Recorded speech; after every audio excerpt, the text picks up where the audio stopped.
Based? Based?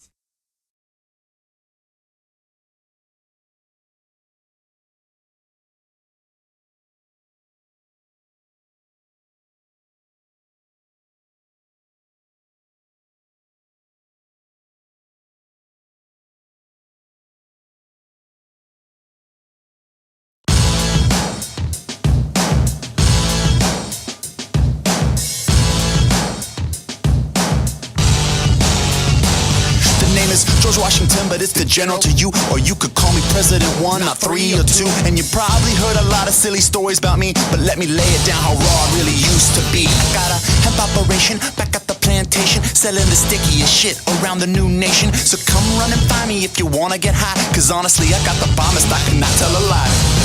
Pick it dry, of course I'm gonna try. Bag it up and brick it and then just let them buy it. And if the Brits wanna come and take a piece of the cut, I'll raise a whole fucking army, let them see what's what.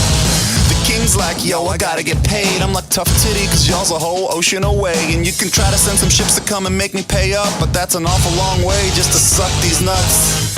You get my fucking message, son? Take it, Thomas Jefferson. Sell drugs, run guns, nail sluts, and fuck the law. We're founding fathers, we're Rushmore shit, and we were all high as balls. The Declaration of Independence I wrote so high, I'm surprised it makes sense, but we find these truths to be self-evident. It goes puff, puff, pass, the next round you get skipped. Abe Lincoln, I know what you're thinking. Greatest president ever, I'll have what he's drinking. Yeah, well see, that's where you'd be wrong, cause if you wanna chill with me, you better go and grab that bomb. Or an apple or a can, see you do not understand. Faded 24/7, cause that's just the way I am. I can see you're having a little trouble believing me, then check this letter that I wrote, recorded down in history. Ahem. Two of my favorite things are sitting on my porch and smoking a pipe of that sweet hemp, of course. That's a quote that I wrote while I was still in office, but enough of that, I am too high, I have to back up off this. Where's my horse? I think I need to go and ride him home. I was supposed to leave about 420 rips ago. You see my hat? I like it. I kinda think it looks like a stove. Scratch it, pass it one more time, and let me hit it for the road. Sell drugs, run guns, nail sluts, and fuck the law. We're founding fathers, we're Rushmore shit, and we were all high as balls. And don't let them try and tell you we grew with just a rope. You can check what we wrote down in our harvest notes. We separated seeds that we found more potent. In layman's terms, we were into getting bent. Smoking out the Continental Congress. Everybody's bitches be like all up on us. Patrick Henry's in the corner looking pretty well spent. Ben Franklin got so high he forgot to be president. Your girl just said she never had it hit so good. Smoked so many trees that my fucking teeth turn wood. And if they make a monument to me when I die, it'll be a giant abstract joint up in the sky. But you know they're gonna whitewash me, make up some corny shit about me chopping cherry trees. It's hard to control a people if they're found as a thug, so they'll just teach that I was all prayers, puppies, and hugs.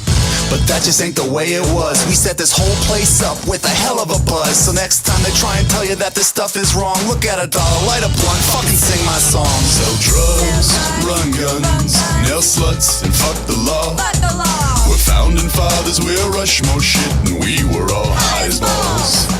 The Declaration of Independence I wrote so high, I'm surprised it makes sense, but we find these truths to be self-evident. It goes puff, puff, pass, the next round you get skipped. We're the founders, and we found this, and we founded this on cannabis. We're the founders, and we found this, and we founded this on cannabis.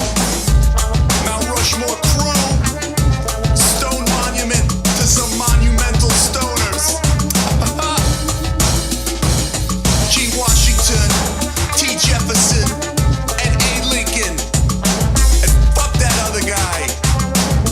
Calvin Coolidge, whoever the fuck. We history.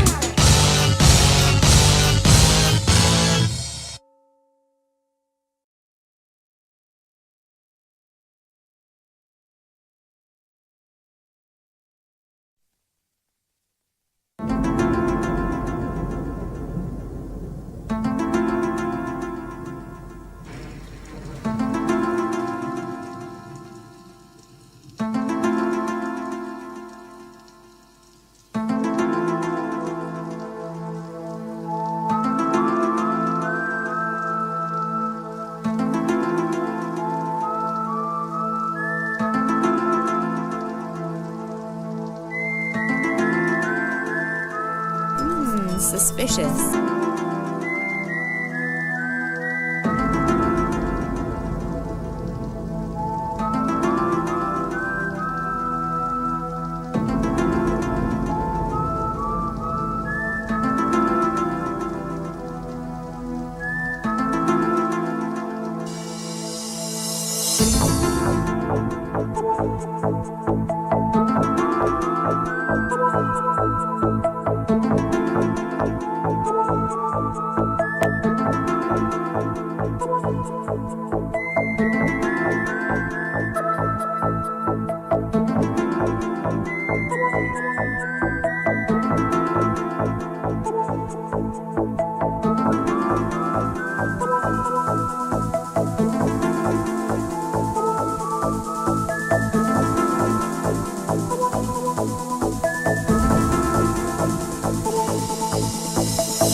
I can't stand any of you dumb fucks in this goddamn chat. Oh my fucking god, I hate the left. I hate liberalism. I hate everything that's going on every single day of the week. I hate my life. I hate streaming. I hate socialism. I hate everyone who thinks that activism is being the most annoying, holier than thou, and ultimately woke leftist. You did it. You have unlocked nihilism within me. Nothing will ever get better. We are never gonna make out still goddamn conversation on any of these issues. Everybody just simply wants to fucking chirp into the wind because they have no power and they recognize their utter powerlessness in the face of unjustifiable constructs that we fucking exist under. And the best possible fucking thing you can do is be goddamn annoying, okay? Oh God. Right when the reporter is asking me about optimism, I wanna fucking just shut it off, dude. I wanna shut everything off. I just wanna go away. If I 100% think you should someday go on sub-only mode, what do you mean? The most annoying people are literally like the 40-month subscribers. The person that caused me to fucking spiral just now is Hadijo Offliner or whatever, and that's a routine nuisance and an offliner in this community, okay? He is a consistent voice of nuisance, okay? What are you talking about? The people who actually brick me, the people who actually cause me to fucking spiral out of control are always the people who have been in this fucking community for years who never shut the fuck. It's literally just like I'm not even singling him out. He is just one example. But this happens all the fucking time, bro. Anyway, one of the worst aspects of like this kind of gathering online is that people don't behave like this in the real world. That's unironically what was talking about. That why have so much hope for the future of America when I'm out in the fucking streets, right? 'Cause I see grandparents and I see kids and I see regular ass folk that see right from wrong. They protest and that gives me confidence. And then when I go back to the internet and I get fucking yelled at by a bunch of screen age or iPad babies who are 38 years old who think that the most like radical socialist position is to constantly chirp in a fucking Twitch streamer's chat and hyper scrutinize everything and then like refuse understand like broader points, okay? Refuse to be open-minded, then I'm black-pilled again. It's virtually impossible not to be black pill if you're online all the fucking time. Everything that we do here is so bad, it's so fucking bad.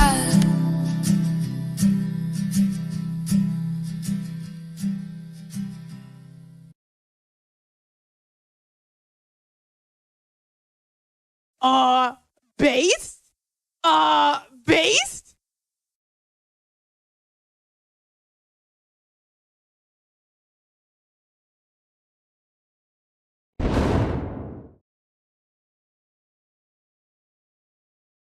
Let's get retarded in here.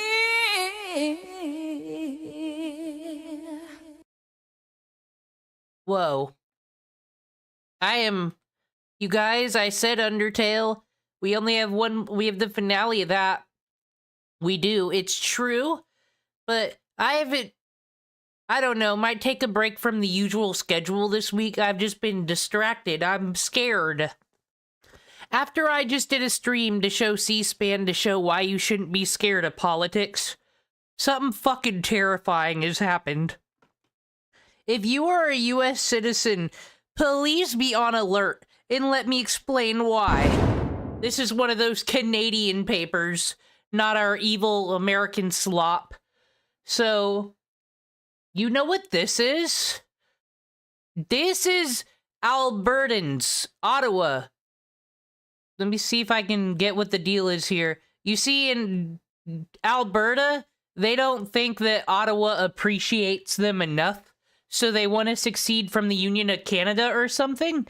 And what do you know about Alberta? Why is this problematic? Alberta wants to join the United States? No. Do you know, chat, why we can't allow this? This is worse than politics. This is our national security. Do you know why we cannot allow Alberta to become part of the United States? The fucking Jomhas, Ian and Anissa, just left evil United States. Away from our evil country. They're in such a better land now. Alberta. How much of a fucking smack in the goddamn face would it be for us to have just gotten rid of them and for them to claim that they're like the victims of American imperialism? Ian and Anissa Jomha. No. Canada, you keep them on their side of the fucking fence, please. Why is everyone up here in Canada not appreciating everybody enough and not getting along? We're all the same kind of white person here in the North and the Midwest. Why are we all lying? And look at this. They got the good news over here. The fucking none of this sensationalized slop. We can keep track of how many Toys R Us's are closing and opening. Very fucking important. The Alberta separatist and hockey fucking stats. You need those. This is just the important. Little John is there? That's that guy's name. Oh, that's his last name. Okay. What the fuck? What am I doing? So, there's many creative, useful things I could do than discuss politics. And we shouldn't think about politics because the Jomhas are a fucking threat to national security. But usually what you do when you're threatened by things is to just laugh at it. Hello. Did you know that our nation is under threat of the Jomhas returning from the fucking north? They eat snake skins. They're different people than us. Who the hell goes from having, whatever. Anyway, it's very important that I do this random politics crap, I guess, because I have a responsibility. How do I have a responsibility? Because I am a fucking genius. Let's recap what happened last time on the news in the world, you see. Trump gave this, press conference that was basically very Kanye-coded, where he just cried about how he didn't win an award. The AP, this is the Associated Press, this is the actual real news that all the other newses, like, cut their stories from. But I'm gonna be real, I am highly disappointed because they fact-checked Trump's 2-hour White House speech. Let's check it out. This is what the Associated Press had to say. Because I'm like, I watched this on stream. Let's compare my fact-checking to theirs. An AP fact-check. President Donald Trump spent nearly 2 hours in the White House briefing room laying out his... We'll never have a war because America controls the stock market, and that's everybody's stock market. And if something bad happened to America and fucked over our currency, it would fuck over all the other countries. Don't worry, I dispelled your fear. Accomplishment. These are accomplishments. Some of those claims don't hold up. Let's take a look. First, on Joe Biden's win in the 2020 election. The man that didn't win the election, by the way, it's a rigged election. Everybody knows that now. That's false. Joe Biden won the 2020 election with 306 electoral votes to Trump's 232, and by more than 7 million popular votes. Courts and officials found no evidence of widespread fraud, but Trump continues to say otherwise. So we're 30 seconds into this minute video, and was anyone shocked? Fucking Trump being out here like, I won that 2020 election. Like I said, it was just... He's just like a wrestling promoter trying to build up the candidate that is himself. Constantly being like, guys, I beat that sleepy Joe Biden. Yes, I did. They all lied. He knows he lost. He's just doing this for his Mike Lindell crew. He does that specifically for Mike Lindell, actually, because, like I said, that guy's off the deep end. If Trump doesn't, like, feed into his delusions, something bad will happen. This is the fact checks the AP found. I settled 8 wars. That's exaggerated. Trump helped broker diplomatic agreements and Yeah, if Trump really stopped 8 wars, I think we'd all hear about it from anyone other than him. And ease tensions in some regions, but those efforts don't amount to fully ending 8 wars. On the 2025 Los Angeles wildfires, 20,000 houses or more that burned down in Los Angeles because they didn't have the water. They want to protect a tiny little fish. local officials say hydrants ran dry because the water system wasn't built to handle a disaster of that scale, not because of the state water policies protecting in. Okay, so they brought up the fire and the fucking election denial that we've been dealing with forever. The Associated Press is legit stupid because I covered the same press conference. We all left out the part where Trump almost got fucking assassinated by himself because his clicky pin, like, hit him in the face, and he implies this happens quite often, so we gotta keep an eye out for that. And don't forget the part where he brought out the huge binder and he said, "This is my list of accomplishments. See, it's all here in the book." And then he threw it. But I fact-checked him whenever something he said sounds sussy. He said that he improved the factories in Michigan and keeping them open. And I'm like, well, that's why they keep trusting to vote you in, so let me look that up. He made no difference there. But then what's driving me crazy is ICE is the hot topic. I found a truth with Trump where the border is very secure. We're at a net negative migration. So he's a truth teller on that. But he's been saying that a lot of the people that ICE has gotten are these violence felons, all of them. That is not true. I looked at the statistics. Out of all the people ICE has deported and apprehended, only 25% of them was convicted criminals. Only 5% were violence criminals. This seems like important information the Associated Press should be giving you. But no, I had to search Microsoft Copilot for it. I am not happy with the state of the media today, everybody. They're lazy. I'ma say it. You got, and even the fake medias. Libs of TikTok's out here snitching on Cyrax, telling the FBI about him, so he's gonna get Daniel Larsoned. Just nothing's going well. Yes, the Associated Press put out this useless 1-minute video. I just wanted everybody to know I am so much better at the news. Thank you all for joining us. We'll go to my favorite channel, C-SPAN, to start us off, because we got to pump up their numbers. It's ridiculous. No one actually watches these people uncut. No one does that. Hassan's not going to do that. Destiny's not going to do that. No one on the right's going to do that. They're afraid, and that's because they're not talented entertainers, you see. They can't fill the fucking dead air when Trump's thinking of what to say. They need Fox News to clip it for them, and then they'll do it. Lazy. We're here for the raw shit. And we'll have ads, because I don't trust Pi ad blocker and I'm dumb. But listen. Gavin Newsom does look like he eats babies. I don't know if he does or not. Hashtag someone's gotta be Alex Jones and ask him. And really, Bill Maher, I think, is upset because he would like his hairstyle back. He doesn't like that this weird baby eater looking man is running around with his hairstyle. And people think he's gonna be the Democratic nominee. No, he's fucking out here too early. Yeah, midterms, whatever. Like, it's too early for him to be an extra. I don't think he has a shot, quite frankly. But that's just me.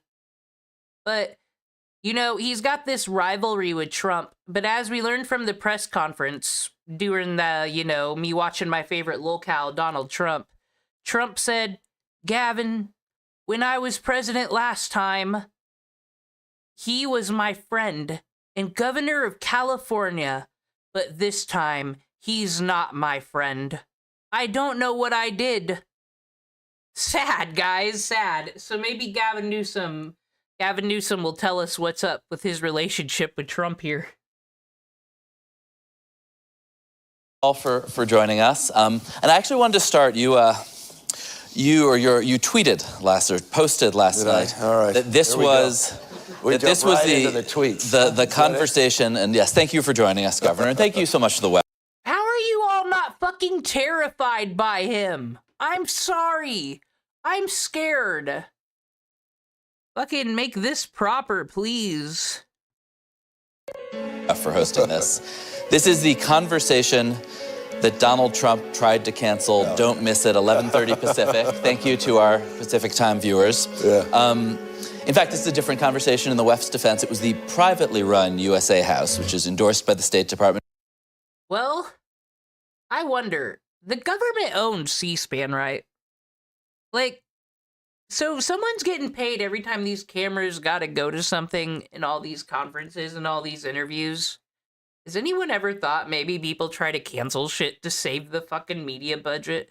Trump be out here like, oh my god, if C-SPAN cameras gotta go out there and do all this shit because Gavin Newsom's talking, that's less covering my rallies and how awesome I am, and he's gonna get more media time than me. That's what I think's going on. And funded by big American companies, which did pull an event with you with Fortune yesterday. Yeah. And I guess I wondered to begin with, what does that tell you about the way the U.S. private sector, which is really very heavily represented here, so you're gonna get me in trouble right off the bat. Political moment. I looked at I admit, looking at the list, McKinsey and Microsoft and a few California companies. So what the hell are they even talking about? But it's indicative, I think, of America, for those of you who are not American. Okay, though, let's be real. Oh, Microsoft, that's where Apple, Microsoft from California. What a great state. Bill Gates and fucking Steve Jobs wouldn't be allowed to make that shit today if they were born in a later era.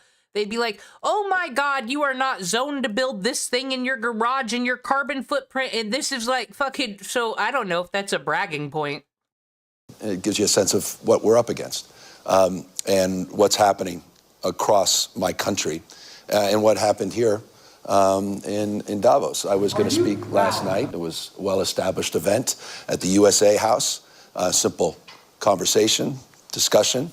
After Trump's speech, they made sure that I didn't. They made sure it was canceled. And that's what's happening in the United States of America. Freedom of expression, freedom of assembly, freedom of speech. Now, this is, I will maybe have to fact check shit on this, but as far as I know, no one's actually getting canceled anywhere. There is, because on MSNBC and Fox News, you're allowed to talk all the shit you want. Those are entertainment channels, they're not newses. But when it comes to ABC, NBC, and CBS, the rules are a bit different. You see, because those are the government state channels. They actually are the state media. We do have state media because they have to do Associated Press stories. They're the most boring news is that no one watches because they have to do it factually. They can't rely on those channels. So by Jimmy Kimmel coming out, if this is the thing being referenced and saying Charlie Kirk's assassin was a Trumper, when he had no idea that's true because your parents being a Trumper doesn't mean nothing. And meanwhile, all the Discord logs of this guy and who he's hanging out with and everything's already on Kiwi Farms. So, like, Kimmel's out here saying something that's just variably false that highly affects a narrative that just happened. I personally understand why Kimmel got in trouble, because you can't be doing that on those channels. Now, if Kimmel was on TBS, Comedy Central, it wouldn't have mattered. So if we're, and I'm sorry, I'm a real liberal. I'm not going on no cross for a rich white man. Also, Kimmel's not funny. I wish he would get canceled, in all reality. It is 2026. Why are Tonight shows still on? Who watches these? And then that's the ironic part. Kimmel has no audience. He came back to like there's 5% of them left. Everybody wants to carry the cross for Kimmel, but they don't care enough to go watch his channel and give him ratings or nothing. But this wraps around to being the best liberal action ever, because Disney is paying for a hole in the ground that is Jimmy Kimmel's career. We ate the rich, guys. We did it. It's Kimmel, right? Not Fallon. Whatever. It's America in reverse. They're censoring historical facts. They're rewriting history. They're censoring books, 4,340 books. Oh, you better have. They get treated, these politicians are getting treated the exact same way any fucking YouTube content creator is. You're saying stuff. Please give context and example. Please list off some book titles. I don't like it when people just come in with big numbers but can't, because we know big numbers are just statistics. Small numbers are a whole bunch of what the fuck am I doing? Literary tragedies. This is what happens when I try to make literary humor. Just don't. God, this is really if Bill Maher and Richard Nixon had a baby, it would be Gavin Newsom. And then he ate it. Libraries and in schools banned in the United States of America. You're watching institutions, any institution of independent thinking is under assault and attack by the Trump administration. You're seeing what's playing out in the streets of America. Oh, I don't know if this is true because I heard it from my mother, but so it's probably not. But did Kimmel go do some address against Trump on Christmas in the UK? Okay. Oh, I went to the UK to practice my freedom of speech. That's stupid. How dare you? Don't you ever promote the UK as a place of free speech. American cities, what played out in California, the second largest city in the United States of America. 4,000 National Guard were federalized. 700 active duty Marines were not sent overseas. They were sent to my largest city in the state of California. Masked men. Guy Greg Bovino, dressed up. It's as if he literally went on eBay and purchased SS garb. Okay, though, let me translate this. So I know this can appeal to the liberals, and we're getting attacked by the government. Oh, no. But technically, what he is saying is, we are some pussy people, and we really don't like it when people wear tactical gear like they're in the SWAT or something. That's terrifying. Don't you know, we're really sensitive over here in California, and we don't like it. I don't want to do so much journalistic research. It's not fair, but I do tell you what now. This is all about money. People are mad about the Department of Homeland Security using a lot of the money from the defense budget, and that's just a slush fund, and both the Republicans and the Democrats steal from it, and the Democrats are really mad that the Republicans are actually using it for, like, its use for once, and they raised the price on, like, military salary, and the Democrats are really fucking mad because they know they're gonna win the White House next time around, and there might not be any money left in that fucking defense budget for them by the time they get to it. That's really why they're mad about immigration. Spoilers. Greg Bovino, secret police, private army, masked men, people disappearing, quite literally, no due process, windows being smashed, seatbelts on, being, literally just sort of cut off, people dragged in the streets, kids separated from families, knocking on doors, racially profiling American citizens. So is it surprising the Trump administration didn't like? It is crazy after going through COVID and then hearing everybody getting mad at people for putting masks on. Isn't that why everybody's getting a little nuts? Doesn't it feel like we're in a fucking negaverse? All of a sudden, if you comply with the government, you're a bootlicking Nazi ready to do a goose step. But that's not how it worked a few years ago. Horseshoe effect is here. Like, it's the biggest evidence of it. Bizarro world. That's why, like I said, we got fucking this thing in front of us trying to set us right. But he's still not given any examples of foul play yet. He just says things happened. Honestly, he's given less context than Trump. My commentary and wanted to make sure that I was not allowed to speak? No, it's consistent with this administration and their authoritarian tendencies. But Forgive me, these are objective facts.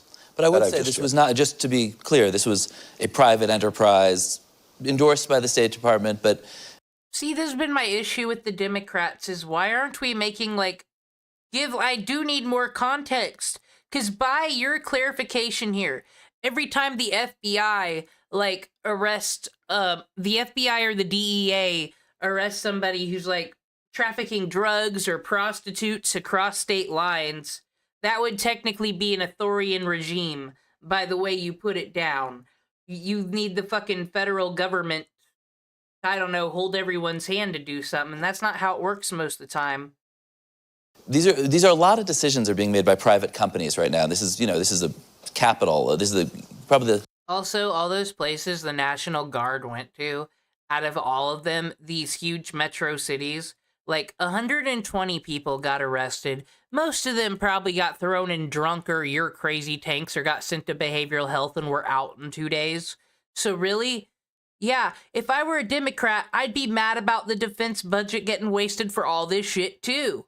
But they refuse. They refuse to bring up the monetary thing because if they start talking about money, they're going to sound like a whole bunch of Republicans. And they can't have that for some reason. And then the National Guard's gone after like 2 weeks. Trump came out about the DC stuff and said the DC police are horrible. And I said, I mean, kinda. January 6th happened. And, like, I watch a lot of true crime, and there's a lot of horrific murders that happened there. But then, like, and it was like, the police are fired, but then they all came back 2 weeks later. So it's all just a fucking show. It's dumb. Waste of taxpayer money. Boo, Trump. Central global gathering of CEOs. And I guess I wonder if you can give me a review of how you see these folks. And you know your way around this world. How you see those people behaving. Society becomes how we behave. We are our behaviors. We're not bystanders in this world. The world we're experiencing happened on our watch.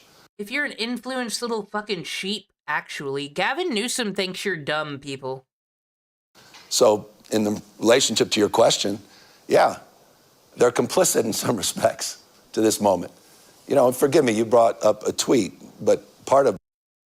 See what this politician's doing? It's your fault, chat. It's your fault, American citizens, for allowing this evil Nazi regime in. And like I said, there's really nothing that crazy going on. It's just politics as usual. This is just the wrestling promo narrative that we're running. And I think the whole Trump dictator plotline is going to be dropped because the Clintons are running around free. Don Lemon's attacking churches and nothing's happening. Like, all the bad Democrats are running amok. Trump long ago in 2016 said lock her up in regards to Hillary Clinton, and he still hasn't fucking done it yet. So personal Gestapo my ass. He sucks at this. My approach has been a little more aggressive than perhaps a lot of American politicians. I created a Patriot site. On the site, you can go. There are knee pads that are available to purchase. The last round of knee pads sold out, just as our law firms are selling out. Many American universities are selling out. And yes, many corporate leaders are selling out to this administration.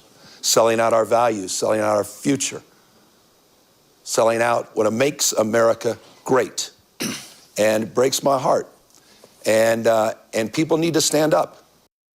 What makes America great? Is that gonna be his thing? What? So, W-M-A-G.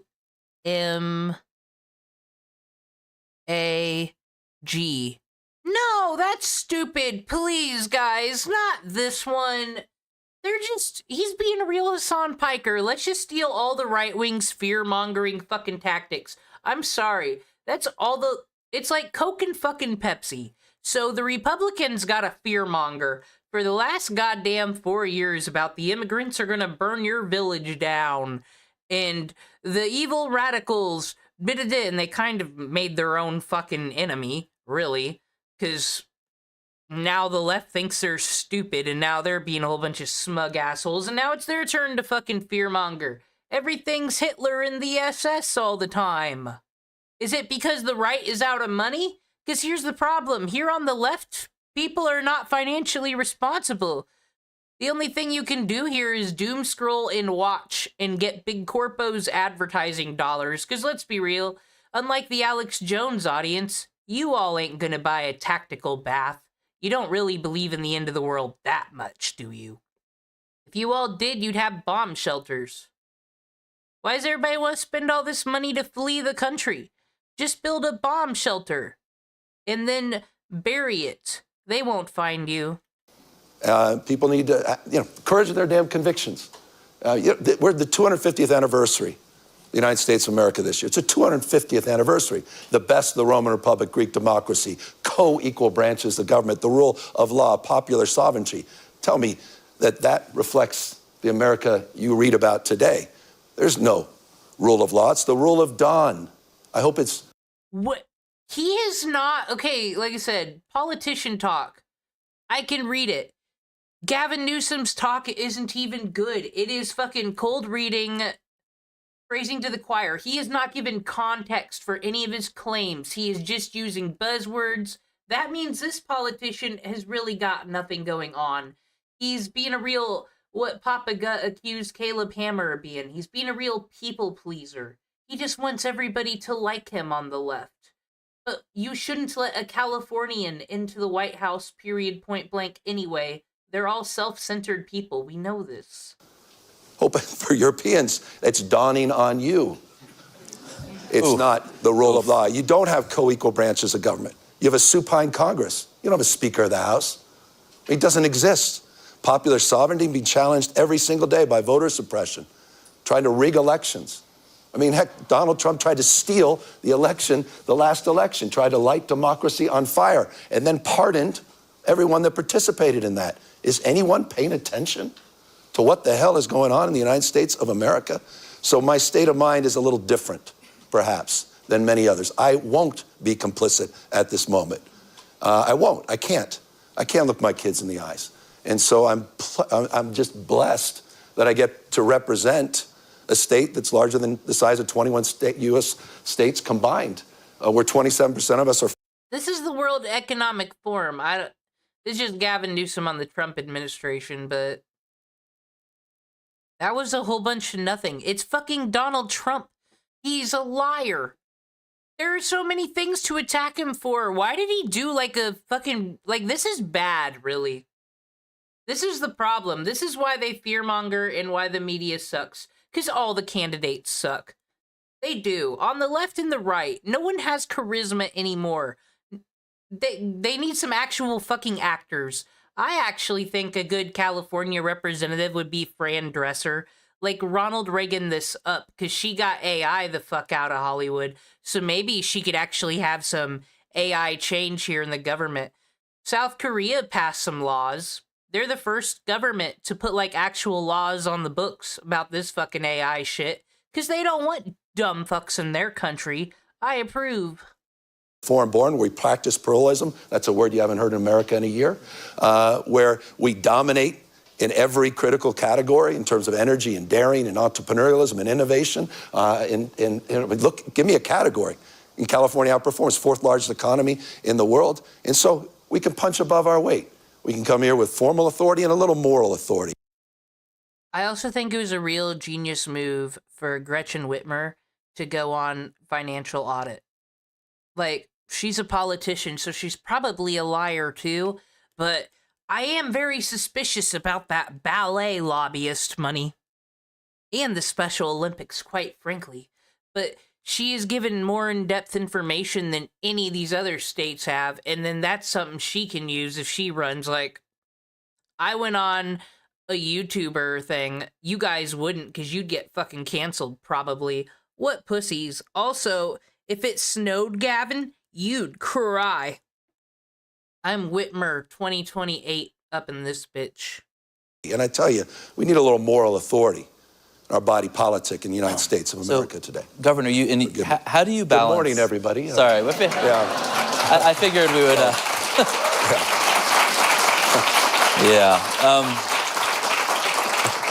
If you live in a Michigan zip code and have 0 DUIs in the last 5 years...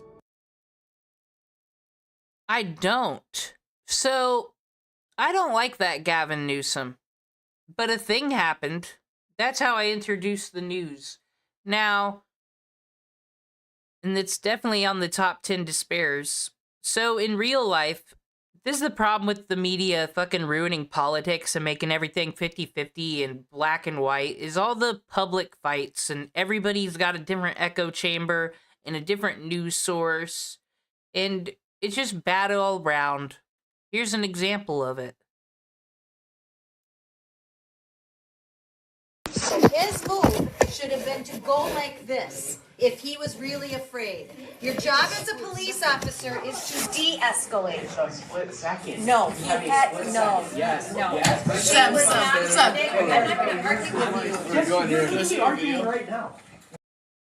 Well, normally I would say a teacher should just shut it down because we're learning, but it is social studies. Part of social studies is current events. Actually, the echo chambers and the difference information is very much related to social studies by definition. So it kind of sucks for a teacher to be in an echo chamber. And actually an out for this, to be impartial as the teacher, would just be to say, like, there's no autopsy report yet. You're arguing. Because watch the video, he was not in danger. Just because you're yelling doesn't mean you're winning an argument. Just because you're yelling doesn't mean you're winning. Guys? Yeah, just because you're alive doesn't mean you are intelligent. It sucks that she got shot, but it's a split. You have a split second. Yeah. And they're not leaving us on. You're gonna take that next? She just called you stupid. Whoa! Whoa! Guys. You remember what it's like to be in school, right? That teacher said the word stupid.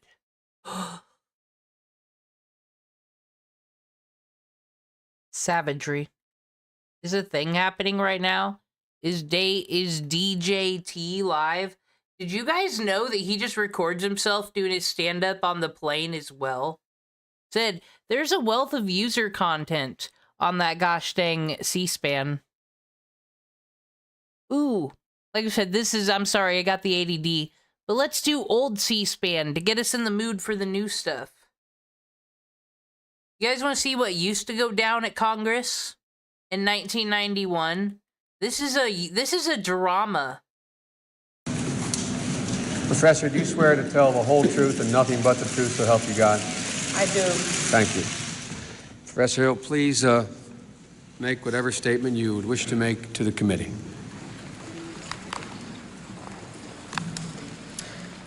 Mr. Chair. Excuse me, friend. I instruct the officers, do not let anyone in or out of that door while Professor Hill is making her statement. Now, this is a very important speech in the Congress for womankind. But because of things, it's kind of cringe. Mr. Chairman, Senator Thurman, members of the committee, my name is Anita F. Hill, and I am a professor of law at the University of Oklahoma. I was born on a farm in Okmulgee County, Oklahoma in 1956.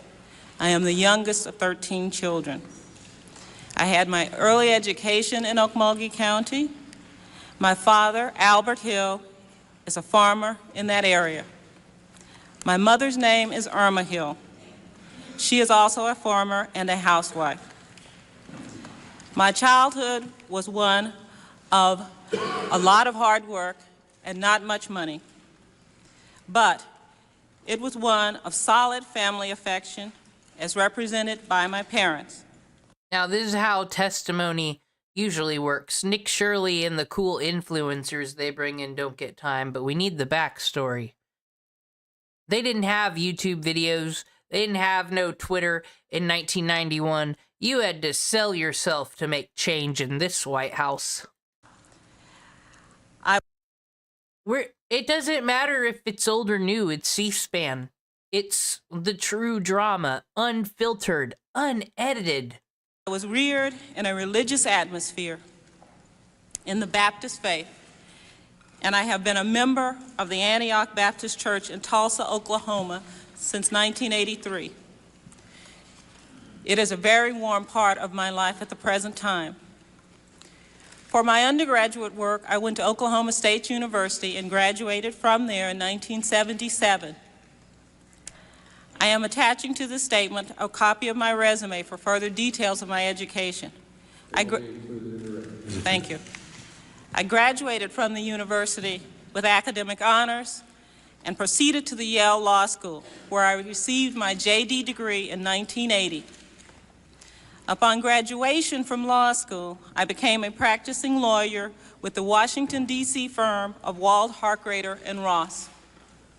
In 1981, I was introduced to now Judge Thomas by a mutual friend.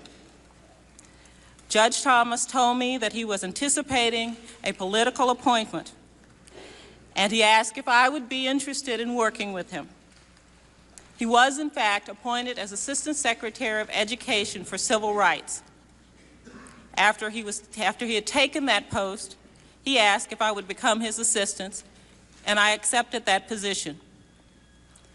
In my early period there, I had two major projects. The first was an article I wrote for Judge Thomas's signature on the education of minority students. The second was the organization of a seminar on high-risk students, which was abandoned because Judge Thomas transferred to the EEOC, where... Now she's speaking on Judge Clarence Thomas. Should be an honor to work for him, and she's getting a lot of work done. That's the setup here. He became the chairman of that office. During this period at the Department of Education, my working relationship with Judge Thomas was positive. I had a good deal of responsibility and independence. I thought he respected my work and that he trusted my judgment. After approximately 3 months of working there, he asked me to go out socially with him. What happened next and telling the world about it are the two most difficult experiences of my life. It is only after a great deal of agonizing consideration and great number of sleepless nights that I am able to talk of these unpleasant matters to anyone but my close friends. I declined the invitation to go out socially with him and explained to him that I thought it would jeopardize what at the time I considered to be a very good working relationship. If anybody knows The Simpsons Homer bad, when Homer reaches for the sucker and touches the butt and he's the sexual harasser, this speech is where the public discussion on sexual harassment comes in. Because really, much like you see with the 50s and the 60s and stuff, you kind of could slap someone's ass and get away with it because, you know, losing your job, getting someone fired, yeah, you could do that through the legal channels, but it's a whole to-do. So it was kind of better just to put on public display that it's not acceptable, and that's what this whole speech did. And then most people just don't do it because they're not animals. They learned. I had a normal social life with other men outside of the office. I believe then, as now, that having a social relationship with a person who was supervising my work would be ill-advised.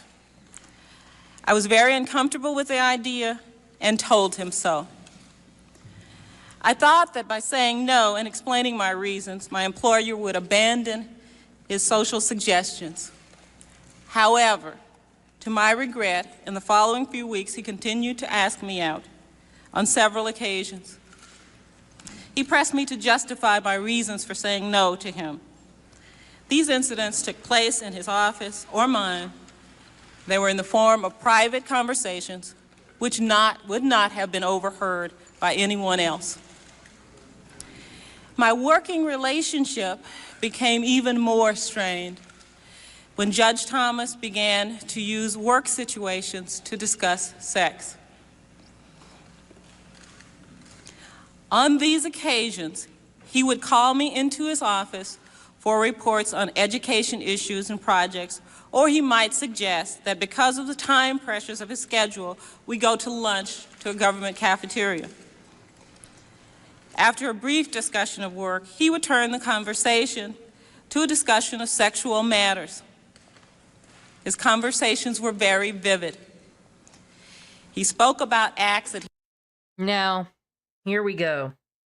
This is where you have to, because I don't know if there's a Washington, D.C. HR exactly. I think if things happen with public officials, it has to happen here. So she's got to list off all of his cringe, all the disgusting things he said. This is the Discord leaks of 1991. And I fear millennials getting into power in Zoomers because it will not be hard to find someone's cringe cyber sex history, and that's getting fucking read on the floor of Congress. We have to keep these things in mind.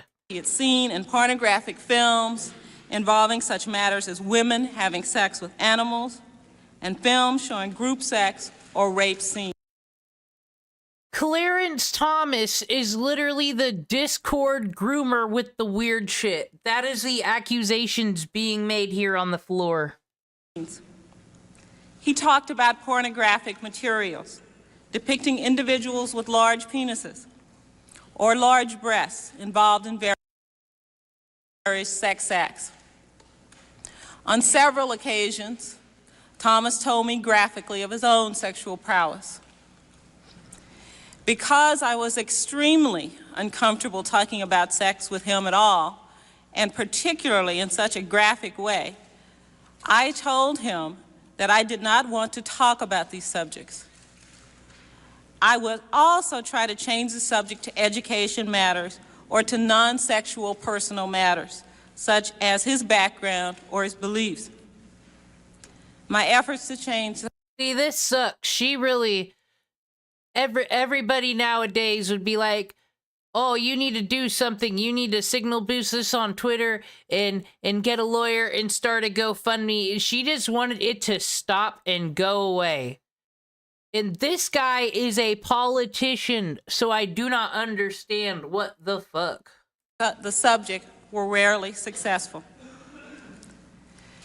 Throughout the period of these conversations, he also, from time to time, asked me for social engagements. My reaction to these conversations was to avoid them by eliminating opportunities for us to engage in extended conversations.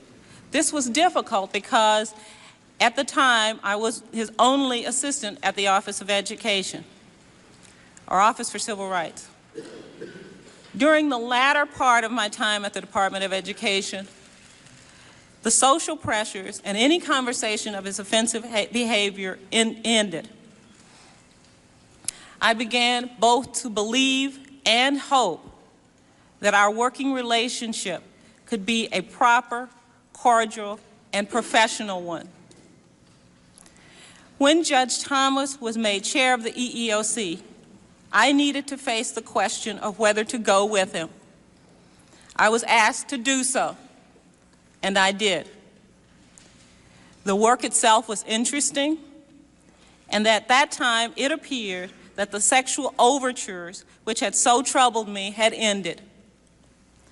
I also faced the realistic fact that I had no alternative job. While I might have gone back to private practice, perhaps in my old firm or at another, I was dedicated to civil rights work, and my first choice was to be in that field. Moreover, at that time, the Department of Education itself was a dubious venture. President Reagan was seeking to abolish the entire department. For my first months at the EEOC, and you guys think Trump's bad. Reagan thought these awful things were cool. Where I continued to be an assistant to Judge Thomas, there were no sexual conversations or overtures. However, during the fall and winter of 1982, these began again. The comments were random and ranged from pressing me about why I didn't go out with him to remarks about my personal appearance. I remember his saying that someday I would have to tell him the real reason that I wouldn't go out with him. He began to show displeasure in his tone and voice and his demeanor, and his continued pressure for an explanation. He commented on what I was wearing in terms of whether it made me more or less sexually attractive. The incidents occurred in his inner office at the EEOC.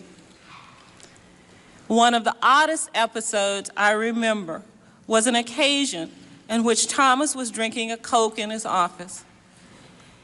He got up from the table at which we were working, went over to his desk to get the Coke, looked at the can and asked, "Who has put pubic hair on my Coke?" There it is. In these hollowed halls, Capitol Hill, did Clarence Thomas try to run game on this girl by putting a pubic hair on a Coke can? That's what he did. Politics has always been fucking YouTube, fucking insane, stupid, gross drama. On other occasions, he referred to the size of his own penis as being larger than normal, and he also spoke on some occasions of the pleasures he had given to women with oral sex. At this point, late 1982, I began to feel severe stress on the job. I began to be concerned that Clarence Thomas might take out his anger with me by degrading me or not giving me important assignments. I also thought that he might find an excuse for dismissing me. In January of 1983, I began looking for another job. I was handicapped because I feared that if he found out, he might make it difficult for me to find other employment, and I might be dismissed from the job I had. Another factor that made my search more difficult was that there was a period, this was during a period of a hiring freeze in the government. In February 1983, I was hospitalized for 5 days on an emergency basis for acute stomach pain, which I attributed to stress on the job. Once out of the hospital, I became more committed to find other employment and sought further to minimize my contact with Thomas. This became easier when Allison Duncan became office director, because most of my work was then funneled through her, and I had contact with Clarence Thomas mostly in staff meetings.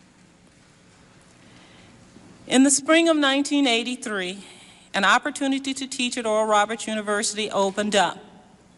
I participated in a seminar, taught an afternoon session in a seminar at Oral Roberts University.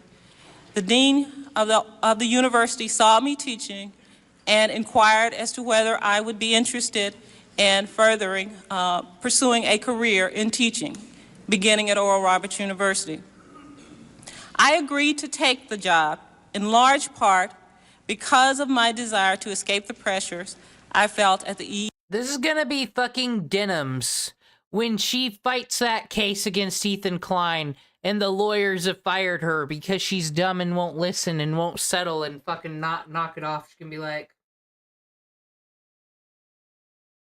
but you know, it won't be good because it won't be real. But no, she could be like, I believed a man who said I could win this lawsuit and who said we were politically correct about everything. Who said these things? Like, I think someone's gonna flip on Hassan and just blame him for kind of brainwashing them.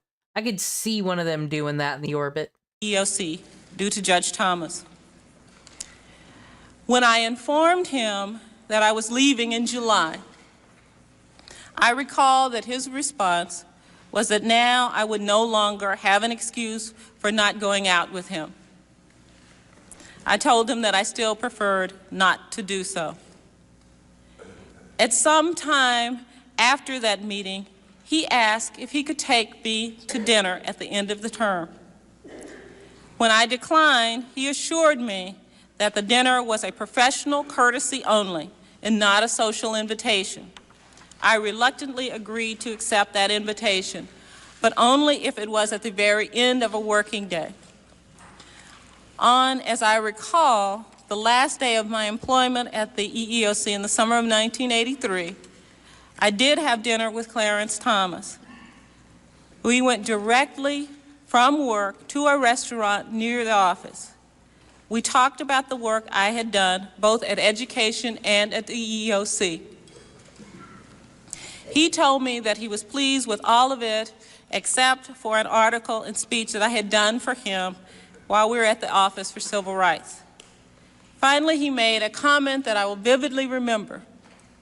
He said that if I ever told anyone of his behavior, that it would ruin his career. This was not an apology, nor was it an explanation. That was his last remark about the possibility of our... After all that time, her putting up with his shit and her covering for it, for him to just fucking say it like a sociopath. I always wondered in Death Note if fucking Light turned around and was like, hey Misa, remember when you said you were disposable, like when we met? Can you just go KYS? Then there's not a Kira 2. That'd be cool. I think for it just to not mean anything to him, I don't know. For him to not fucking apologize at all, like, and not even lie. Fuck this guy. This Clarence Thomas. Going out or reference to his behavior. In July of 1983, I left Washington, D.C. area and have had minimal contacts with Judge Clarence Thomas since.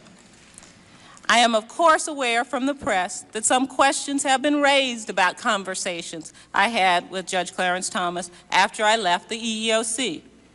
From 1983 until today, I have seen Judge Thomas only twice. On one occasion, I needed to get a reference from him, and on another, he made a public appearance in Tulsa. On one occasion, he called me at home, and we had an inconsequential conversation.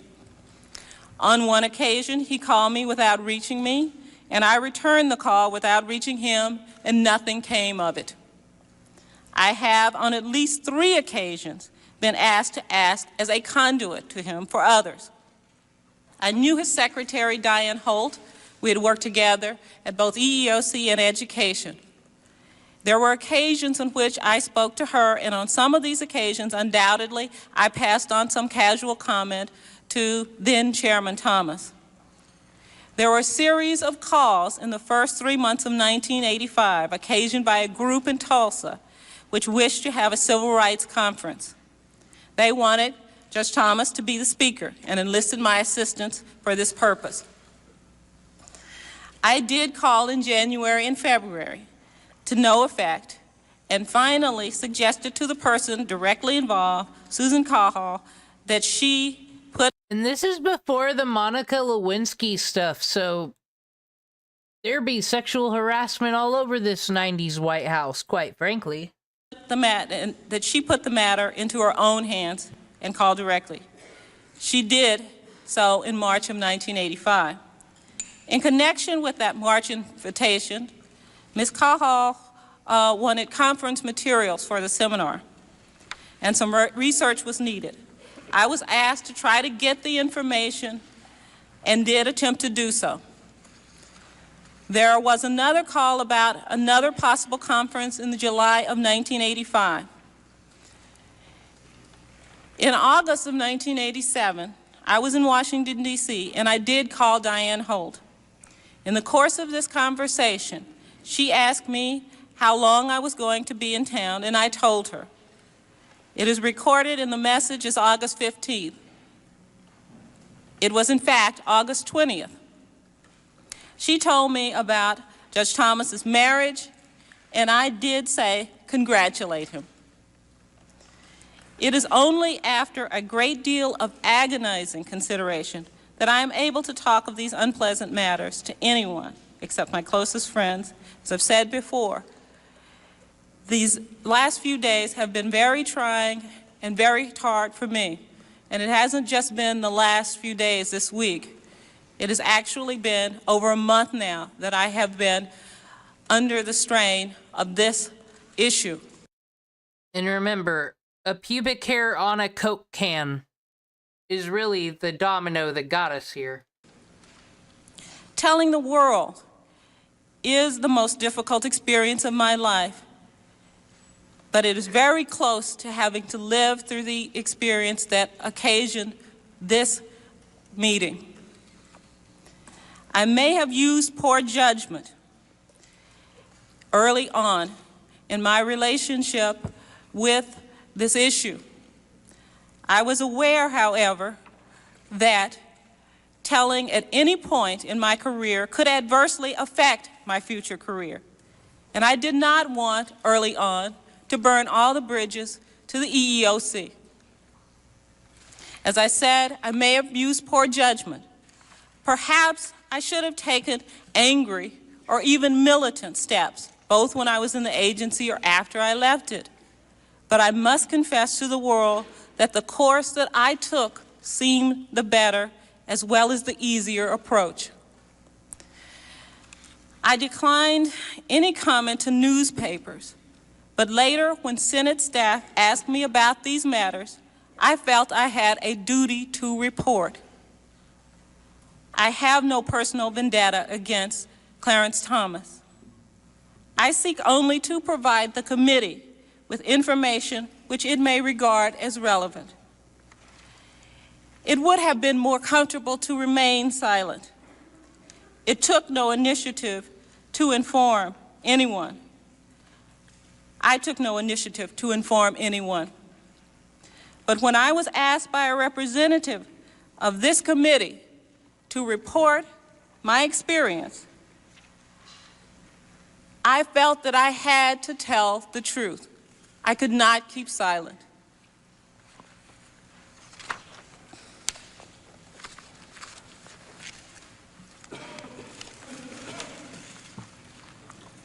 Judge. And there it is. You used to have to tune into C-SPAN on your CRT TV to see this exposed video. It said it did a lot for sexual harassment in the workplace historically, but it is exactly like an exposed video, and that's what it is. I think it'd be handled the same way today.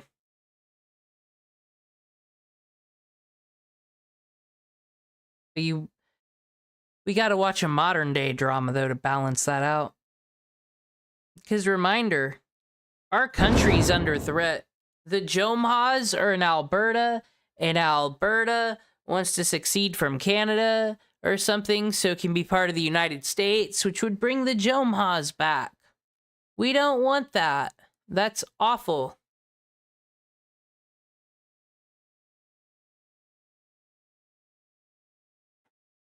It's alarming how many Venezuelans support. There he is. Now, why I think this is a good mashup here is because this was a victim. Someone who tried so hard not to be a victim. Someone who wanted her self-respect and self-dignity, but she told the truth in front of the government so justice could be done.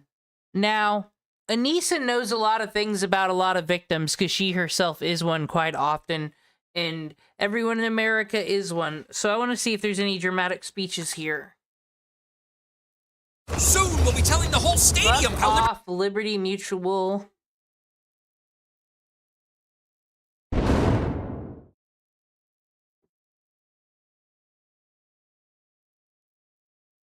We've had my political coverage. Here's iDubbbz's. Support Trump now. I don't think very many Venezuelans support Trump. There's a whole lot of propaganda around that. Oh, here we go. It's a whole lot of horse shit. You already started beef with the Middle East, Ian. Do not start fucking wars with South America. They're closer. No, he cannot be in America. Keep him, Canada, please. I live around Venezuelans. The ones I talk to are wearing red hats. Well, I mean, that makes it sound like you're living in America, which would, if you're living around Venezuelans in America, they would have a higher propensity to be very America-brained and very happy because they're choosing to live in America. come to it and you can't go through it and you can't knock it down. You know that you found the war, the war. This is the ultimate America bad. Said, we see America good, a historic moment in Congress. Let's see an America bad scientist explain why our culture is evil today. From the comfort of Alberta, Canada. The war, no man on earth can make you fall. Spider to me, but they're very fast. Oh, she is Canadian. Oh, that's awesome. I need more non-crazy Canadians. That's another thing. Yesterday, I found out that Kevin O'Leary is Canadian. Kevin O'Shit? Kevin O piece of shit? One of the sharks, the shittiest, most evil of the sharks, is Canadian? Whoa! Yes, he is. Shark Tank, much like all the reality shows in America, is stolen from Canada or the UK. Shark Tank was Dragon's Den. That's where Kevin O'Leary's from. He also created Rita Rabbit. And I'll be one of those users. I have good memories of Rita Rabbit from when I was a kid. So you don't get to call Kevin O'Leary evil. I won't allow it, Jomoz. Stop bullying minorities as well, please. What the hell? He's such a gross creature.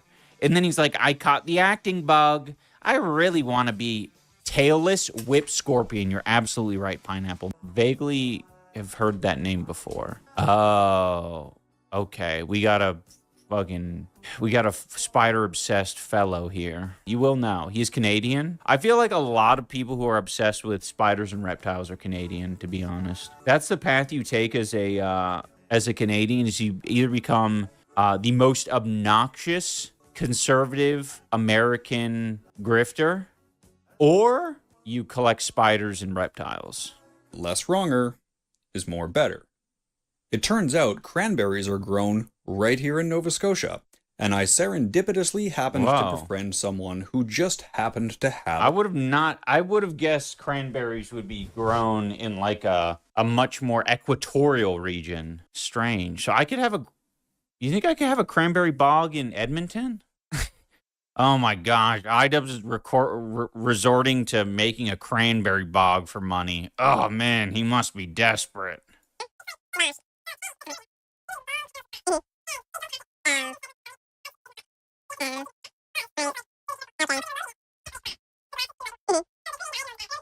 Anis is talking about getting a new tank. We're upgrading Bijou's tank. It's plenty big for him right now. It's 4 feet long, but because we can afford it and we just want him to have a better environment, we got him a big... See, guys, we totally got money, guys. We do, and we would never abuse our pets, because if we abuse a reptile, that puts us at Cobra JFS status. Bigger tank. Yeah. Big boy needs a big tank. Let's be real. And we're making it bioactive as well. Yeah, it's gonna have a money tree in it and shit, which is awesome.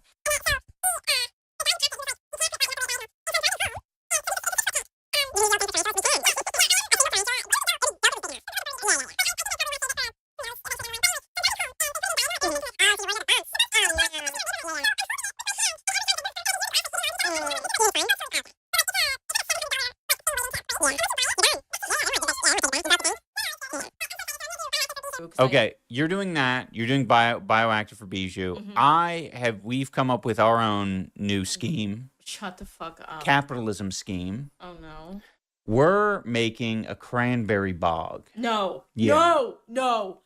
Well, listen, they could host Creator Clash Ultra Zero in the cranberry bog. The loser is the one who's more red at the end. No. What? No. Those things, those spiders, that's different than a tarantula. Those guys are fast and they swim and they climb on you. They and do. There's a bunch of That's them. true. That's true. No. But it's big in Newfoundland, Nova Scotia, something like that. So we can do it. Okay. In the cranberry season. That adds to points of the East Coast being the weirdest part of Canada. Okay. Just followed. I'm scared already. No, we're making a cranberry bog. It will be profitable. I hope. Because if it's not, the poor accusations are going to start flooding in. Oh crap! Flooding in like the cranberry bog. Yeah. Look at these idiots. They decided to sink all their money into a cranberry bog. But dumbasses.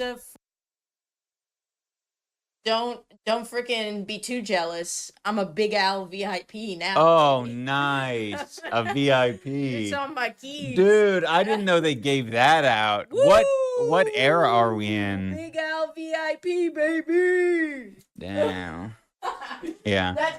So who says we're poor? We're Big Al VIPs. Poor people can't be Big Al VIPs. What's Big Al? Sorry, only rich people know about Big Al. It's an aquarium store. The only. Oh, it's probably just a fucking pet shop and they got a goddamn membership card for it. The only terrarium supplier in all of Edmonton and Red Deer that had the big tank. The tank that I was looking. Great detail. If you gotta ask, you're broke. You're brokey. That's good, Yogi Wan and Amma. Okay, you're not fucking Pokimane iDub. Shut the fuck up. When I was a teen, if someone was ugly, you would say they're a minger. Pronounce minger, not minger, I see. Minger. They're a minger. Minger? Today seems once again full of creatures. Are they making up for iDubbbz weekend? I think they are, yeah. You know, it's one of those things where you kind of have to, like, build up a little bit of, like, I don't know, you've, like, played a game before, right? Like, to take over, like, new territory in, like, a Civ-type game, like, you need to hold back your troops. You don't send in, like, a steady stream for them to get, like, killed one after the other with zero effort. So you kind of have to, like, hold them back if you want to be, like, at all effective. And then send all the troops in at once. At least that's, you know, that's been my experience. Playing tactical games, strategic games. Trump shows off his new hockey bling with Stanley Cup champions Florida Panthers. Hooray, we get to see iDubbbz's coverage of the Trump tales. Also, I found the Epstein files, guys. It's on the C-SPAN channel. Just look for it. This is so cringe. What the fuck, dude? Like, I feel like literally every single move by the Trump administration over the last 12 months has just been like a weird distraction optics play to pat themselves on the back and just essentially act as a distraction as important things are happening in the background. Because this is so pointless. It reminds me of the... Yeah, God. What the fuck, America? Honestly, and by that I mean... iDubbbz up in Canada, so I take it back, America. A dictator from Venezuela got. Things are happening in Iran. You have Minnesota happening. There's a bunch of stuff happening. What is it? Then what are they hiding? Is there not enough going on? What conspiracy you got? The things they're coming out with, talking about, like, what was it, whole milk? I think it was whole milk. Like, make milk great again? Some bullshit? It makes no sense. It's like, what? Oh, I can explain why that is, and Wendigoon covered this, too. That's because during World War II, people were rationing, had less money and all that. So, like, dairy farmers are like, well, what the fuck we gonna do with all the milk we can't sell? And the government said, we will always buy any milk that you can't sell legit. And that's how they pay them back for World War II stuff. And so now that's why you have milk in school, as well as to fight tuberculosis, because the government owns that milk. They have to buy a ton of it. So that's why they push milk. Because if you buy it from the grocery store, they don't have to. That's why.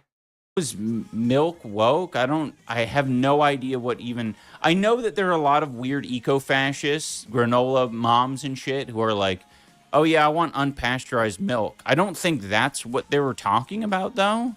I don't think it was raw milk. I think it was just, I don't know, like, they're pushing whole milk now and high protein. Yeah, I know, yeah. Because they flipped the food pyramid. Olympic. We've 3 years later, we have 2 Stanley Cups, and like Vinny said, we are not stopping now. We hope to be here next year. So that's the plan. Well, you're not gonna be. You know, representing you and the millions back here next month in the Olympics will be one of the highlights of my life as well. So thank you. Oh, they're wearing their big rings. Make sure you wear your big rings so everyone know you won the big ring. We do have a few gifts to give you. So Okay, I'm not the biggest sports person, but I think the Olympic people, once in a while, are allowed to brag about their accomplishment. They were the best at that thing in the world. So what, like, if a rock star is wearing their concert shirt or has their guitar out, or they're like, show it off, let everyone know that you're a musician, I'd like to call down Cap. He needs gifts. Thank goodness. He needs gifts. Please give him gifts. Blessed. So they would, oh. Yeah, all right, you fucking stupid old man. Show the rings that don't belong to you. Oh, I guess they do. They gave him the rings. Okay, epic. You're one of the team players. Put the rings on him. Give him a jersey. Make him feel like he's done something. Make him think that he's not riddled with dementia and his fucking bones are hollow. Is this the what? Whoa. What the fuck, dude? Is this guy shorter? And this guy's shorter than these other guys? This is so lame. Trump smiling like he won the Nobel? Yeah, dude. I've seen all of it. You mean the Hunger Games? Yeah, basically. Yeah, he took a picture with this, the Venezuelan woman, Maria Corina Machado. What is this? In gratitude for your extraordinary leadership in promoting peace through strength, in promoting ass through shit, advancing diplomacy and defending. Now that's a funny meme. Wow, iDubbbz. What a great step up. You've really improved your comedy since fucking Content Cop. Liberty and prosperity. Presented as a personal symbol of gratitude. This is they're trying to get so much, what do you call it? So much length, so much distance out of something that people really don't give a fuck about. Like, it is just, it's the weirdest tool. Like, this isn't the Nobel Peace Prize. It's like a symbolic gesture to say, like, hey, if I want it and you like me, then it's basically like you want it. How cool is that? If I'm the friend of a Nobel Peace Prize winner, I'm kind of like the peace guy myself. It's literally brain rot. He's dying. iDubbbz. Read a book? Maybe? I don't know. There is no fixing him, is there? He's just got to stay over there in Canada. Please, for the love of everyone. The peaceful kidnapping of the president? Yeah. I didn't realize how long she had been at it as well in Venezuela. She's been, like, involved in some very not good organizations in Venezuela. It's very shocking. Well, I shouldn't say it's shocking. There's been a lot of sus people who've gotten the Nobel Peace Prize. Nobel through osmosis? Yeah, she's trying to buy control of Venezuela from him with gifts and ass kissing. No, she did win the Nobel Peace Prize. She's just dedicating her win to him. Right. No, I know that. It's alarming how many Venezuelans support Trump now. I don't think very many Venezuelans support Trump. There's a whole lot of propaganda around that. It's a whole lot of horse shit. Not to say that they love Maduro or anything. It's just that you can't act as if we know how Venezuelans feel about someone like Trump. Why does the left... Okay, this is what I'm saying, and I don't mean the left, I mean hyper woke, whatever the fuck's going on over here in this guy's head. They're on the internet too, people in other countries. You could go ask them. You could go look it up, I bet. Nah. You need the content creator you like to go ask one of them and tell you how they all feel. Great.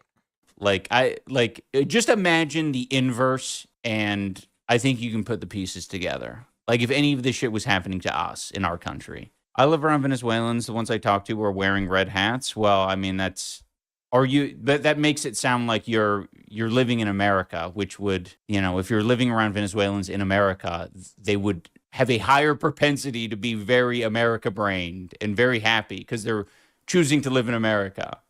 Any update on your snakes? That's so cool that you get to own them. What the hell does that mean? Apparently, he's going to shed today or tomorrow. He's getting really close to a new shed, which I'm excited for because he's been doing a lot of shedding and acclimating to the new environment. So we're excited. Eat it. I'm not going to eat the shed. I think some freaks, some haters were like trying to say that was all a very serious thing, that I was planning on eating the snake's shed. What was I going to say? Oh, for a YouTube video, you should do snake chips. Oh, So snake chips. You season the snake skin and then you bake it in the oven at a really low heat. Oh. And see which snake's chips taste the best. That's a great idea because I was thinking about making a video specifically about like what is the most sustainable animal, like not that you would do it, but what would be the most like sustainable for animal consumption. I think we should move away from animal consumption in general, but I do like the idea that you could cut off or you could spook a lizard and then you could eat its tail and then it's not dead. Which, by the way, I feel like so many of these people would think that's an epic win so long as they agree with me politically. They're like, yeah, I love when my favorite content creator does something edgy like eating snake skin. But now that he's woke, eating snake skin is gay. Oh man, some of this rhetoric is just so rough today. I agree with Ian politically, but the stream is depressing after binge watching the content.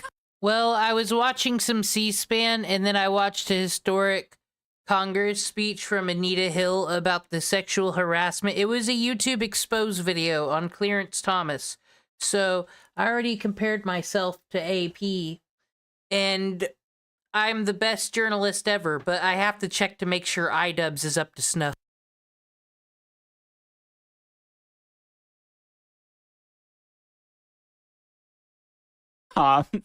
Dude, you are people who say this shit are like actually delusional. Like, it is the easiest thing to be hella confident in a video. And I would challenge you to watch people's streams whose primary content is making videos. It is so easy to be a loudmouth in videos. To do any of it live is like a completely different challenge entirely. Also, in some ways, like I think some people think confidence is just what would you call it? Like universally, like in every case, good. But if you're confidently wrong, then that's actually the worst thing that you can be in terms of being confident. Your life is everything. You serve all purpose. So, this is iDubbbz's hot commentary. Here, I'll palate cleanse that. I'll teach you something cool. Now, I've been doing the pixel art. I've been addicted. That's been my thing. I found a good way to outline and make fake Grand Order characters. This actually, in the background, this already looks like some cool pixel art if I were to have not turned it transparent. Like, it already looks like pixel art. What this is actually the Ninroid figure. You know, the fancier Funko Pops?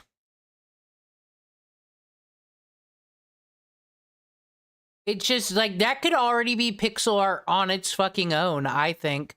You could make a fake Grand Order video game, an RPG maker, just using these. These seem like it'd be easy to manipulate, but I ain't a plagiarist, so I kind of start with tracing and then kind of turn it into my own thing using whatever palette I loaded. That's kind of my thing.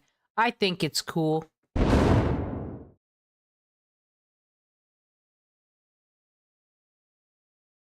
All right, we checked in with Iam Jomha.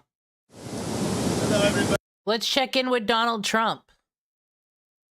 Did you know that he does airplane videos? I want to check one of those out.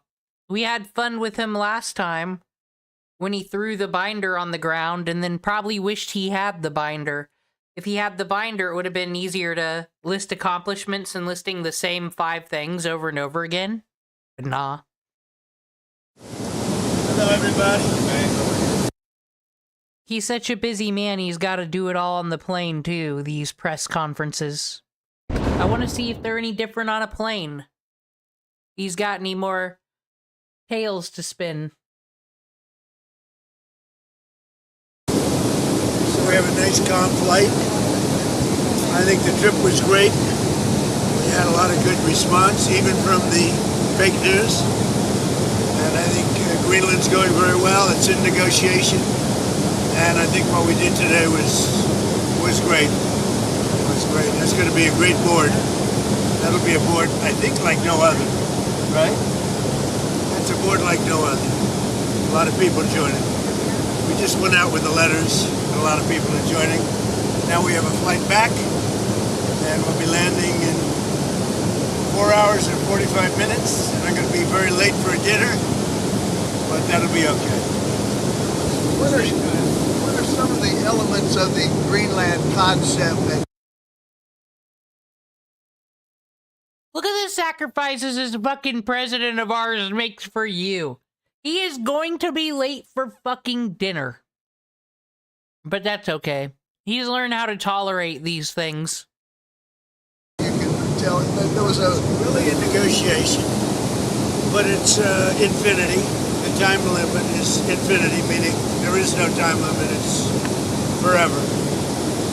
It's, you hear about 99 years, 50 years. It's forever. That was discussed. We can do anything we want. We can do military. We can do anything we want. And it's being negotiated, and let's see what happens. I think it'll be good. Would the U.S. have no price? There's no purchase price. Would the U.S. have pockets of sovereignty over parts of We have a lot of great things in the deal. And So, like, once again, imagine this. President, world leader, is the only job where you already dealt with all these people in the press conference room, but it's like, okay, I gotta go to Europe now, and the press is like, okay, we're gonna get on the plane with you and follow you so we can get our questions. This is the continuation. Said he's got a little fucking paparazzi that just gets to follow him and hang out on the plane. How cool, really. don't forget, they're also good for Europe. Because, when we're good, they're good. And if we're not good, that's not very good for them. Because we hold it all together. We're holding it all together. Does that actually give you control of land in Greenland? Does it give U.S. control ownership of land? Yeah, whatever we want, yeah. We're all going to work together, and actually NATO is going to be involved with us. We're going to be doing in conjunction, parts of it in conjunction with NATO, which is really the way it should be. But to be clear, will the U.S. own that? that? Any expense, because we're not going to have expense. Other than building the Golden Dome, we're going to build the Golden Dome, and we'll have participation in that also. The cost of the Golden Dome, we'll have participation in that also, meaning with the expense of it. And it'll be like no other. I mean, our technology is incredible. Is Denmark signed off on this? Are they on board with this concept?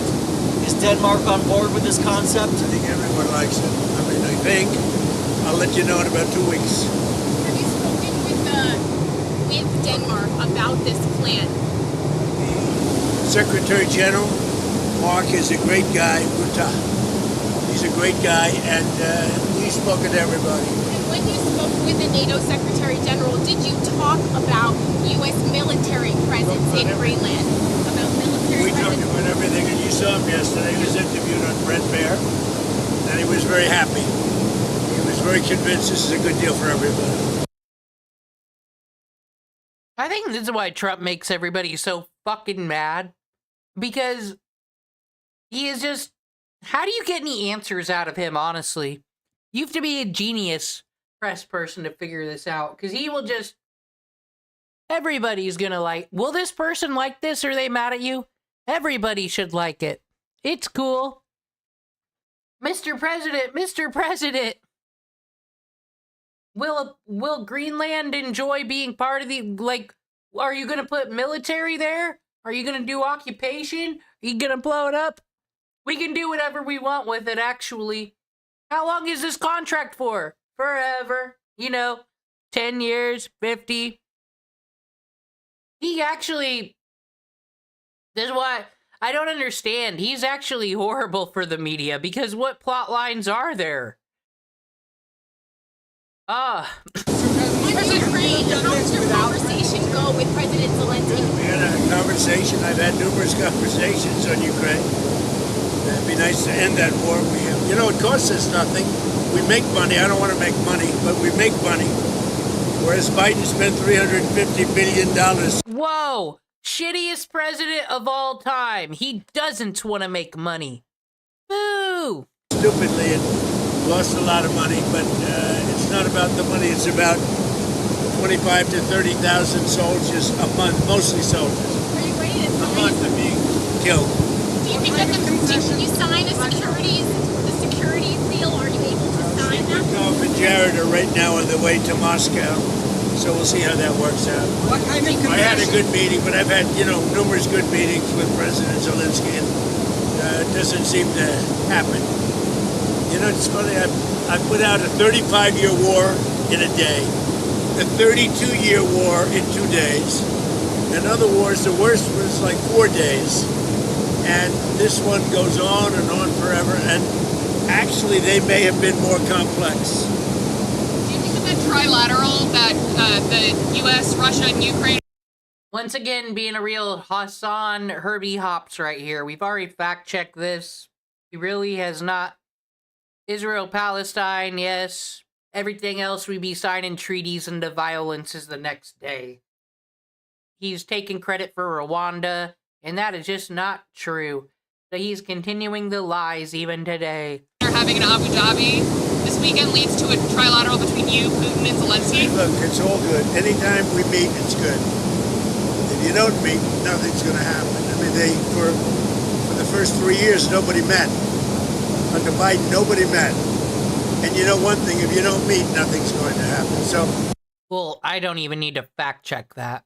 I'm pretty sure Biden and Zelensky had words when Biden was president. What is this? We are meeting, and we'll see what happens. I hope we can save a lot of lives. That's all. Mr. President, what kind of concessions does Vladimir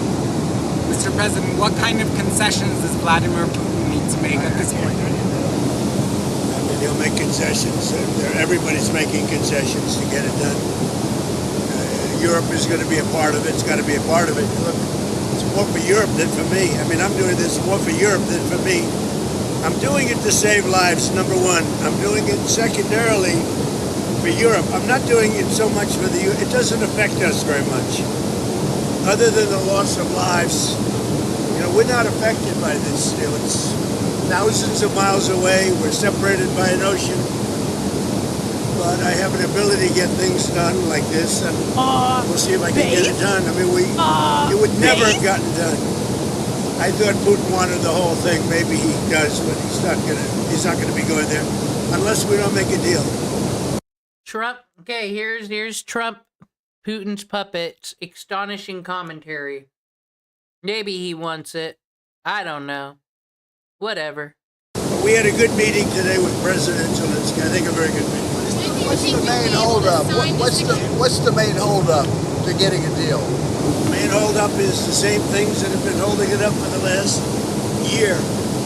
Look, this is a war. This is Biden's war. This isn't my war. This is a war that should have never happened.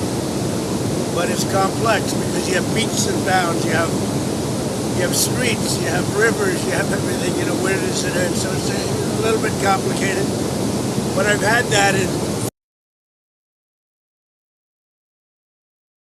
Okay, so that's why it's great that presidents, everything they do is recorded on C-SPAN for all of us to see. Fucking great, because it's just like watching managers get in trouble and having to explain. This is all what board meetings look like. He is nothing here, so you just gotta be like, ah. 5 of the other wars. You know, there are meets and bounds. It's a location, it's boundaries. And I got them done fast in days, and this one is just going on. And you know, what's happened here is there were times when Putin didn't want to make a deal, times when Zelensky didn't want to make a deal, and it was like opposite times. Now I think they both want to make a deal, but we'll find out. Did something change that makes you think that Putin and Zelensky now are serious about it? I don't make any predictions. There are no changes. I think that President Putin would like to make a deal. I think that President Zelensky would like to make a deal. What did Zelensky say today? I mean, he came all the way there to meet you. What did he say? He said he'd like to make a deal. I mean, you know, there's not much you can say. People know. You better be lying, Trump. You better not be saying that Zelensky came from the Ukraine in a fucking helicopter to come meet you face to face to say, and I quote, I just need to make a deal with Russia. And then he went away? Carbon footprint, motherfucker. It's already bad enough we be in Air Force One for these questions. The parameters, it's not like, you know, we're discussing things that have been discussed for 6 or 7 months, and he came and he said he wants to make a deal because I wasn't necessarily sure. I think he should want to make a deal. It's pretty tough. It's really tough on the people of Ukraine. I'll tell you that. Mr. President, how they live without heat, where it's 20 degrees below zero. You know, it's very cold. That's a colder climate for the most part than Canada. And they live without heat. I asked him, I mean, how do they do that? And he gave me an answer. It's pretty amazing what they do to live. It's no way to live. Yeah. Back to Greenland. Can you elaborate more on just, we're trying to understand what exactly the concept is here. Is the U.S. going to actually take ownership of? We'll have something in 2 weeks. There's a good spirit to get something done, and we have to have a strong freedom. We have to have the ability to do exactly what we want to do. We have a great military. I built a great military. I did this on my first term. And continuation, big continuation. I think what we did with the defense company. I'm so glad that Donald Trump created the army.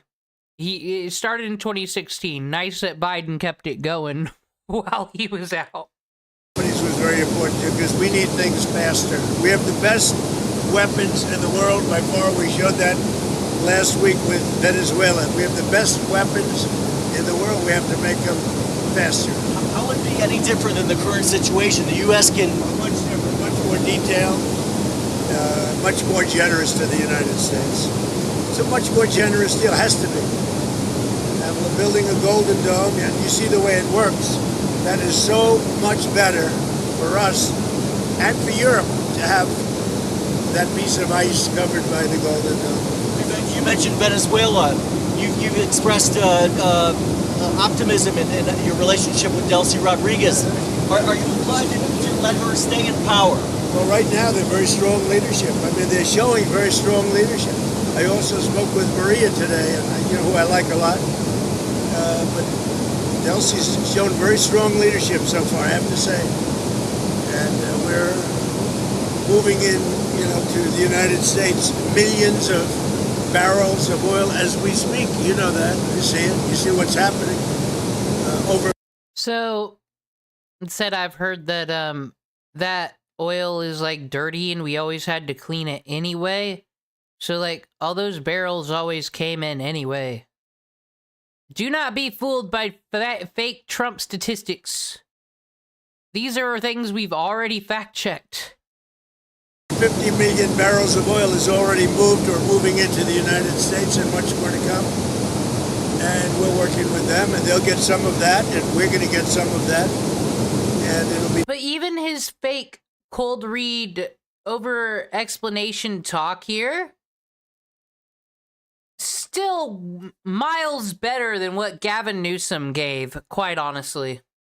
Gavin Newsom taking the L against Trump once more. Divided up, and our country will become richer, and that means our taxes are going to be going down, and they will do better. Venezuela is going to do better than they've ever done. So if that continues, even with us, taking a very fair piece of it, Venezuela will do better by far than they've ever done. Going to be very rich, and she has done a very good job. Have you spoken with Jamie Dimon since the lawsuit? No, I haven't spoken to him. No, he debanked me. So we'll see if that means anything, but I think it should. You shouldn't be debanked. You get debanked if you don't have money or if you default and you have this great company, and all of a sudden I was told, no, you... Oh, I did see something about this on the ground news today. Like, apparently there is a lawsuit in this whole banking thing, though, which I do agree with. We don't want Visa and MasterCard and fucking payment processors to actually have control. Doesn't matter how much you hate someone, you don't want to see them with $0 in their bank account because the fucking corpos said so. Can't do that. It's so wrong. That's so wrong. I don't know what their excuse would be. Maybe their excuse would be the regulators. I don't know. But regardless, I guess it's a good lawsuit because every pundit has come out and said Trump has a great lawsuit here. You're not allowed to do what they did. Jamie Dimon, what he did, he's not allowed to do that. Where do things stand with Iran? The U.S. has got sizable military assets. You know, we have a lot of ships going that direction, just in case. We have a big flotilla going in that direction. And we'll see what happens. We have a big force going toward Iran. I'd rather not see anything happen, but we're watching them very closely. I stopped 800... I'm gonna be honest, I really can just, be like, politics. Okay, politics brain off. I want to do this dumb thing, and that's gonna be my focus for the week. I'll check in on politics later. But I am really curious to see how this Iran thing goes. Hope the best for everybody, question mark? 37 hangings on Thursday. They would have been dead. Every one of them would have been hung. This is like from 1,000 years ago. This is an ancient culture. Very smart people, by the way. But it's an ancient... Oh my... Now, this is the part where people are gonna be like, here's fucking Trump being Islamophobic, then they'll show this terrifying face of his, too. This freeze frame right here. But no, this is how the press takes down the quotes he says.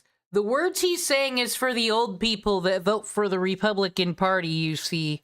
Now, they might not be caught up on the Twitters and Iranian culture, so he has to explain it. This is for them, not for you, the American people. This is for the elderly. Keep that in mind.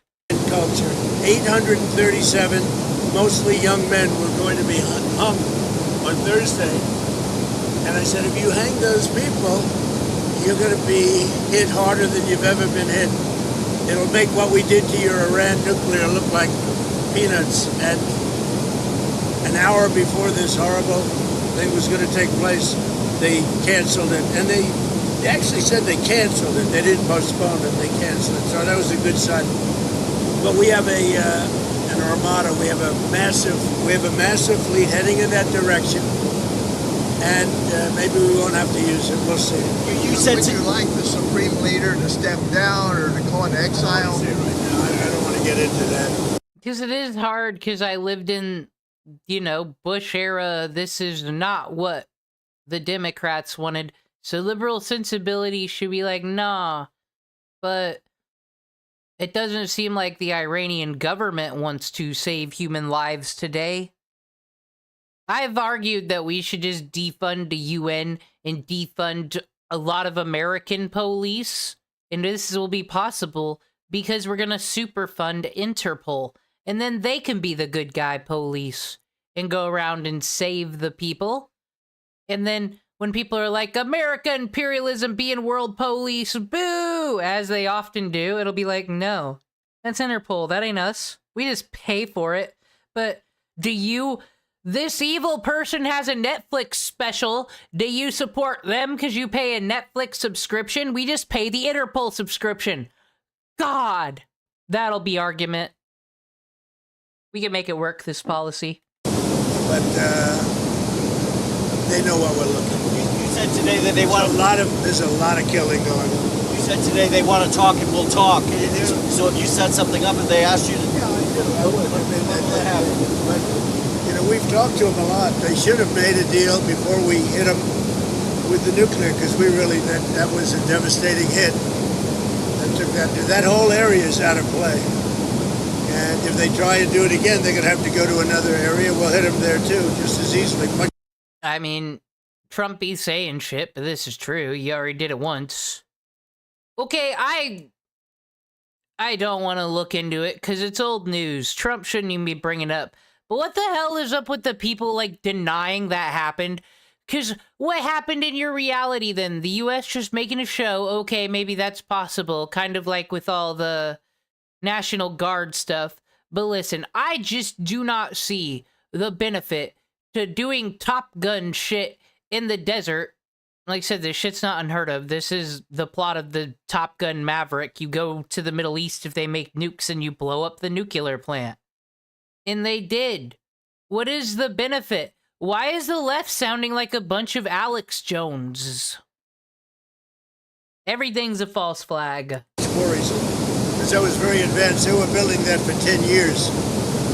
And they'd have to start anew. So, you know, there was a total obliteration. Are you still planning to go ahead with those tariffs that you had mentioned on the secondary tariffs for those affected by businesses in Iran, the 25% tariffs? I am doing that, yeah. We're doing that. If you do business with Iran, you're going to have a tariff of 25%. And when should that go into effect? Effect very soon. Do you still think... Here's where our history comes into effect, because, you know, Thomas McKinley, he wielded the tariffs the same. But Trump doing it in a humanitarian way. Thomas McKinley didn't do that. That guy was just an asshole. So I have no issue with this from sides. Who's fucking allies with Iran anyway? They suck, whoever that is. Do you think there's a possibility that the UK or France could join the Board of Peace? Well, I think they're going to want to. Well, look, most countries, some countries have a prohibition and they're going to their legislatures and getting out. In most countries, the Prime Minister...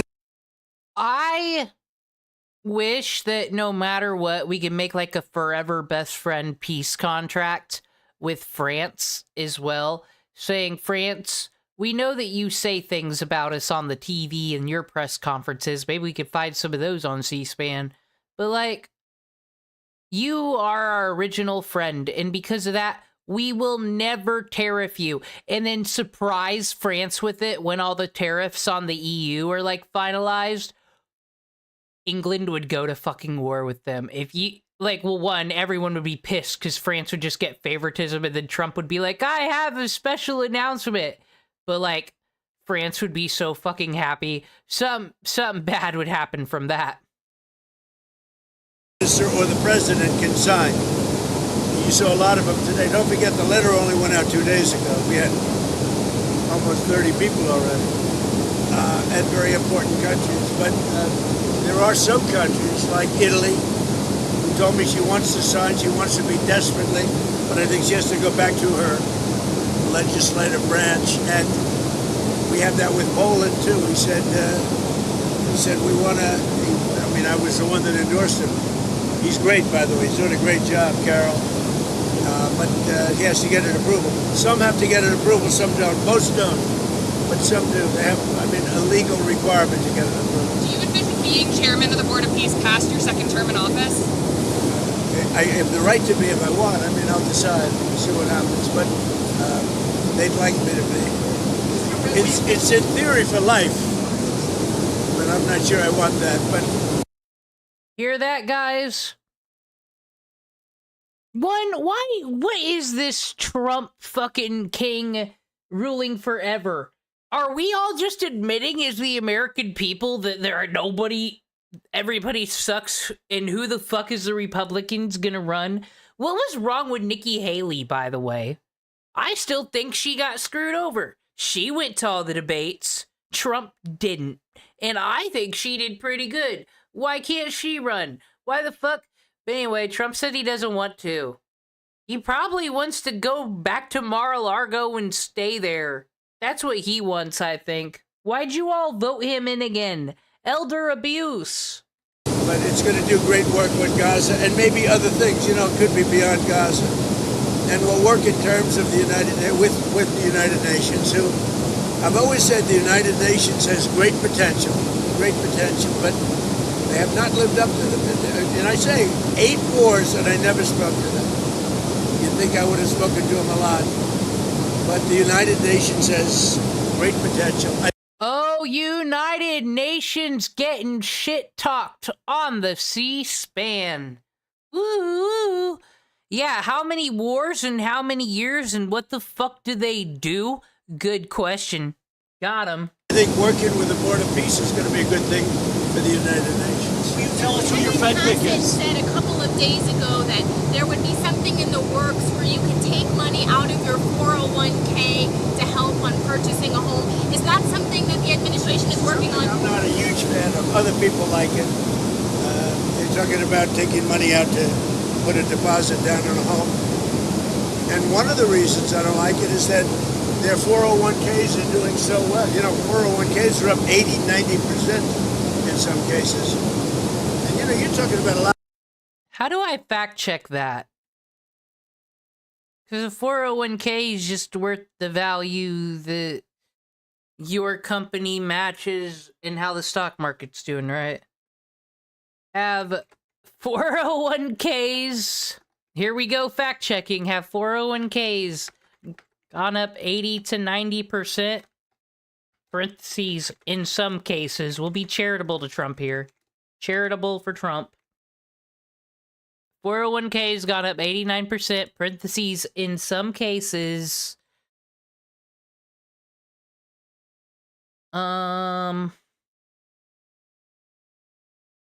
Since Trump has taken office, and then it'll just tell you, oh yeah, all of his friends are rich. All of his friends is 401ks. No credible data shows 401k accounts rising 80-90% since Trump took office in January. Market turbulence was hurt, not supercharged. God damn it, Ronald Reagan 2.0 lying about the 401ks. A lot of people, we're talking about very mainstream. And they're really doing, and the housing market's good, but the 401ks are doing much better than the housing market. I like keeping their 401ks in great shape. I like keeping their 401ks. I'm not a huge fan of putting down a deposit. I'm not. I'm so happy with the way 401ks are doing. But you have people tell me they're up 88%. And over the period of a year, over a full year, it's going to be, I mean, it's going to be close to 100%. Yeah, Steve. Can you tell us back to the Board of Peace? Some of the countries are, I think the permanent members contributed $1 billion. What is that money supposed to be for Gaza? Countries have already put up $1 billion. Some of the countries have already put up much more than that. What's that money for? And that's a lot of money, but it's nothing compared to the value of peace. Peace is so destructive for everyone, even countries that aren't involved. I mean, it's so destructive for everybody when you have wars. Look, everyone's helping out Gaza. See? Like, what did you all want? Something's happening, at least. Can you tell us who your Fed pick is, sir? Can you tell us who your Fed pick is? I'll be telling you soon. I actually don't know. I really did try not to follow Israel-Palestine, because what am I gonna do? And then here comes this fucking hot drama, Ethan versus Hassan Piker, and it was all forced upon us. No, I have somebody that I think will be very good, but I'm not going to reveal it. From Wall Street?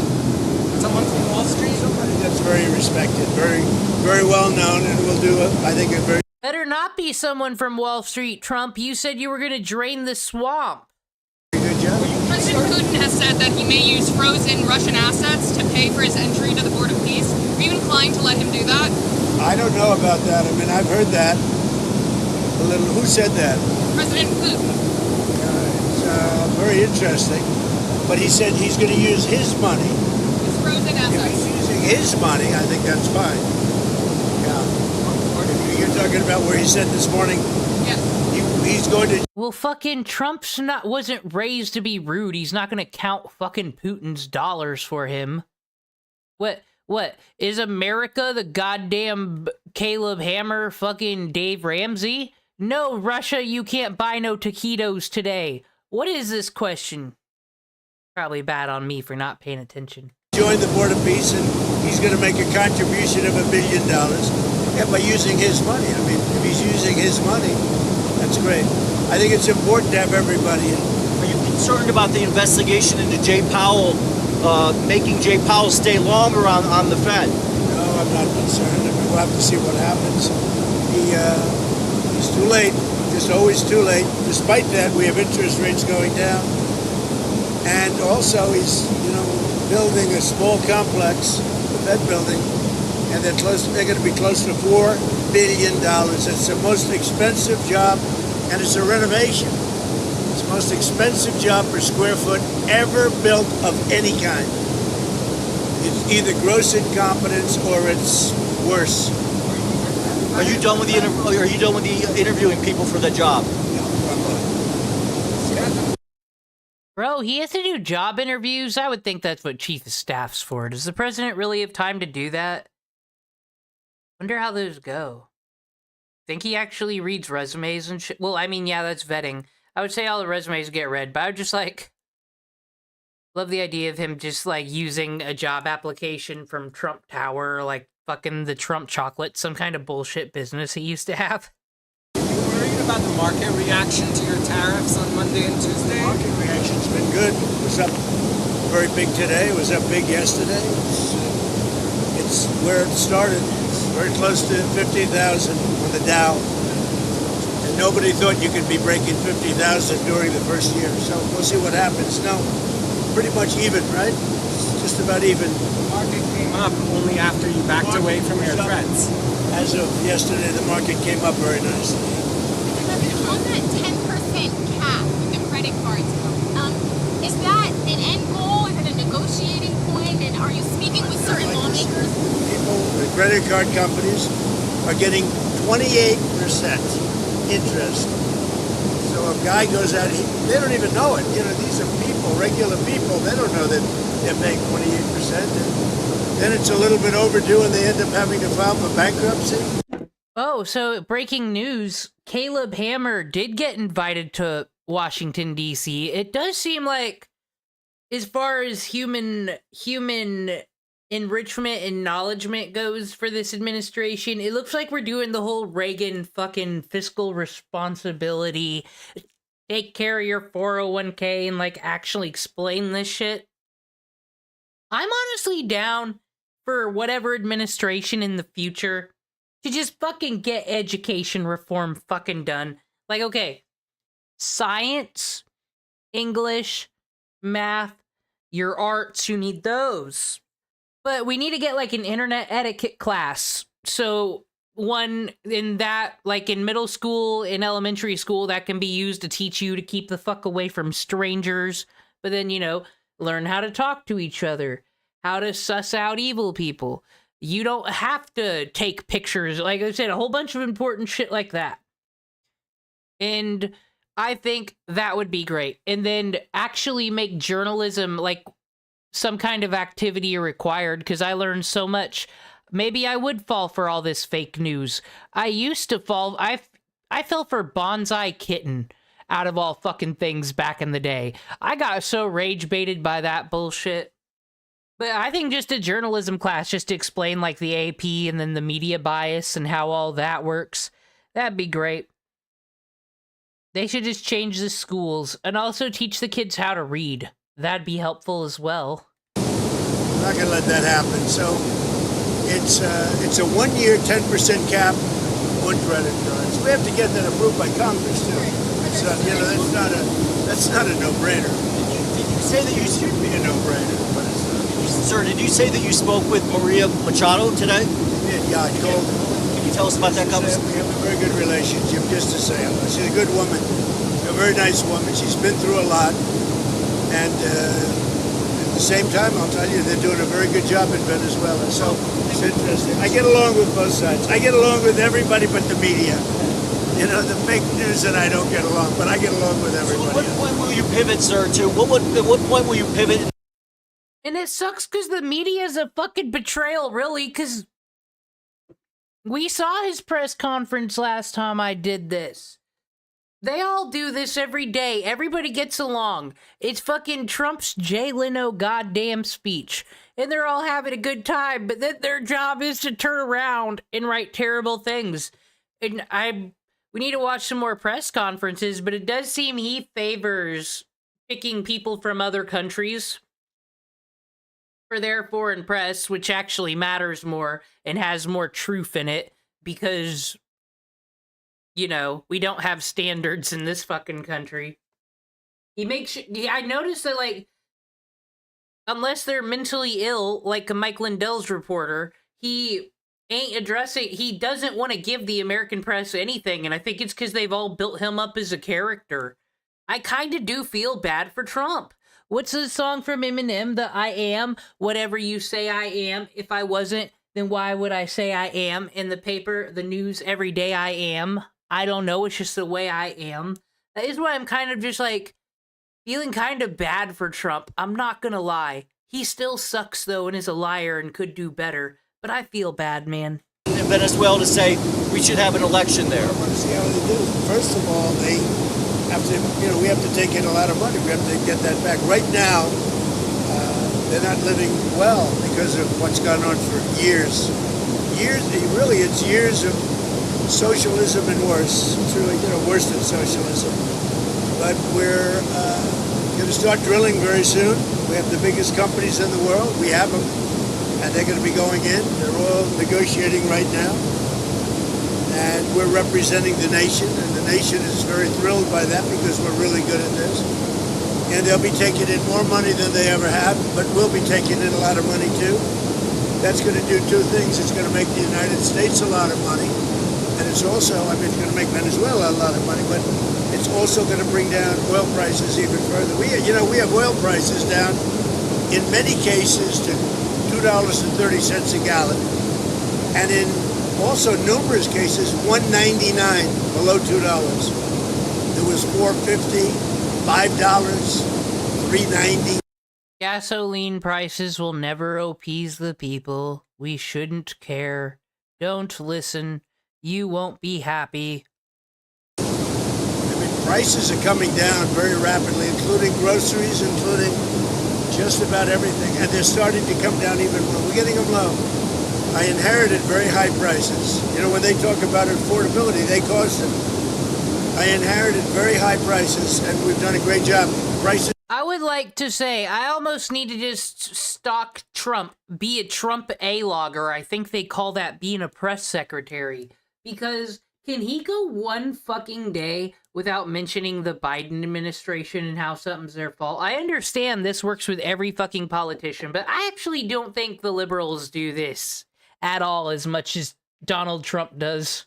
Prices have come down a lot, and I would say led by energy. We're pumping more oil right now. We're drilling more oil than at any time in the history of our country by far.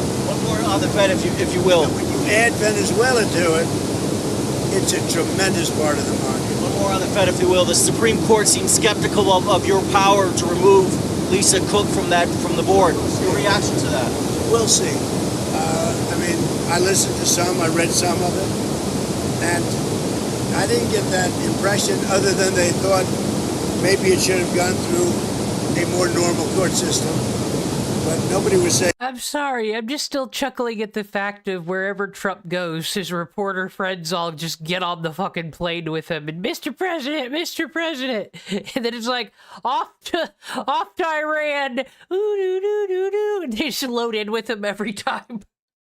She's innocent. What they're saying is maybe it should have been a longer process. But so we'll see what happens. Back to Iran for a second. We've seen wild variation in the numbers supposedly killed in those protests. Have you seen a reliable estimate about how many people were killed? Well, nobody knows the number.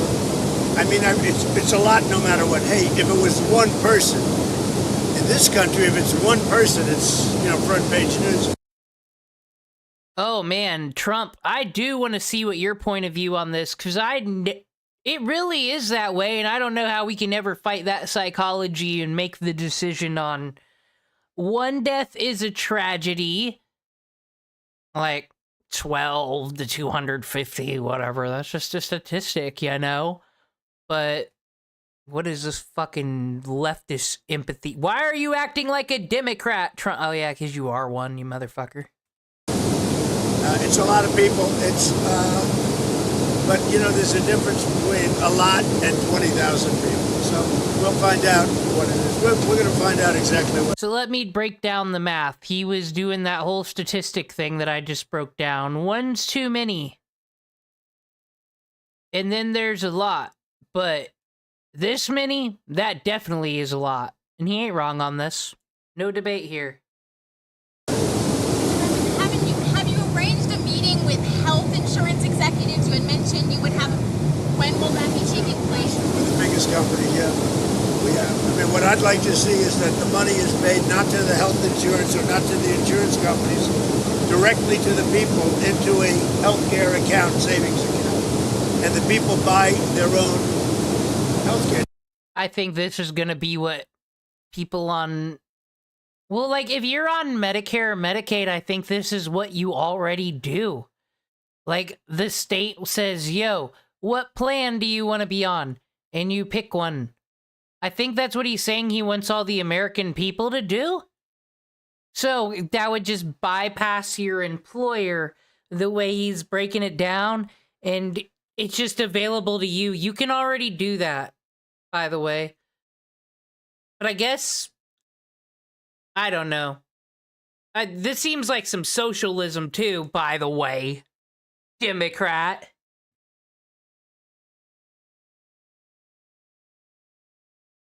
I think... I don't know why he's back. But, I don't know.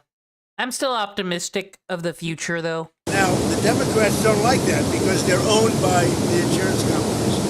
The Democrats are owned by the insurance companies. Obamacare, and I said this for a long time, Obamacare was set up by the insurance companies. They made a fortune.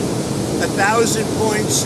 Now, if you really want to get into conspiracy on whether Trump's a Democrat, you need to remember, as we do see now, there's a whole bunch of different allegiances and groups within both parties. And Trump has always had a problem with Obamacare. Back before he ran for president, he didn't like it. And why I think that is because the Obama, Biden, that whole group doesn't really get along with the Clinton group. And the Clinton group, you see, is Trump's friend, which Bill Clinton did NAFTA, and I feel like Trump's whole policies is kind of undoing NAFTA. So I don't know, but they ain't locked up. He never locked up Hillary. They're in contempt of court or something. I don't know. He's not getting them. I think he's their friends still. Up 1,000, 1,250, 1,359%. That's all the money pouring in. I want the money to go directly to the people. Let the people buy their own health care. Now, their health care is going to be better, and they'll be paying less money. It's going to be amazing. But we have to get the Democrats to support it, most likely. Yeah. You're going to Iowa on Tuesday. What's your message there? Once again, all these like weird Nazi, the death camps are coming. Just a reminder, all those narratives are destroyed just by actually watching Trump uncut. It's just, he just wishes everybody would get along. He does lie, and sometimes his ideas are great. You should believe him. Just give him a chance. That's mostly what he just wants. He wants a chance, people. Ahead of the midterm elections. Great to the farmers. The farmers have been great. I helped them out when we were going through the difficulty with China, which we solved. China's buying a lot of product right now, as you know. But while we had that negotiation, and I gave them, billions of dollars, and they were very happy. The farmers like Trump, and I like the farmers. I won their vote I won almost all aspects of a lot of. Look at the auto work. I watched Boardwalk Empire, and that has Steve Buscemi. And in the beginning of that show, he is a politician. He's the Treasury Department for fucking Atlantic City. And when politics and stuff happen in that show, he's got his little thing on, and he's like, I support the women's vote, as long as all the women vote Republican. Like, he just talks this way, and it's like Trump fucking 1920s politician speak. Is how well I did with the Teamsters, the auto workers, but the farmers have been very special to me, very successful. All 3 terms. I won it all the time. So I think they're really happy, the farmers, with what's happening. You've expressed some concern, though, about the midterm elections. My only concern is that presidents never win. What is it, 2 times in 50 years? Democrat or Republican. Nobody had a better first year than I did. Look at what we've done. We have the greatest economy in the world. We have the greatest investment in a country in history by many times. Once again, this is the one fact we get confirmed from Trump's words last time. In the U.S., we are the richest country. Boom, boom, boom, boom, boom. So, let's be real, guys. Let's be 1,000% real with ourselves. Put our white guilt paddles away. If we're the richest, I would rather be on this side. I'd rather be on the rich side. Just saying. I'm happy over here. Think of it, $18 trillion. We have thousands of businesses being built right now. And they're going to be opening soon, and it's going to be amazing. Also, the great big beautiful bill kicks in now, now and over the next couple of months. That's going to have a huge impact when you have no tax on tips, no tax on Social Security, no tax on overtime. I thought he was putting tax on overtime, and I heard that, and I said, that's just stupid. Okay, let's see. When the big beautiful bill takes effect, will overtime not be taxed? We already know the fucking tip thing is bullshit. What about overtime? That affects a lot of people.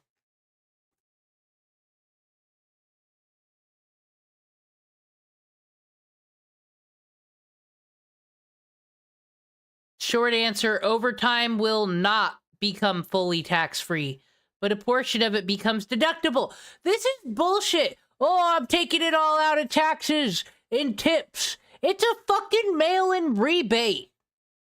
Son of a bitch. It's like when you go to the store and it's like, this is only $50. Really $200 with a mail-in rebate, and you hope that you remember to fill in that survey and send it in time. Fucking Trump sending us mail-in rebates. That's what we've learned. That's going to have a huge impact. Also, the one-year depreciation is big for businesses. They're going to have to hire a lot of people. So I don't think there's ever been anything like it. I think we have a great country. We have a country back. We were a dead country, and now we're great.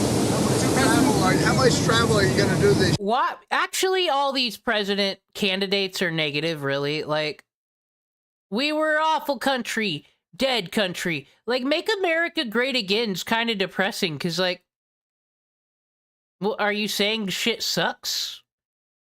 Wow. I don't like it from the left or the right. I think it's great to not live in a third world country. Your campaign travel. I'm going to do a lot of campaign traveling. I hate to tell you guys, but it's going to keep you employed. No, we're going to work hard. That's going to get clipped. Yeah, it keeps you employed. Trump threatens to fire reporters for being Democrat and threatens them, but he just means, you know, gotta keep you on part of the plane tour group. The problem with that question is, for whatever reason, it's a deep down psychological reason, sitting presidents that won, even that won big, we won big, all 7 swing states, a popular vote, sitting presidents don't seem to do well in the midterms. I guess over a 50-year period, they won twice. What a little tyrant baby. He already knows he's not going to do well because that's just the statistics. Look at him reading up and learning his history. He must watch extra history in his spare time if he ever gets any. So I don't know what that is. That's something down deep. You'd have to ask a psychiatrist about that. But we should do great. We won the election big. The border is now great. The border is the best we've ever had. The border is the best there is anywhere in the world. Look at some of the European countries, what happened. They wish they had our border. And they tell me that openly. They wish they had our border. And they have to do something about it. What Europeans are you talking to, Trump? The ones I heard from said that our country is terrible for ever doing such a thing, and now we got ICE out in the streets killing people. They would never have a border or do something so fucking sinister like that. Disgusting. Who the fuck are you talking to, Trump? Liar. Mr. President, how many times do you think you'll meet with the Chinese president this year? We're going to make it. I think we're done with the old schedule for just this week. This has been Mental Health Awareness Week for me because I always go through these phases. I didn't think I could be an artist, and it's almost kind of like the adult coloring books. It helps me calm down, and I like it. And then I get to watch this, and I discovered at the beginning of the stream that I'm actually smarter than the Associated Press because I fact-check way better and find way more facts, and I'm a stupid person. So it's my duty to watch the content that the White House and C-SPAN put out. I'm going in April. He'll come toward the end of the year, and I look forward to seeing President Xi. I've always had, his wife is fantastic. He's an amazing guy. And I've always had a great relationship. President Xi of China. Always had a great relationship with him. It was a very strained relationship during COVID. But now it's an excellent relationship. Look, you see that. Look at all the farm product they're buying now. The soybeans, they're buying a lot of soybeans. And makes. I heard they weren't buying soybeans, and that's why the farmers needed bailed out. Here we go, checking again. Is China in 2026 resumed purchasing soybeans from the United States? This is very important. This is people say there's more than corn in Indiana, and that's true. It's called fucking soybeans. This is where we really make our money. We need China to make Crayola crayons. It's important. Yes, China resumed purchasing U.S. soybeans in 2026, and in a big way. Multiple independent reports confirmed that after late October 2025 trade truce, China restarted large buying scale and met major U.S. purchase pledge by January 2026. Alright, so I know how this would work, because this is one of my mom's fear-mongering things. She was trying to make it relate to the Midwest. She was saying all the farmers were gonna be poor, and Trump fucked them over, because China's not buying the soybeans because they're mad, and then they all got a bailout check. They all got bailed out, and the government probably bought a lot of them. And now, China's buying a lot of them, and more. Motherfucking farmers are getting 2 paychecks, sons of bitches. What victims, okay? Said, I bet if I sent this clip to her, this is what she would do, though. I'd be like, okay, you were wrong about this soybean thing, and Trump actually improved this. This is what she'd say. I don't want to hear about how Donald Trump improved anything. He's killing citizens in the street of Minnesota and backing people, but they genocide in Palestine. That's what she'll do. It's always moving the fucking goalpost to something bigger. Our farmers happy, and that makes me happy. Thank you very much, everybody. We saw the bruising on your hand. Are you okay? Very good. We saw the bruising on your hand. Are you okay? We might have saw what did that. He is really reckless with the pins. I clipped it on the table. So I put a little, what do they call it, cream on it. But I clipped it. Wow. What an exciting fucking health report. What an exciting last 30 seconds of the president's fucking speech. You guys really do miss out not watching unfiltered news. That's why I'm here. I would say take aspirin if you like your heart, but don't take aspirin if you don't want to have a little bruising. You know, if you take the big... Take aspirin if you like your heart. Don't take aspirin if you like a little bruising. I thought he was going to say if you don't want a little autistic child. I take the big aspirin. And when you take the big aspirin, they tell you you're bruised. The doctor said, you don't have to take that, sir. You're very healthy. I said, I'm not taking any chances. So anyway, but that's one of the side effects of taking aspirin. Thank you very much, everybody. Appreciate it. Thank you. Guys, I want you to know that if I did clip, I can't. If I did send that to my mom, oh my god, text message war 2.0 would come out. This poor man just described that aspirins give him more bruises. He's fucking hiding his goddamn medical information for sure. For sure.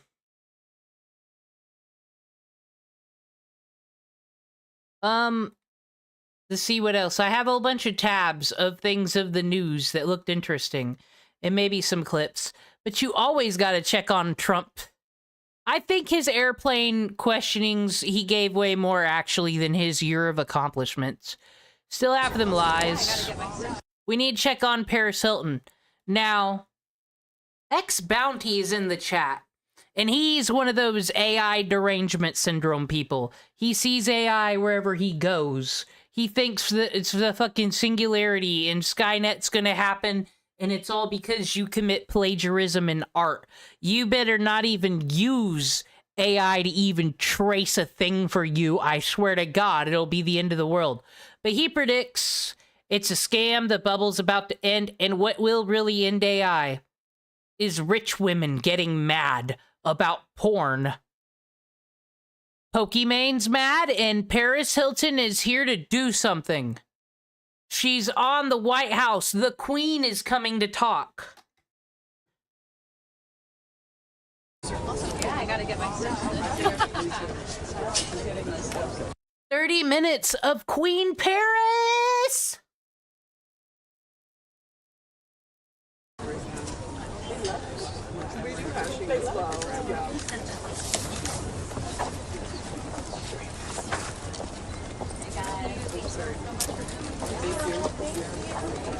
Thanks for having us.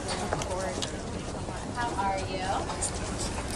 Amazing. See, now, unfortunately, the other white women are all gonna watch this press conference. Hi, how are you? How you doing? And they're gonna think that this is what all the protests are like. No, this is just when actual successful women like Paris are here. Now, I am a Paris Hilton fan. I'm not being ironic here. When she was out here with the ta and putting out music videos that really weren't in the right note, everybody was like, that stupid whore. She's dumb and dumb people like her. And I'm like, no, she's playing a fucking character and it's genius. And she is smart and she went to college. And she also has already done a political thing where she fought off those evil schools. That she was a victim of one where like, are your kids on drugs? Are they bad? And then you get sent to these places where they starve you and throw you in the woods. It's true. Good afternoon, everyone. How are we doing? Thank you all. Let me just grab, sorry, I've got my remarks coming up. Okay, great. Thank you all so much. First and foremost, I want to express my deep gratitude. Okay, luckily though, that's not Paris. I don't think. I think that's a lawmaker. Whoever this is, though, you can't vote her back in because she just started off with first and foremost. Anyone who does that's a bitch in their personal life. Really? To everyone here who is coming in ahead of the cold this weekend to help us push for justice for victims of deepfake AI pornography. We have a collection of survivors and a bipartisan coalition here that is growing and so. Okay, now I gotta be careful because she said survivors, but if they're survivors of AI deepfake porn, does that make them like the same as a whole bunch of Sarah Connors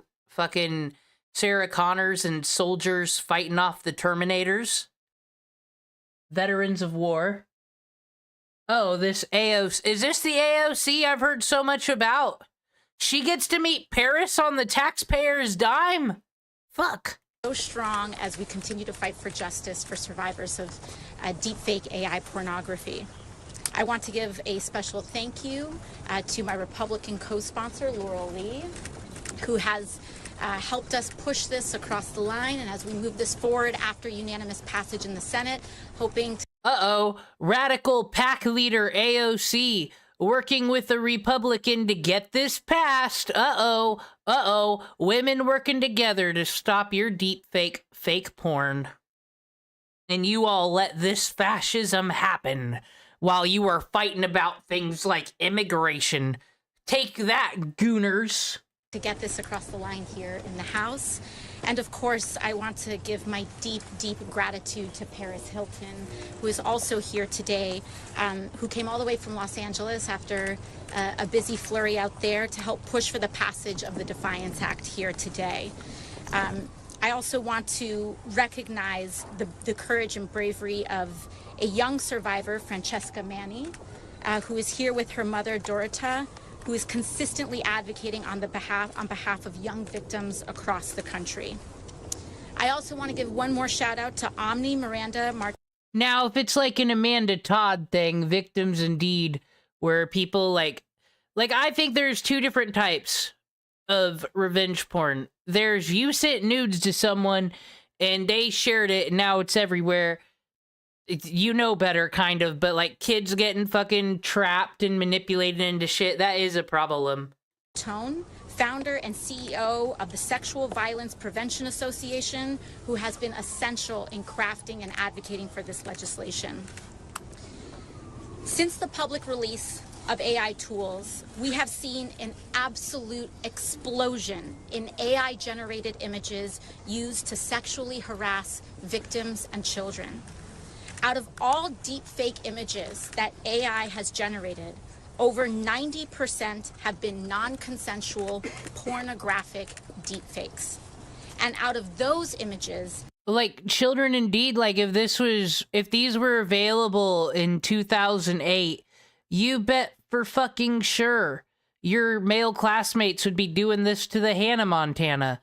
And it's whatever to them, but then if they're posting it on the internet, they're posting child porn. They're posting lolicon. Insane. 90% of them have targeted women. As a prominent female elected official, I, as well as... Tonto, we aren't fact-checking any of this. We believe all women on this channel. Especially AOC and Paris Hilton. How dare you? Statistics. As many others here have Someone didn't learn from Tumblr. Being targeted by AI deepfake pornography. Not only is this a coalition of legislators, this is a coalition of survivors of sexual harassment and in some cases abuse and assault. As a survivor of sexual assault myself. Okay, though, in some cases, and are you the one person in that statistic? Oh man, I'm gonna be the woke scolding fucking protest person who don't go to protests. You need to get more. You cannot tell me, like, yeah, you need the revenge porn people, you need all that, but no, you can't call the AI victims and survivors. You just can't. That's no. Is that Betsy Brandt from Breaking Bad? This resurfaces trauma for so many people across the country. And that is what it is intended to do. because the creation of this content parallels the same exact intention of physical assault, which is about power, domination, and humiliation. And while these images may be digital, the harm to victims... Now I will say, since we watched Anita Hill's speech about how she was sexually harassed with the pubic hair on the Diet Coke from Clarence Thomas, her speech way better than AOC's. ...is very real. Women lose their jobs when they are targeted with this. Teenagers switch schools, and children lose their lives. Congress has a moral obligation. Bullying can lead to suicide, says AOC. To stop this harm. We can stop this harm. And we can pass this legislation to hold the people responsible accountable. Right now, 1 in 8 teenagers knows a friend who has been targeted by AI deepfake harassment. Because AI, parentheses, harassment campaign against women, knew it. If you are a middle schooler, and we should all be horrified by that, because if you are a middle schooler or a high schooler in the United States of America, you most likely know someone who has been a victim to this. And people's parents are waking up every morning in fear that their kid could be next. And while everyday Americans are terrified of this, corporations are finding new ways to profit from the creation of these deepfakes. So while we are all grateful that Congress has taken the tremendous step in passing the Take It Down Act to ensure that harmful content is removed from online platforms, we know that there is more work to be done. It is not enough to take down content. We have to give victims a civil right of action. Take It Down gave us removal, and Defiance will give us recourse and restitution. Once this bill is signed into law, and it will be signed into law, survivors will have the ability to hold... Whoa! It will. It will, because she just did the white woman finger wag at you. Their abusers accountable and seek financial and reputational damage for the harm they have caused. In times of extreme political polarization, I also want to underline that the partnership with Representative Lee and myself have formed, as well as the invaluable partnership of Senators Durbin and Graham in the Senate, I think it represents a real spotlight and possibility that in this time of deep division, there are still bright spots possible, and there's still progress that's possible. See, look at that, everybody. The Republicans are a bunch of Nazis. They went to the concentration camps. Anybody who voted Trump set their house on fire. But when white rich women are mad about AI, and I'm not saying that they're wrong, I'm just saying that's when bipartisanship and equality comes together. As per usual, do not be fooled on who the real elites that run the world are. You're welcome. They will destroy me for trading all these secrets. I am a gender trader. They won't find me. Here. Bicameral, bipartisan advocacy for legislation focused on delivering justice for the American people. So since we've made some massive steps forward, it's time for us to finish the... I'll show you very quick, X-Bounty. Since AOC wants to take all the oxygen that should be going to Paris Hilton, I'll show you. This is Berserk Castoria. I couldn't have her in the gotcha in the fake Grand Order, so I'm making her here. But check it out. I figured out what the perfect thing to trace, because this is my first actual human body. Tonto challenged me to make one of these yesterday, but I did do a little tracing. It messed it up, but it's this. This is a Necroid figure. It's not a Funko Pop. This is the more advanced one. And I even said it does look like pixel art when it's this small. Then I just can do my own thing with it now. I don't need this layer no more. It's no longer, well, almost done. Once I have this outline done, then I'll do my own thing.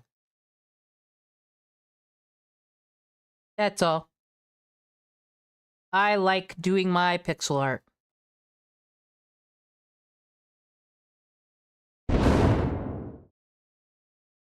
It's not a Funko Pop. Job. And so I urge Speaker Johnson, which we have had positive and encouraging conversations with, to put this on the floor for a vote as quickly as possible.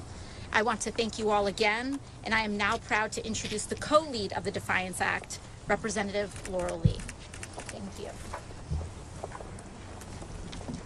Good afternoon. Today I stand with my colleagues, with survivors, and with advocates to say that Congress must act to stop sexually explicit deepfakes from being used as a weapon against innocent Americans. I am proud to stand here as the co-lead of the Defiance Act, legislation that has already passed the United States Senate unanimously and now deserves swift action in the House.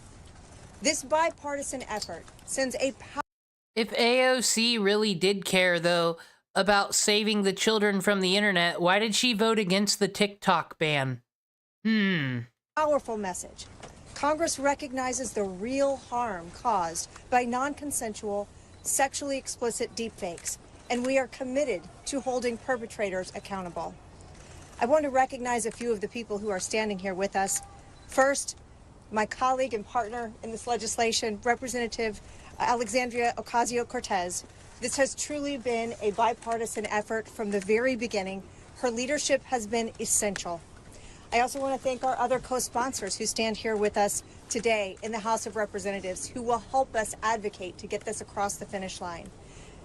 I want to acknowledge the survivors who are here with us today, who will be speaking about their personal experiences.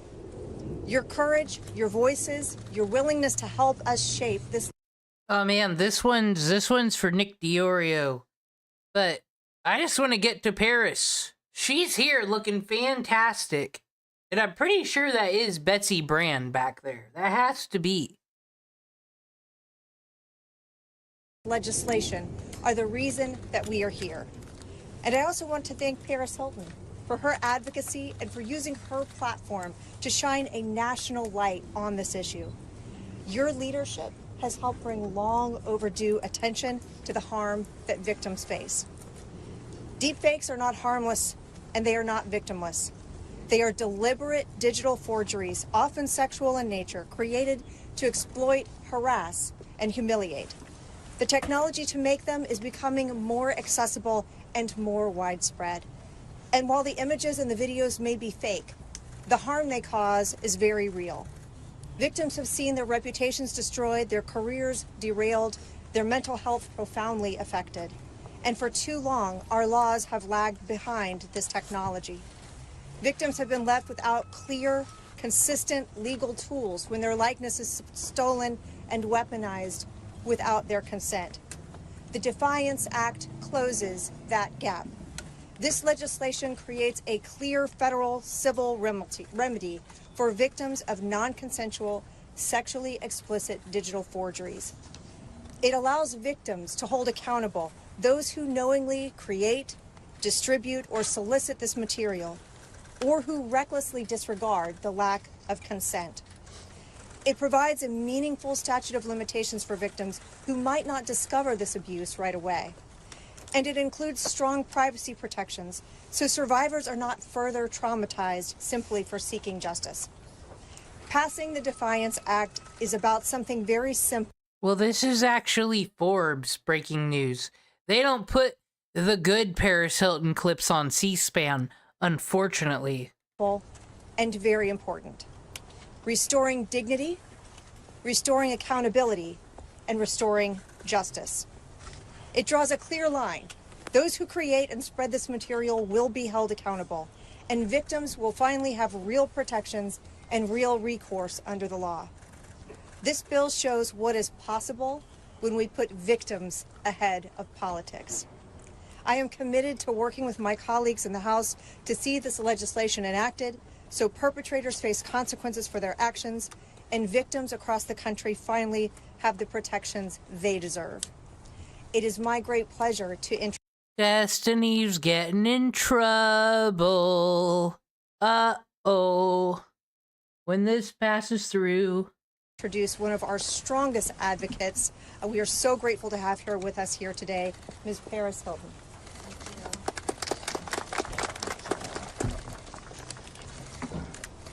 Thank you, everyone.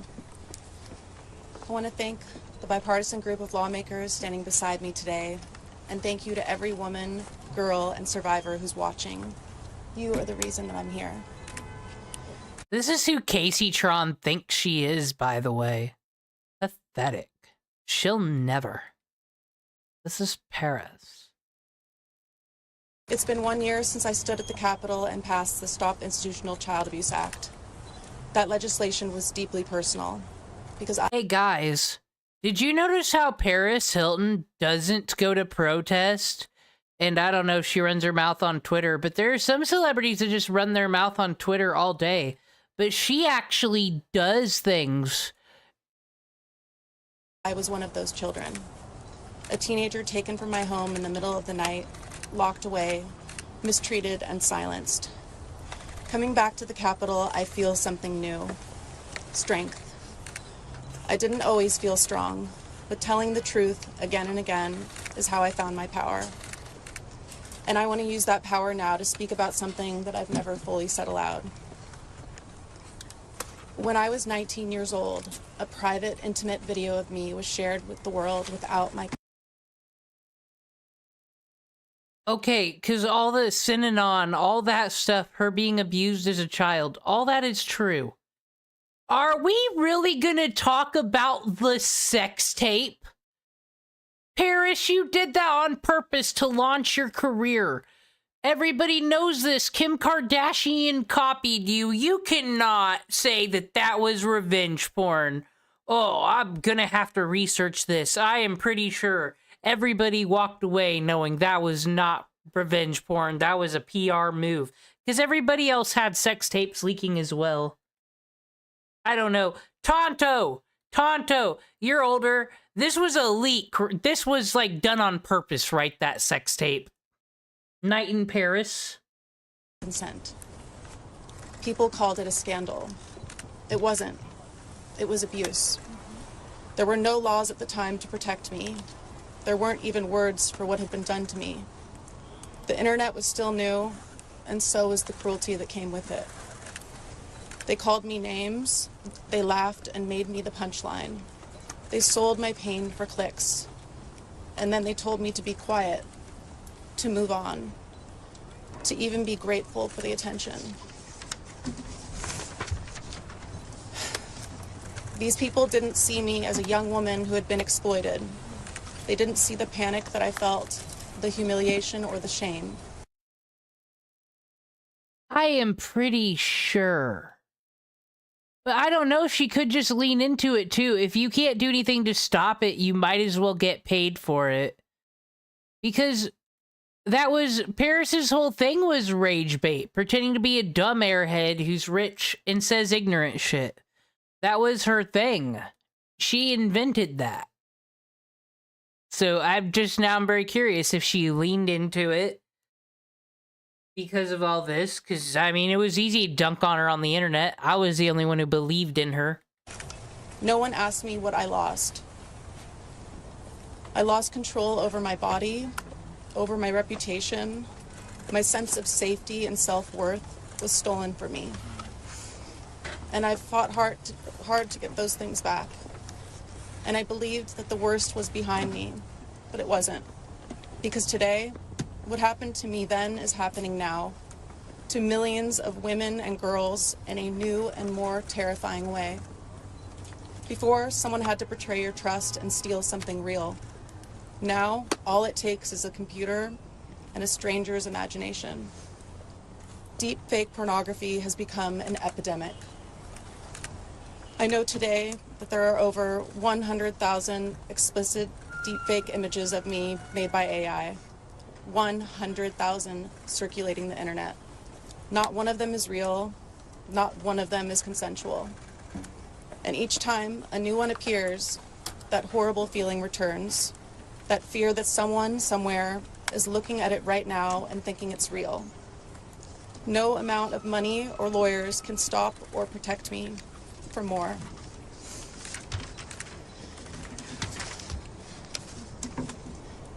It's the newest form of victimization happening at scale to your daughters, your sisters, your friends, and neighbors. A staggering 1 in 8 girls today are experiencing the harms of AI-generated deepfake porn. I hear from teenage girls who are terrified to go to school because they know a deepfake of them is circulating. I hear from women who are scared to run for office, to apply for jobs. I think what they need to do, I was saying South Korea is the first government out here putting things on the fucking AI. Like, I think all these fucking deepfake things should just be required to have a burnt-in fucking watermark that says it's fake. Like, maybe movie studios and creatives and people who can pay the $500 Adobe license are the people who are allowed to not have the fucking watermark. But there's always got to be some indicator that this isn't real. Problem solved. To speak publicly, because they know how easily their image can be weaponized against them. Too many women are afraid to exist online, or sometimes to exist at all. And I know how that feels, because I've lived it. And now I have a daughter. She's just 2.5 years old, and I would go to the ends of the earth to protect her. But I can't protect her from this. Not yet. And that's why I'm here. Because this isn't about just technology, it's about power. It's about someone using someone's likeness to humiliate, silence, and strip them of their dignity. But victims deserve more than after-the-fact apologies. We deserve justice. The Defiance Act is a bipartisan bill that gives survivors a path to justice. This is personal to me. It's part of my story. I began telling my truth. Have they actually, maybe I'm the dumb and didn't remember, have they actually explained what this bill's gonna do? Is it just, maybe it'll just take the ability to make porn away from these things in general? In my documentary, This is Paris, and more in my memoir. Next week, I'm releasing my film, Infinite Icon, the next chapter in my healing journey. I am lucky. I had the platform to reclaim my story, but so many others don't. And what I've learned is this: when your image is violated, it doesn't disappear. It lives inside you, but so does your power. Telling the truth has helped me heal, and I'm so proud that today I stand here without shame. I am Paris Hilton, a woman, a wife, a mom, a survivor, and what was done to me was wrong. And I will keep telling the truth to protect every woman, every girl. Yes, I will not live in shame. I am Paris Hilton. I'll be a part of that movement. Every survivor, now and for the future. Last week, the Senate passed Defiance by unanimous consent. Today, I stand here with Congresswomen Ocasio-Cortez and Lee, asking Congress to pass the Defiance Act through the House. Let's finally make it law. Thank you.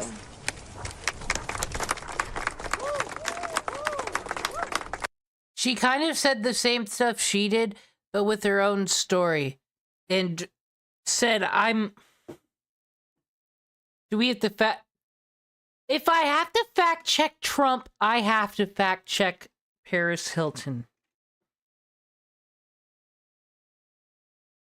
Was the sexual content on Paris Hilton that released in 2003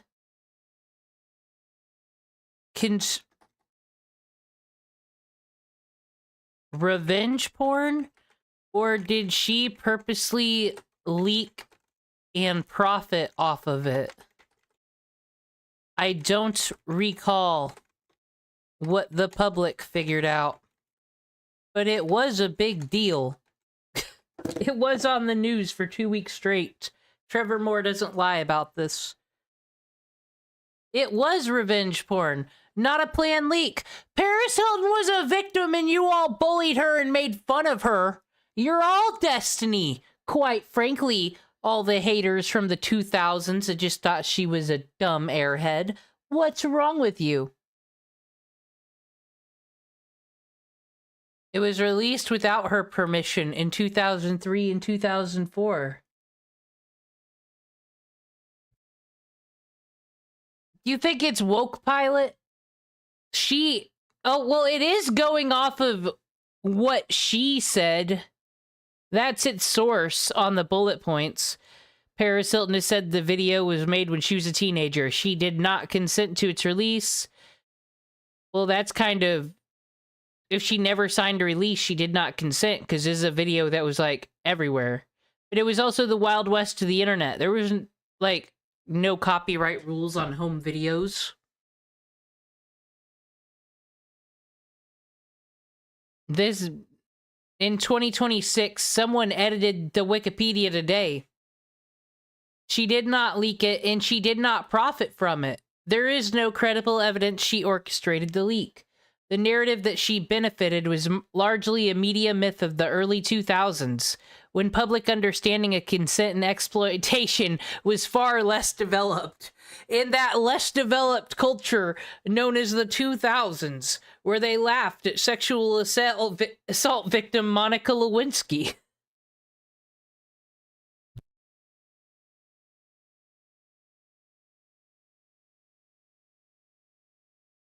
Oh, so the tabloid culture that was like the drama tubes of the day loved framing non-consensual leaks as scandals. This is some National Enquirer trash. I'm glad that we fact-checked Paris Hilton. It's very important, because Paris Hilton does not lie. This is proven.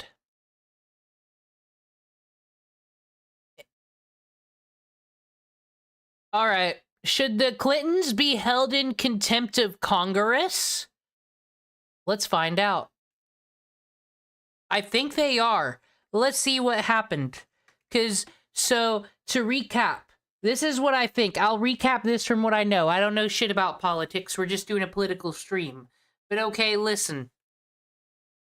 So, there's these Epstein files. Because there was this guy that, like, was a sex trafficker and a pedo. And then he got caught.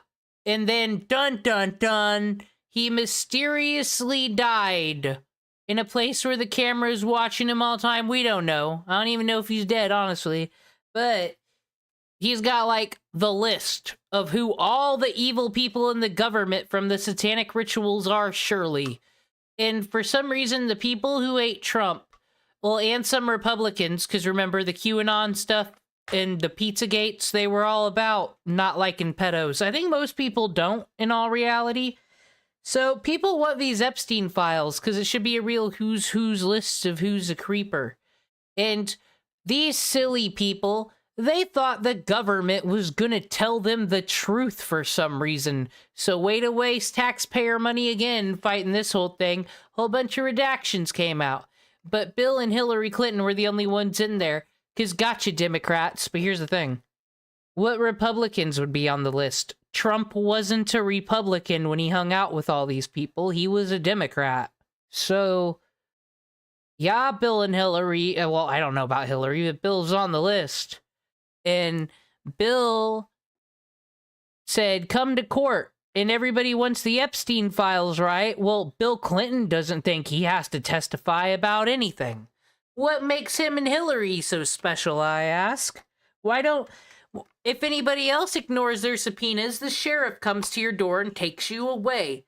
But not Bill and Hillary. So maybe that's what's going to happen. I think Bill Clinton might get arrested. What if you could clean your retainer at the touch? What's a retainer? Oh. On favorably reporting the William J. Clinton contempt report as amended. Members will record their votes using the electronic voting system. The clerk will now open the vote on the William J. Oh, start this up again.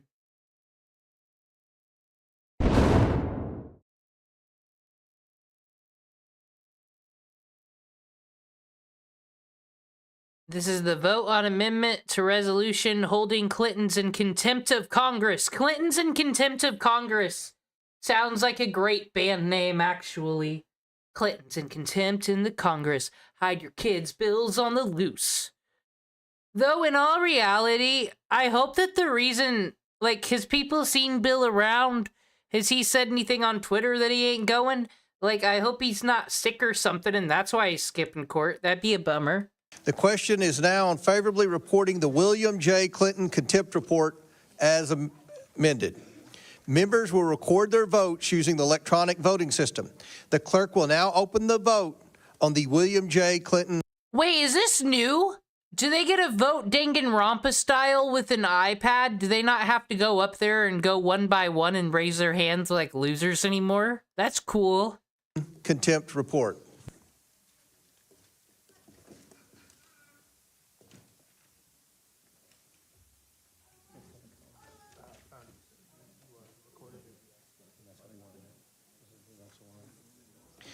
Have all members been recorded who wish to be? Okay, we're waiting on one more. Has everybody voted now? Yes. Okay. Does any member wish to change their vote? The clerk will close the vote and report the vote total. Oh, I need to get on the soundboard. Oh, hold on. See if we can get us. Gotta set the mood here.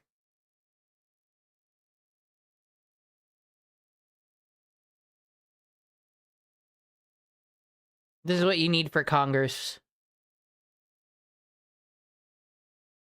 Got a craving? Not that. That's disgusting. Tonto, I'm always looking out for Tonto's sensibilities. He doesn't want to hear about no fucking Pizza Hut.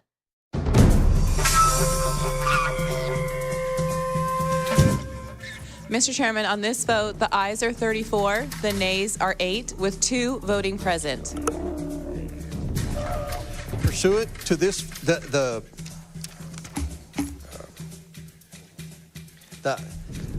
ayes have it. Pursuant to this vote, the committee hereby favorably reports and adopts this report recommending that the House of Representatives find William J. Clinton in contempt of Congress for refusal to comply with the subpoena duly issued by this committee. Woo! No hidden immunity idol for this fuck. The Clintons are gonna get marshaled.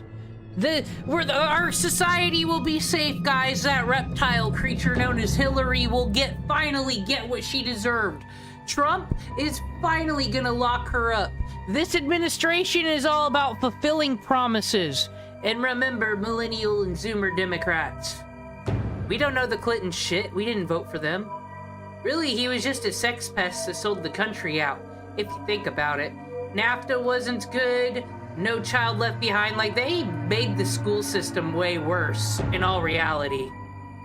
That's all.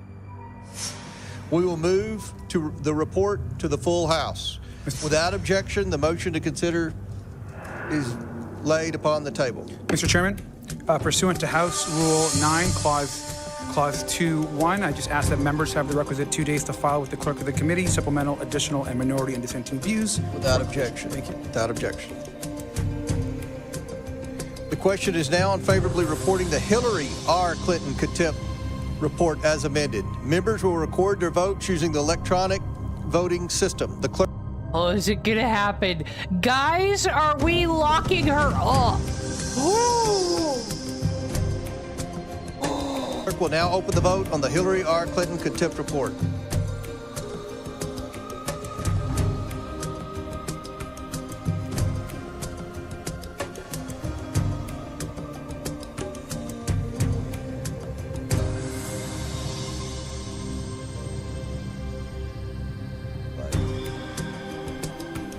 Have all members been recorded who wish to be recorded? Does any member wish to change their vote? Seeing none, the clerk will close the vote and report the vote total.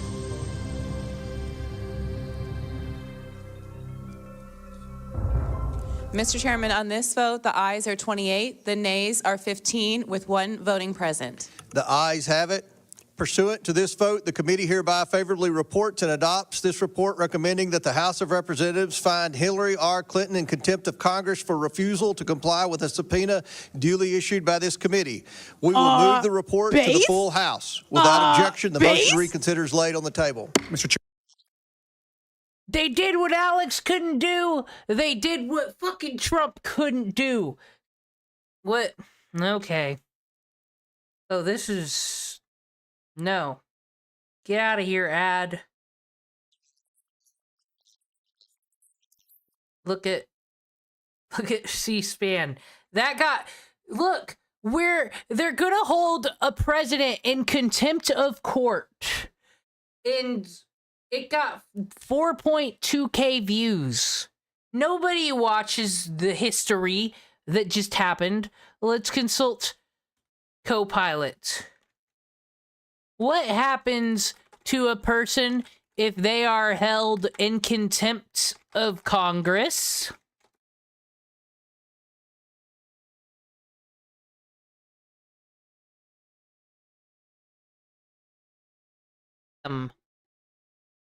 Being held in contempt of Congress can lead to criminal charges, fines, and even jail time. But in modern practice, it is often symbolic unless the Department of Justice chooses to prosecute. Well, isn't that what just happened? Is that the DOJ?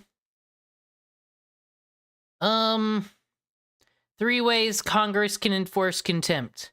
Congress votes, think that's what they do. If prosecuted, convicted, penalties can include fines and in 1 year up to federal jail. What a fucking Gestapo. What the fuck? Why are they free? Reality check. Criminal contempt is powerful on paper, but rarely results in jail because DOJ has discretion. And rich, powerful people never get in trouble or have to do the thing you, the regular citizen, do. And we love wasting taxpayer money, having to have a whole vote on it for it to not matter. Woo!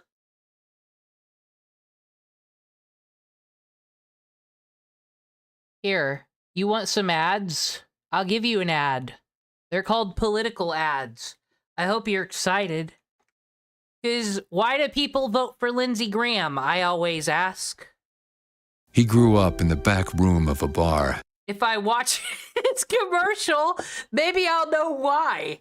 He grew up in the back room of a bar. Of course he fucking did.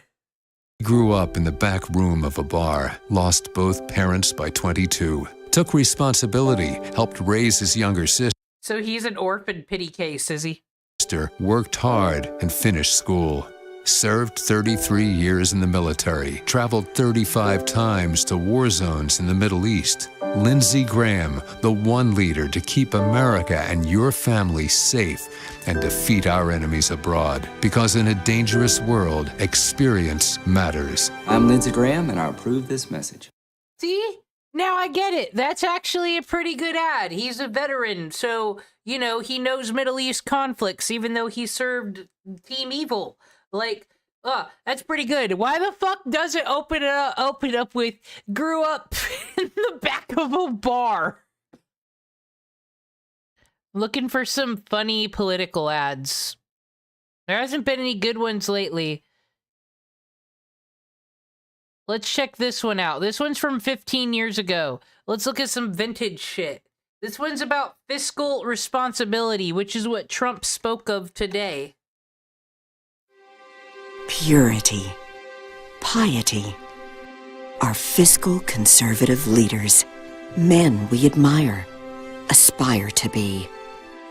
Wholesome, honorable, true believers, men like Tom Campbell, who would never lead us astray, his pedestal so high.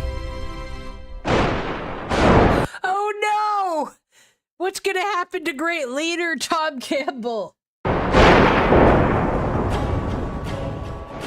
Leaving but one way to fall. Tom Campbell, fiscal genius. Who would remember that as the governor's chief budget officer, Campbell was the architect of our disastrous 2005 budget? A budget so bloated with increased ongoing spending commitments and borrowing that it literally set the stage for the recent decline of California. That's fiscally conservative, Tom? So it's this guy's fault California sucks, not Gavin Newsom's. Who would remember that was the Tom Campbell budget?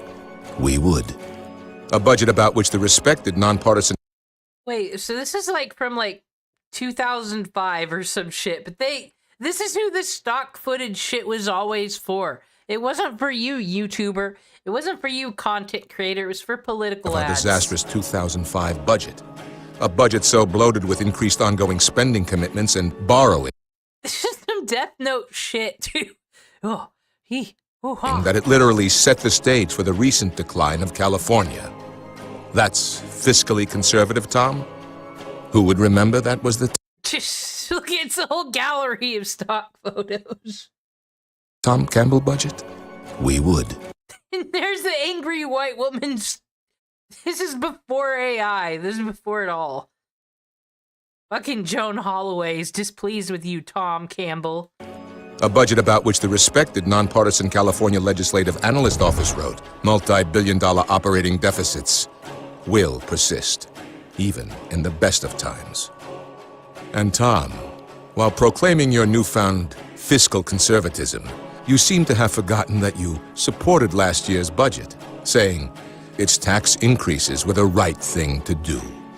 Your current brilliant solution to California's budget mess is to raise our gas tax, already the highest in the country, by 32 cents a gallon. Could there be a worse solution?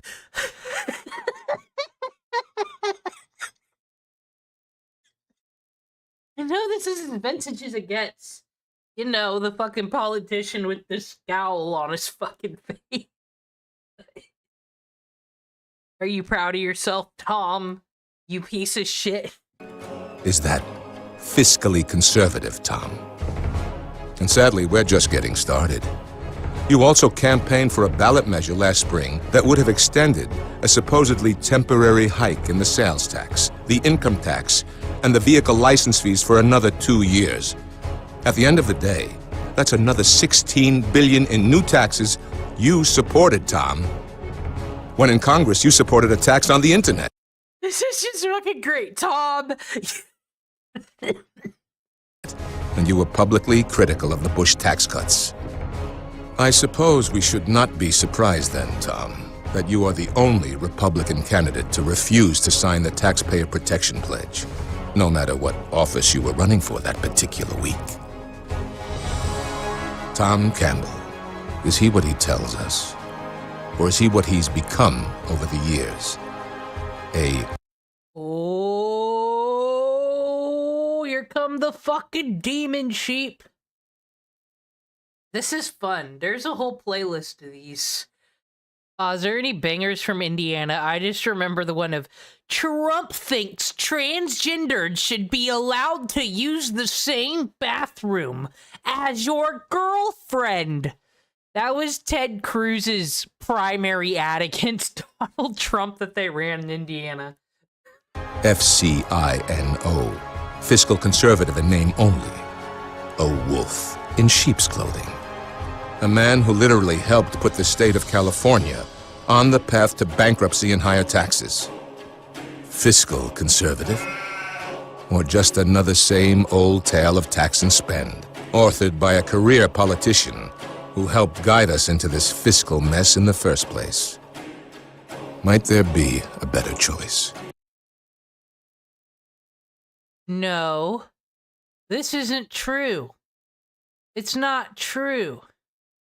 I need to check local Indiana news. Dave Grody isn't dead. That's not true. That just no. I don't believe that shit. That would never happen.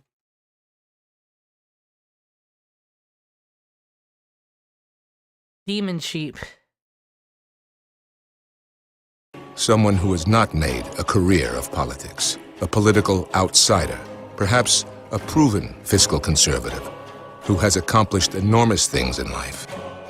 Now that sounds like the right choice for California. Whoa, Balloon Boy? Got more ads, but we need to check out an Indiana ad. It has nothing to do with politics. It's just very important. Y'all gotta respect. Trying to write with... It's the best ad of all time. Yeah, Demon Sheep, Tom McDonald. Crack-a-lackin'! Frank Grody here from Grody Automotive. And this September, I have disco fever, so you can get a groovy deal on a car you love. Here's the skinny. If your old ride's a bummer, bring it to me, and I'll help you drive a nifty new car for just $7 down. But Fred, what if my credit's a little funky? Don't sweat it. My credit approval process is out of sight. But hurry, a deal this groovy will boogie soon. I'm Frank Grody, and I am a dealer for the people. Hey, Grody. I thought that was just very important. This is real Northern Indiana lore here. This man, everybody knows this man. Everybody, listen up. Hey, Fort Wayne, Frank Grody here from Grody Automotive. I'm in big trouble. Business is dragging. I need help from my peeps. So right now, if you help me spring into action, you can save up to $5 grand on a nicer, newer car. Feeling fried by past credit problems? My For the People credit approval process will put the spring back in your step. So if you could help me hop to it, you could hop into a nicer, newer car. But hurry, this deal won't last past the end of the month. I'm Fred Grody, and I am a dealer for the people. Okay, no, it's Fred Grody. Fred Grody is not dead. Thank goodness. One more. Hawk Tua, no.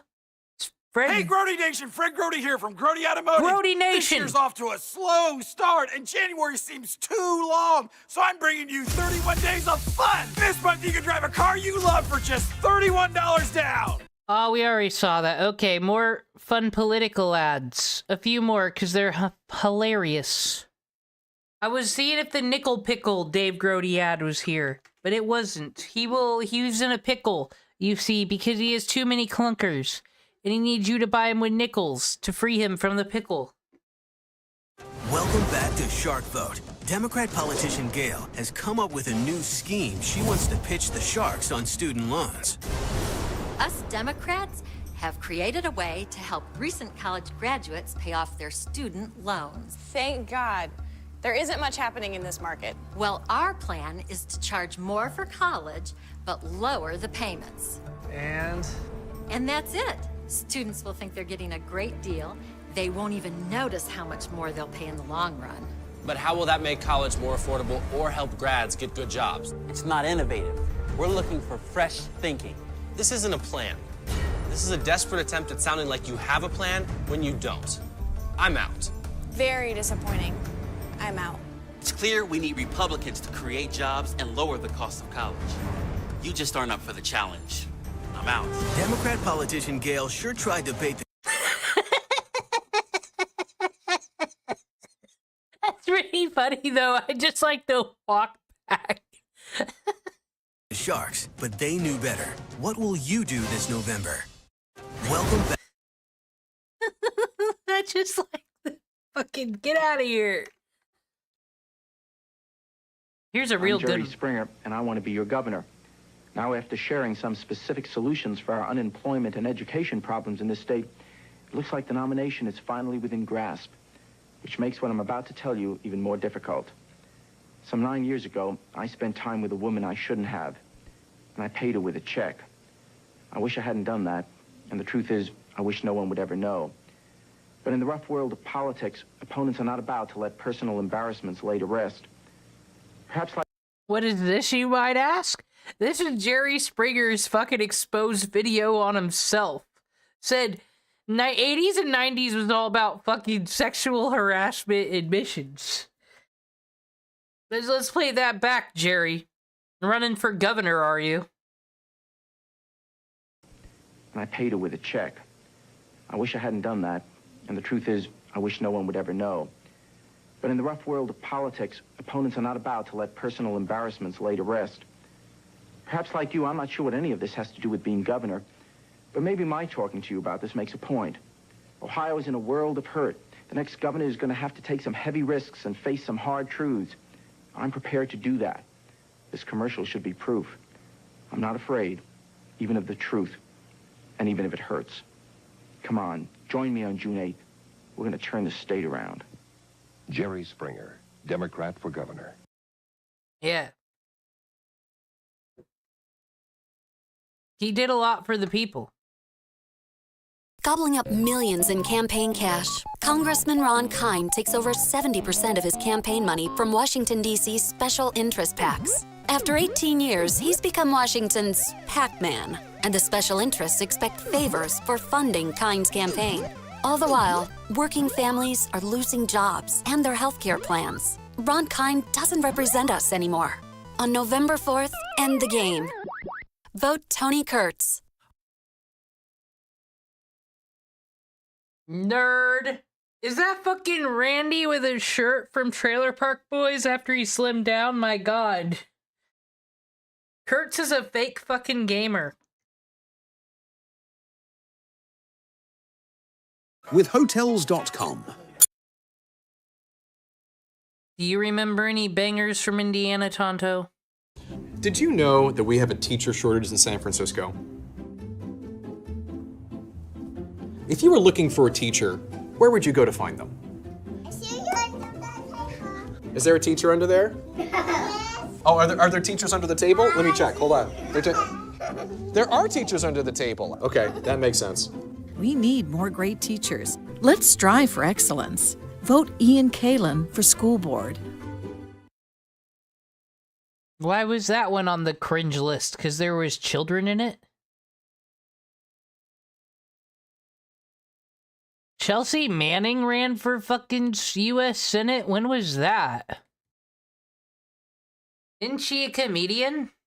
Or am I thinking Chelsea Handler? I'm Chelsea Manning, and I approve this message. We live in trying times. Times of fear.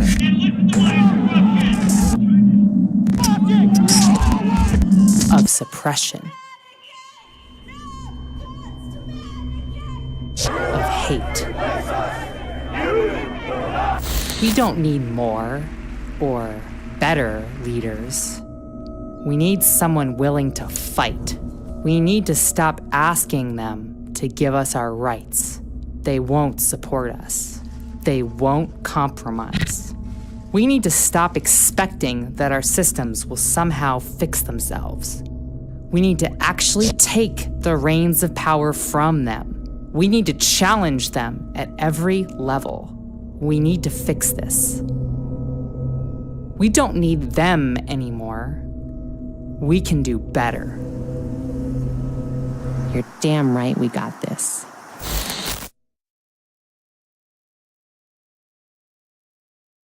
She's gonna take on President Snow. Maybe there's like an archive of all the fucking political campaigns. That's what we need. Because they are great. And they also tell you what the people care about. Let's go. Here's a Dick Lugar ad. We can watch that. That'll give us a time capsule of politics in the past. Reader's Digest called it a major success story among American cities. The National Council on Municipal Performance found it has the strongest economy in the nation. Look magazine named it an all-American city. And just the other night, President Gerald R. Ford said it has the best darn mayor in the country. It's Indianapolis, our Hoosier capital, where a lot of very good things have happened since a young man named Lugar went to work as mayor. Put him to work for all of Indiana. Elect Dick Lugar on November 5th. Is this the guy who didn't die in the car crash at the end of Remember the Titans? What? Trying to find some protest footage.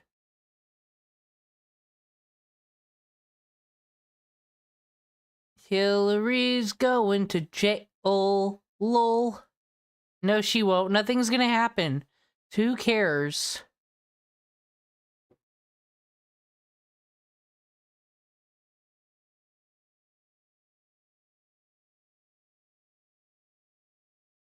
Okay.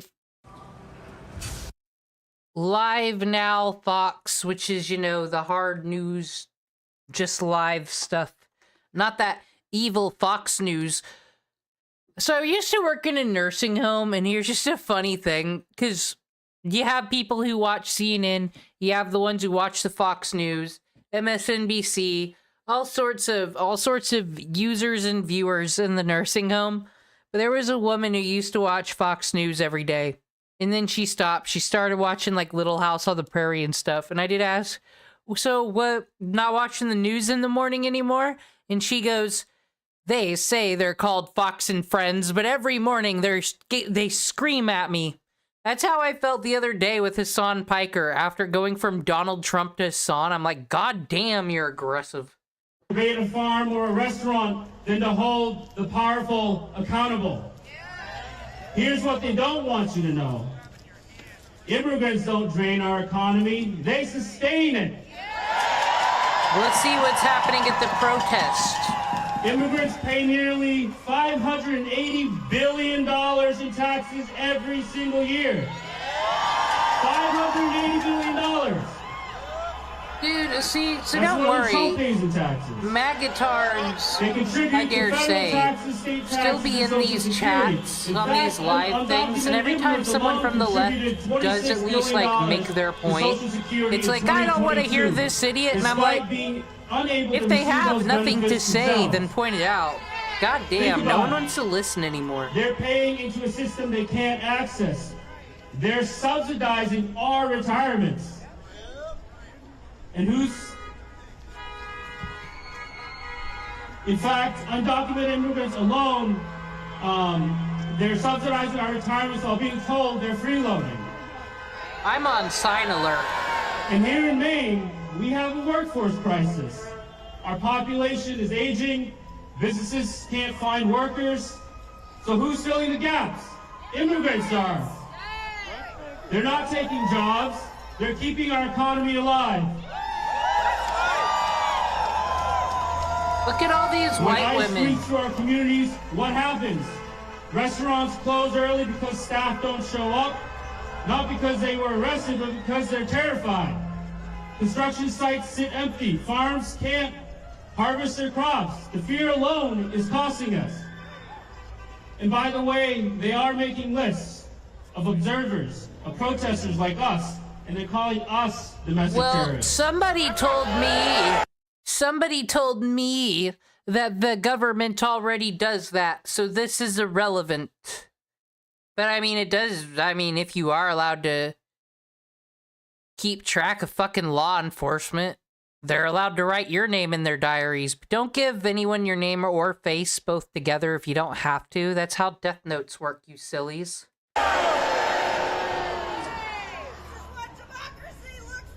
This is what democracy looks like. This is what democracy looks like. Woo! It is. They're protesting and no one's running them over. And I think you'll all agree with me. It's happening at Target today. If you're breaking into Is Target cars, relevant to the breaking into homes protest? and taking a 5-year-old hostage, and you trample on due process, on human rights, on our civil liberties, that sounds more like domestic terrorism to me.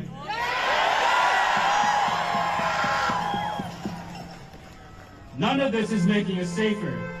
This isn't making us more prosperous. I saw that. I'll take a whiskey neat. You're not here for politics. You're here to have fun. Get the fuck out of here. God damn it. Sabotaging our own economy and calling it policy. Now, J.D. Vance likes to talk about housing, so let me talk about housing for a little bit. This is what democracy looks like. Crowd blocking a Target. Yeah, I remember when they did that in Nazi Germany, dude. Because this is where the scapegoating gets especially cruel. You've heard it. Immigrants are taking up all the housing. That's why you can't afford a home. Why does this look like a David Cage video game where, like, this is a campaign political protest speech, but, like, over here, fucking FPS game is coming on as they get away from the fucking agents on the Matrix? What is happening? But here's what's actually happening. While we've been arguing about who deserves housing, private equity firms, massive Wall Street investment companies have been buying up homes and apartment buildings across Maine and across America. They're turning affordable housing into profit machines, jacking up rents and pricing working families out of our own communities. Not immigrants. That's corporate greed that's doing that. Well, actually, it's a mix of the zoning laws and the corpos and rent control, actually. Administration wants you angry at the family next door instead of the billionaires making a killing off your struggle to keep a roof over your head. So let's really talk about what's really happening to the economy. This past year, while working families struggled, America's ultra-wealthy gained another $1.5 trillion in wealth. Not million, not billion. Boo! Rich people, boo! Trillions. While we're told there's no money for childcare, for healthcare, for fixing our roads, somehow there's always... That's not true, you see, because New Mexico just launched there. I've hyped it up because I'm excited to see how that program works. Daycare for everybody. So all women can go to work and their children go to whatever daycare for free. And it created a whole bunch of jobs. I can't wait to see how that goes. It seemed like there was a whole bunch of money and resources for that in Minnesota, but it didn't pan out. Weird. This seems like the wrong thing to preach about, actually, for this state. Just saying. Money for tax cuts for billionaires and subsidies for corporations. While energy prices squeeze family budgets, oil companies are preparing to profit from stolen Venezuelan oil. And they're going to make a killing out of that. That oil came here anyway. And, well, I don't know. It's fucking Trump. I didn't fact check them, but I mean, they're not going to be slaves handing over the oil. It sounds like both countries are getting rich. I don't know. It seems a lot better than whatever happened in Iraq. And where are we left? While people work 2 or 3 jobs just to survive, CEOs are making 350 times what the average worker makes. That's real theft. That's the real crisis. So when I see ICE agents in our communities arresting people on their way to work, tearing apart families, terrorizing neighborhoods, I have to ask, why are we going after the wrong people? Why aren't we raiding the boardrooms of companies that exploit workers and dodge taxes? Why aren't we arresting executives who price gouge families on insulin and rent? Why aren't we going after... Why aren't you all protesting the fucking lawmakers in Congress in Washington then? Why the fuck are you all in Minneapolis? Unless you're at the State House. But you know, as Tonto brought up, as I brought up, common fucking sense, you know why you don't have money in the State House, sir. Mercy is now playing. Mercy is now playing.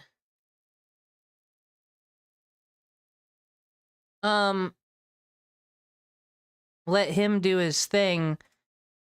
But I brought this up earlier, this article. Ground News summary, of course. House passes final government funding bills in milestone overcoming Democratic DHS opposition. House sent $1.2 trillion in bills to the Senate requiring the final passage. Basically money stuff. The point is, I found it. The Democrat argument that makes sense. This is a lot of money they're spending of the defense budget for all this ICE stuff, for it to be done less effective than Obama, for it to stir up all this trouble. But I was wondering if the reason Trump makes such a show of things with the National Guard and the ICE is, you know, kind of to make examples of these people in the media when celebrities and people get in fights about what to behave. It kind of, I don't know, makes culture chill out, and there's been less murders this year. That's a statistic. But I believe that the defense budget is a slush fund that because everything's defense, and I think these people steal from it. And the Republicans are using a lot of it for things. And if the Democrats win, there's going to be less money for them, and that's garbage. But it includes a 3.8% pay raise for the military. Republicans passed the Homeland Security bill. Supporting the troops, that's a thing the Republicans often talk about, but never actually do. And there it is, 3.8% pay raise. That's pretty cool. All those people got a raise. Supporting the workers. That's all.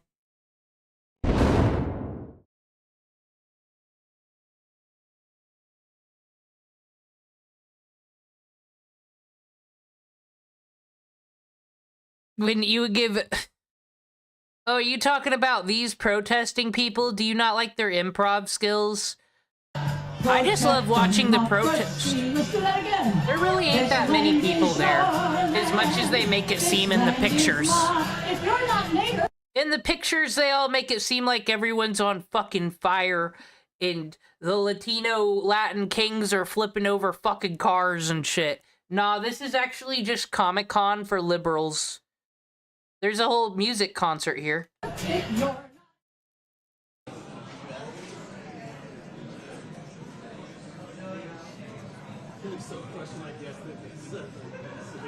Oh, they were violating copyright, so they had to take her audio away. So we get to hear the Fox News people in the background or whoever laughing.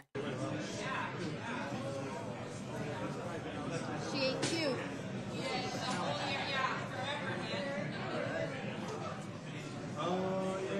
She ain't cute. Oh, they're talking shit.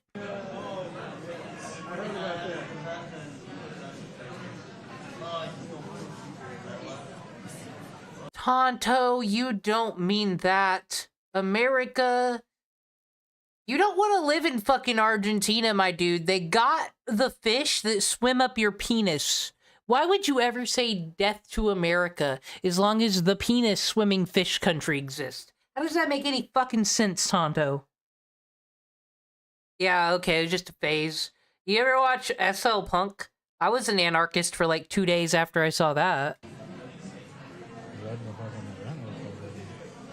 It's kind of crazy. Good for them. Oh, dude, do we just get to hear, like, all the fucking news van people commenting? They are dressed quite swell. It is cold out there today. That person's really fucking cold. They got their hands inside their jacket. I hope that they don't get sick. Money's money.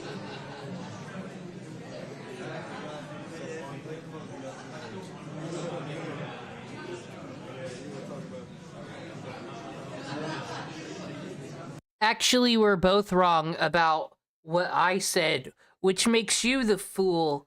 It's Portugal. And I learned that from 90 Day Fiancé.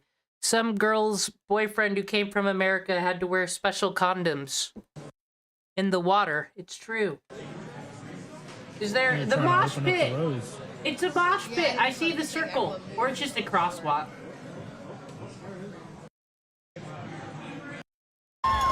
Thank you so much. Assalamu alaikum, everyone. Oh, I love to hear culture. It. My name is Umbreen Rana.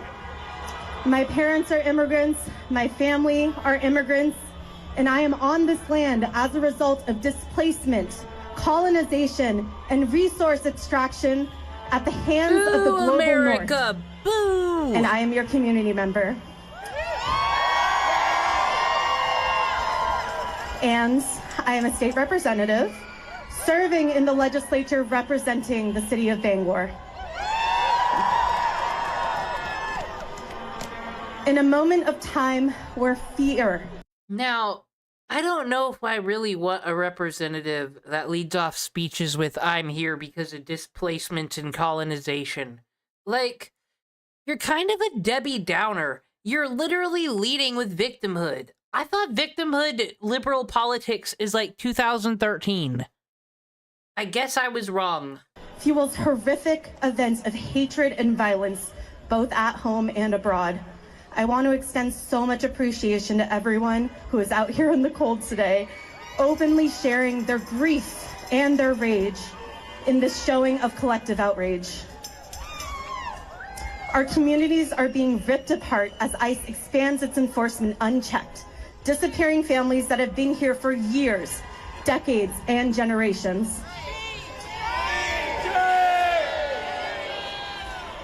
ICE has never performed as a protection that it claims to be. ICE has always been a force of occupation. Breaking news. Anyone know Brian Krasenstein and his brother? They were in that debate with Alex Jones and Destiny, and they're really annoying on Twitter because they're the leftists that pretend they don't know things like rules. Like when leftists do shit and the Republicans are like, he asked, what did we do to you? We're innocents.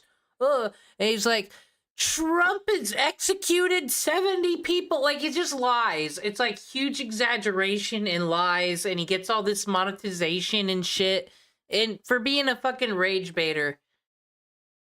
Elon Musk says ex-security team is reviewing Brian Krasenstein's account for violations of the law. And there's already a whole Kiwi Farms thread where they're calling them out for being scammers. I hope that guy gets in trouble. I love it when people fuck around and find out. Aiden Ross says it's not normal to shower daily. That's true.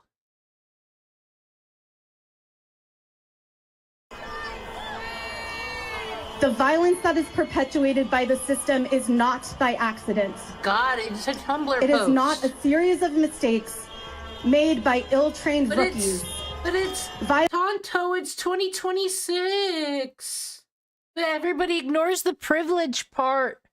I would say the fact that you live in America and not Palestine and not a war-torn place and not a place where penis fish come for you, that's privilege. Why do you keep there are people in the world actually suffering, so kind of just as like, I say, it feels privileged to be in America complaining about shit. I don't know. It is a product of American imperialism that is woven into the fact.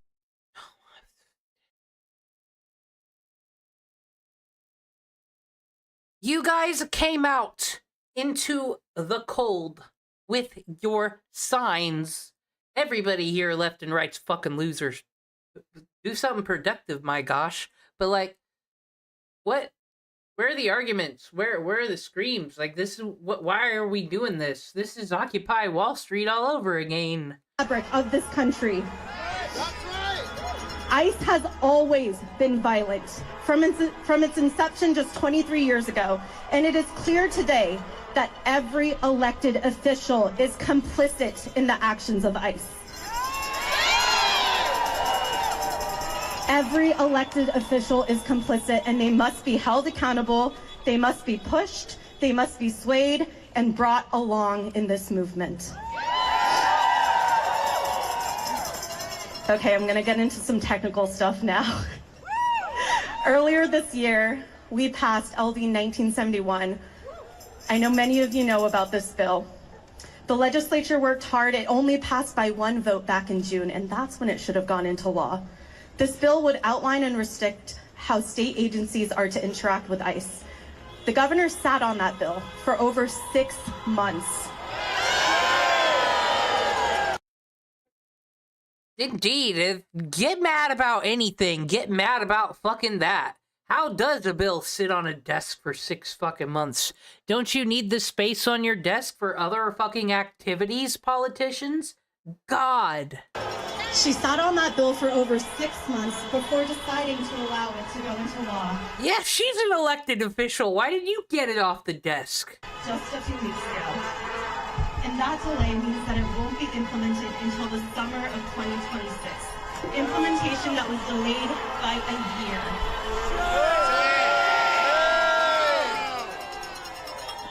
Over a year ago, we asked her and her staff to rescind a racist and harmful executive order that was put in place by our former governor, Governor LePage. We asked again in February, we asked again in March, and so on. Is it really a Republican chud take to ask why you wouldn't have an American flag if you're so pro-immigration? Why would you bring flags from other countries? That just seems some psyop shit. It really does, because it's just counter to your point. If you love Mexico so much, go there. You can if you're from there. Why are you waving the flag around? Unless, of course, they're in the World Cup. Then you're allowed to have the flag everywhere. And if you're just repping, like, you gotta rep Mexico. That's where the fucking Aztecs are from. Action was delayed over and over again. But this is a I want to be in America protest, so it really is no American flags. And then I argue, so if it's just America bad, isn't it good people get deported? They're free. And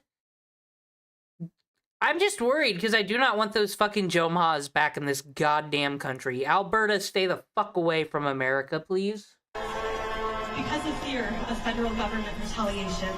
Meanwhile, the terror that immigrants in our community face day to day in Maine was left completely ignored.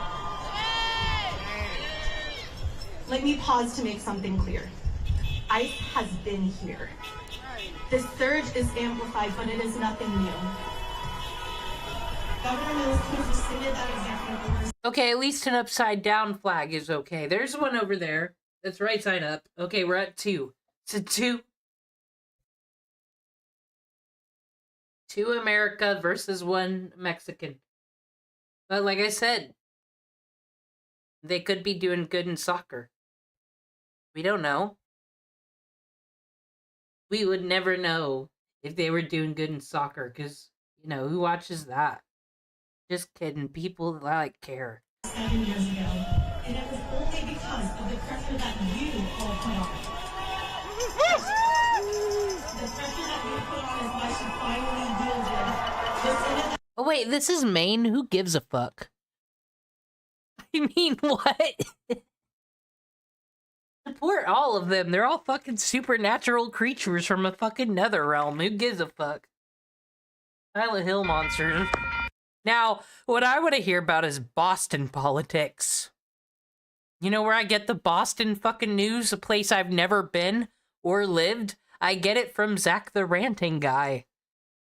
I don't know what he's saying or what side he's on ever, but he says it with such fucking passion.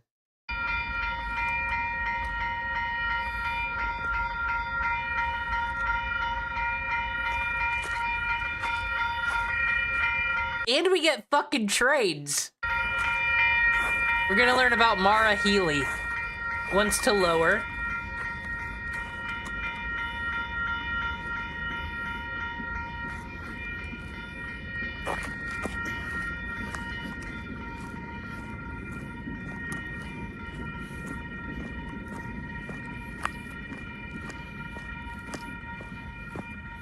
Now, Tonto, I don't know if you know Zach the Ranting Guy, but he's a total top.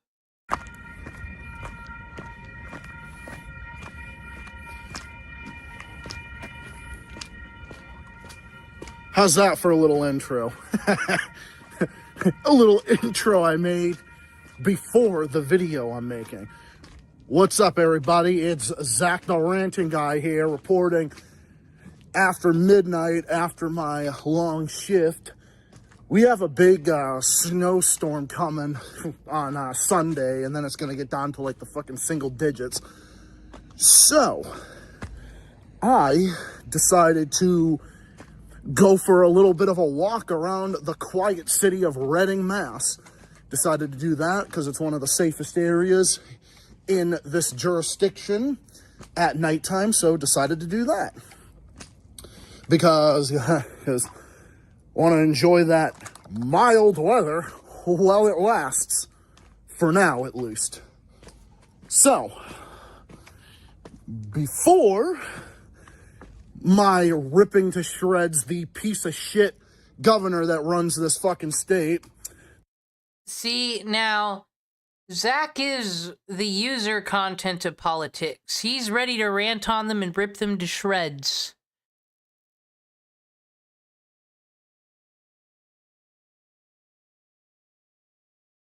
Oh my god. Hold on. Where we get to minute. We watched Trump on the plane, and remember when I said when Trump goes, "Oh, run again? That'd be cool, but I don't really want to." And I'm like, that's gonna get clipped. What does Kyle Kulinski gotta say about it? What's up, y'all? Hope everybody out there is having a great day. I don't like him. I fucking hate him. I feel like Before all this YouTube shit, I've had a run-in with him on Twitter, and he was a bitch there. And I don't like this whole, you say you're an atheist, but it seems you've taken the ideology of bullshit. I have that much time. I have somewhere I have to be soon. I got to go to a gymnastics meet, and so I have less than an hour to give you guys all this breaking news. Excuse me, is it 1997, Tonto? But yet we have the hair gelled like this and the fucking Captain Hook earring. Are you fucking serious? And he's not even European. What the fuck's his excuse? Unless he is. But we're going to get to it in just a second. I think he is, actually. He's not from... Is this another one of these people who are not from America? Also have, I don't know how many of you guys are following this, but there's this massive, massive storm that's coming for the mid-Atlantic. And it looks like there's a chance we might lose power for like a week, dog. And the funny thing is, we were just talking about getting a generator. And we were like making plans to get a generator, but we didn't get it in before this storm. So we might actually lose power for an extended period of time. And that would absolutely suck balls because there'd be nothing we could do in terms of our shows and whatnot. Because it looks like we're going to get freezing rain and it could be a lot of it. And that just absolutely obliterates power lines. So it would take a long time to get it back on. It reminds me of Hurricane Sandy. I was in New York for that and we lost power for like a week and a half. It was crazy. Is this how he starts videos? Fingers crossed on. Tell me, I don't see any clips here. I don't see any clips here, Kyle Kulinski. Are you just saying things? Are you just saying things? And the kids can't find her even with the help of local news. The number of horror stories that I've seen online, there's been a massive uptick in them because ICE is completely and utterly unhinged. How about this one? Video alleges that ICE, without a warrant, detained a kindergarten-age girl with autism in an attempt to force her mother...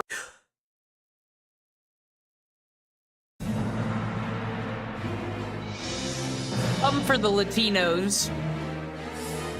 Come for the Somalians. Autistic? No! No! No!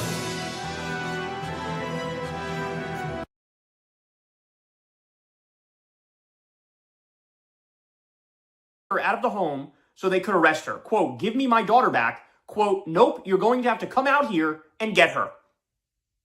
They're literally using kids as bait. Now, okay, Kyle Kulinski, can we argue that maybe this person didn't put the kid down because they were in the middle of traffic or some shit? So, like, come and get your child so they don't fucking get hit. I just feel like I need some more context and some evidence on the screen. And that's when they don't arrest them. That's when they don't arrest them. All right, ready? So, Gregory Bovine, we call him Gregory Bovine. His actual name is Bovino. He's been made fun of quite a bit online these past few days because he was wearing these glasses and he had them low on his nose like Chuck Schumer. And people were saying he looks like sort of like a lesbian soccer mom or something like that. And like he drives a Subaru Forester. And so people were clowning on his ass. Oh, is this what we do on the left now, do we? We make fun of the LGBT and add stereotypes to them? Is that what we fucking do on the left? God. And then, you know, when there's a right-wing convention, everybody's like, oh man, look how much Grindr was going off. Republicans, lol. And I'm thinking, homophobic, lol. It's not like they vote anti-gay things anymore.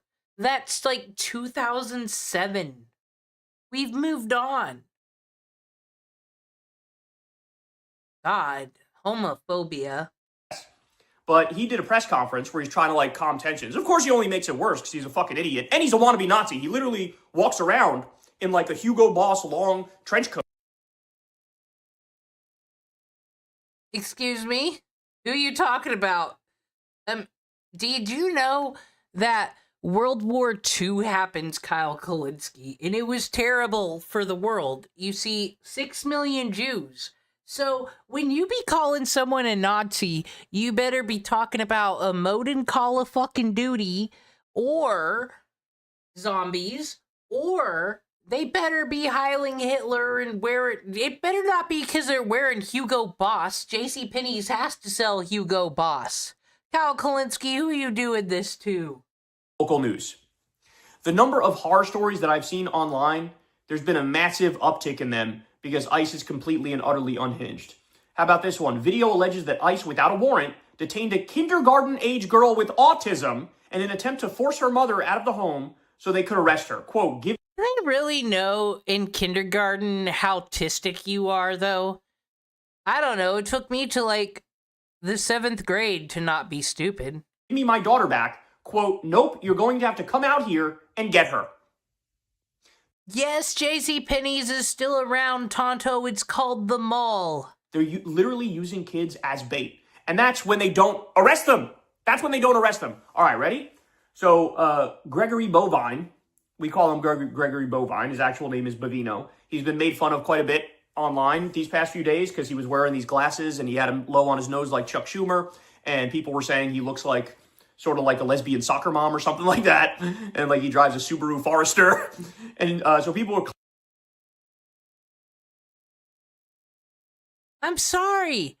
The left is looking like a bunch of fucking name-calling fucking babies. Subaru Forester. Clowning on his ass.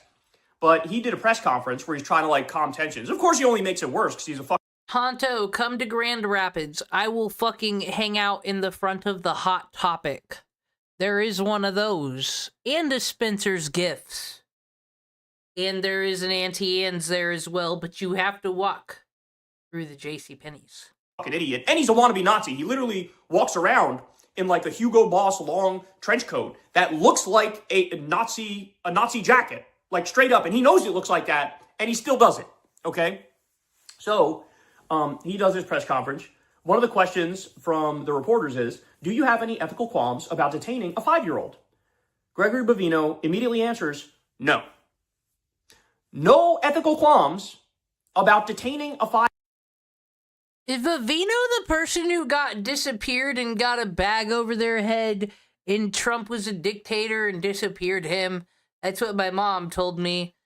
Well, now he's like around and on Twitter and the enemy of the people, I guess. Maybe he got turned. 5-year-old. This motherfucker should be locked up and we need to throw away the key. And while we're at it, tar and feather his ass and launch him into the sun. That is fucking unacceptable. Now, ProPublica has something that just came out. ICE sent 600 migrant kids to detention in federal shelters in 2025.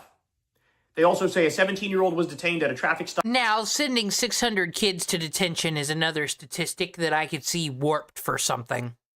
Easily. I'm seeing a weak point there. Because officers couldn't make contact with his dad, who is deaf. Another kid ended up in a shelter. Okay, this is really... Okay, fucking you got cringe-ass Nick Fuentes. He's a problem, but everybody knows about that time he went on that date with that cat boy. So, like, Nick Fuentes is never gonna be president.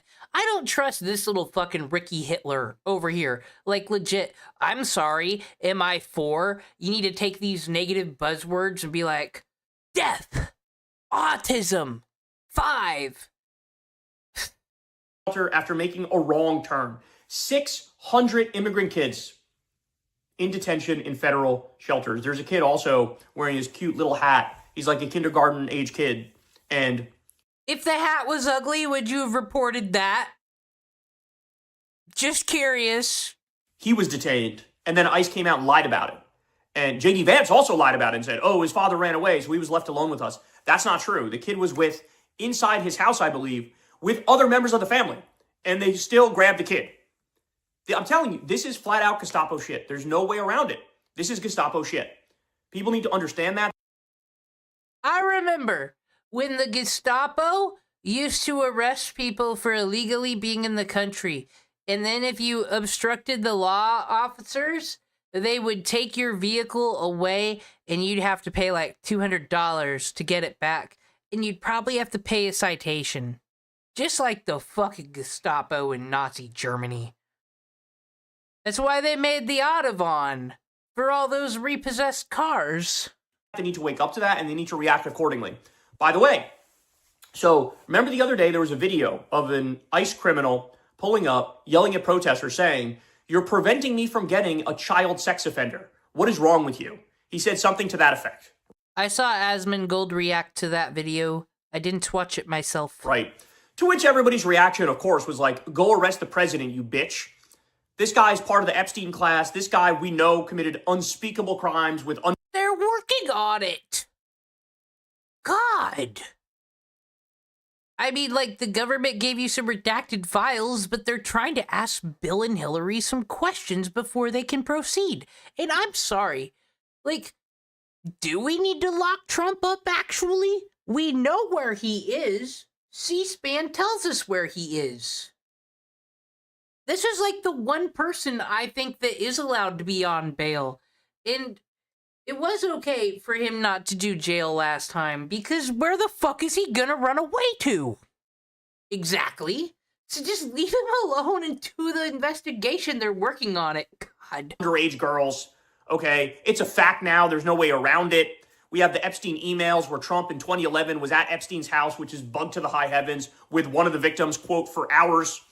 We know what went on here. Katie Johnson, don't get me started on her. By the way, yes, I know the Sasha Riley thing, and I'll probably report on that next week, assuming I have power. But we'll see. Hopefully, we do get power back quickly, and I want to report on that. But so the guy said, "Well, we're just going to get this pedophile, and you guys are protesting. What the fuck is wrong with you?" Come to find out, you're not going to be surprised to learn. I'm sorry. I just feel like a violent criminal in a metro city full of chaos, some people that can't speak English, maybe not the best childcare. I just feel like that person might do more damage than 200-year-old Donald Trump, who's constantly under surveillance of C-SPAN. I'm okay with both getting arrested if both are fucking offenders. Why can't both be bad? Why is this your argument, Kyle Kulinski? He lied. So the sex criminal migrant who ICE said was on the loose, the one they were supposedly looking for when they burst into the house of a frail guy in his shorts, that picture went viral on Twitter, was in jail the entire time. So they were lying. They weren't going after any pedophile. It wasn't happening. They lied and tried to make the protesters look bad. The protesters are like, we don't fucking believe you. We see you harassing normal people out here. And that's all they got left is just lie. Just lie. Video footage to prove it? Does this guy just say things? Like the Hassan Piker? No, he's a trusted news source. He's got a haircut. Just say that whoever you arrest is a bad guy, is a criminal, is a pedophile. Just say it. Doesn't have to be true. The guy was already in prison and they said they were looking for him. But the statistics are on Kyle's side. I did fact check that yesterday. Just disgusting. Again, arrest Donald Trump and the entire Epstein class, all the billionaire pedophiles. But we don't have any statistics on Donald Trump's crimes yet, so we can't arrest him, actually. You see, you need a DA to, like, press a charge, and then you need the cops to want to serve the warrant. There's, like, a whole legal system, you hillbillies. Read a book. They're the actual problem, and they're the ones who have gotten away with their crimes. By the way, they still haven't released the Epstein files in full. Yes, he has all the proof, but don't fucking show it. At least Alex Jones puts a lot of papers on the fucking desk. They released 1%. There's 99% still being hidden in total contravention of the law. Pam Bondi should be arrested. Everybody involved should be arrested. This is unacceptable. All right, more. What are the charges and the citations? If you were... None of the lawyer tube people would do this. Put the citations on the screen. Once again, people, this is how this works. The cops just don't go around arresting you because you look bad or you voted Democrat today. How it works is you violated a statute, whether it be of your county, your state, or the country. Now, if you're in violation of that, you see, you have broken the law. But the cops need to prove that you've broken the law before they can apprehend you for it. Hence why a warrant or catching you in the fucking action. That's how it works. So who the fuck do you want to arrest these people? Kyle Kulinski almost seems a bit like a 20 Trump. You know, saying, oh, them evil Democrats, they stole the election. We need to show them. Seeming very familiar. J.D. Vance also gave a press conference trying to calm the tensions, but he literally is physically and fundamentally incapable of doing that. So in his speech, he's asked whether ICE entering homes without a warrant is legal. This is like a softball down the center of the plate when it comes to the questions of the law. He responds, quote, That's what we think. That's our understanding of the law. So understand, this man went to law school. He's lying and he knows he's lying. He's lying. He knows that an administrative warrant is not the same as a judicial warrant, and all ICE has are administrative warrants. That's like if I wrote on a sheet of paper, I have a right to enter your house, and I give it to a random person, and then I go in. Well, who am I? I don't have that authority. A judge needs to approve it. A judge needs to approve it. He's lying, and he knows he's lying. Just absolutely disgusting freak. What a disgusting freak. All right, listen to news. Fucking hurtful. At least when the Republicans say such words, it's an actual ugly person. Do polls here on Trump, and we get into some more polls on Trump on Crystal Kyle and Friends later today. But among young people, age 18 to 29, you ready for this? And he did well relative to Republicans in this past election, with this group. Okay, like he was almost even with this group. I think he was down like 6 or something like that. All right, ready? Here we go. New York Times. I don't like this guy's tone. It makes me scared. It makes it seem like he's gonna scream at me to get into a line, and then I'm gonna, like, be led to showers or something. I don't like it. So I need to hear from the First Lady. That'll make me feel better. It's from a week ago. Thank you, Mr. Yuan. Thank God. Zoom's leadership in the tech ad space is unmatched. Your support directly advances my mission to prepare America's next generation to use AI to enhance their education and ultimately... She's working against the Paris Hilton contingency. Well, no, she'd be anti that stuff because she was a model. ...their careers. Indeed, this is an incredible time. We are living in the age of imagination. The age of imagination is a new era, powered by artificial intelligence. I agree with all this. I think it's Vision and all the fucking losers. That's why they're all out in the cold, banging on drums and shit. Because they don't have any fucking vision or anything they want to do. Where one's curiosity can be satisfied almost magically in seconds. You are fortunate to have the capability to fulfill your dreams through the power of learning, with AI serving as the primary engine for creative exploration. History reminds us that curiosity is the driving force behind every great achievement. The world's greatest minds, our writers, architects, scientists, and painters, all had endless interest about human nature, and they all questioned that which was yet to be answered. This is the most intelligent speech I've heard anybody give today. And of course, it's because it's Melania. You know, a person who's a real person and not a reptile. Are you ready to produce your own movie? Do you want to build the next dress to impress empire? Have you ever wondered how to become the next master artist? Create your own song. Every giant, at some point in time... Is she gonna plug something? Is she gonna plug an OpenAI product? ...questions the status quo. Their singular vision pushes humanity in a new direction. Artificial intelligence is changing today's world, and your curiosity should serve as a driving force. For the first time in history, the young girl dreaming of becoming a fashion designer and the young boy who wants to stand up his school animated superhero series can do so. Melania Trump is on the side of the people who want to make superhero content. You're welcome, nerds. From their own home. Artificial intelligence provides all the tools needed to implement your creative vision today.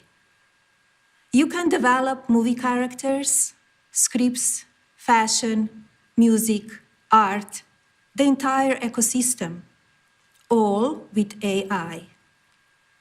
But what do you need to start? You need to harness. What do you need to start? Is this actually Melania or is this an AI? Because I always heard, and I don't know, it could have been fake liberal news, that she just isn't into this stuff a lot. She doesn't want to hang out with her husband no more. This could be a green screen. There is some artifacting around here. Holograph Melania conspiracy theory, everybody? Your imagination. In the new era, the most powerful skill is knowing what to ask, why it matters, and how to think beyond the worst answer. I encourage you to be stubbornly curious. Think outside the box. Wait. Think beyond the worst. She glitched. Melania glitched. First answer. I encourage you to be stubbornly curious, think outside the box, and question everything. Creators must stretch their minds to think differently. The world of possibility is endless, and AI is extending the conceptual in ways never dreamed of before. In the past, memorization unlocked opportunity. Today, your curiosity will open new doors to meaning, innovation, and leadership. See, though, I do believe this stuff, that it's gonna be creativity in your own vision that'll separate you from the rest, because all the handiwork is done. But we must remember... You need me roll back the tape on the glitch? How to think beyond the world. The most powerful skill is knowing what to ask, why it matters, and how to think beyond the worst answer. Did you see the cut there? Oh my god.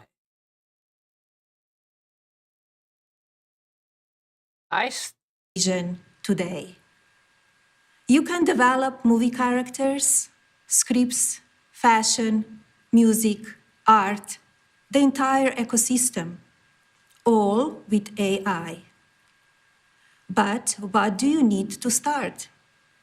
You need to harness your imagination. But we must remember, although artificial intelligence can generate images and information, Suspicious. only humans can generate meaning and purpose.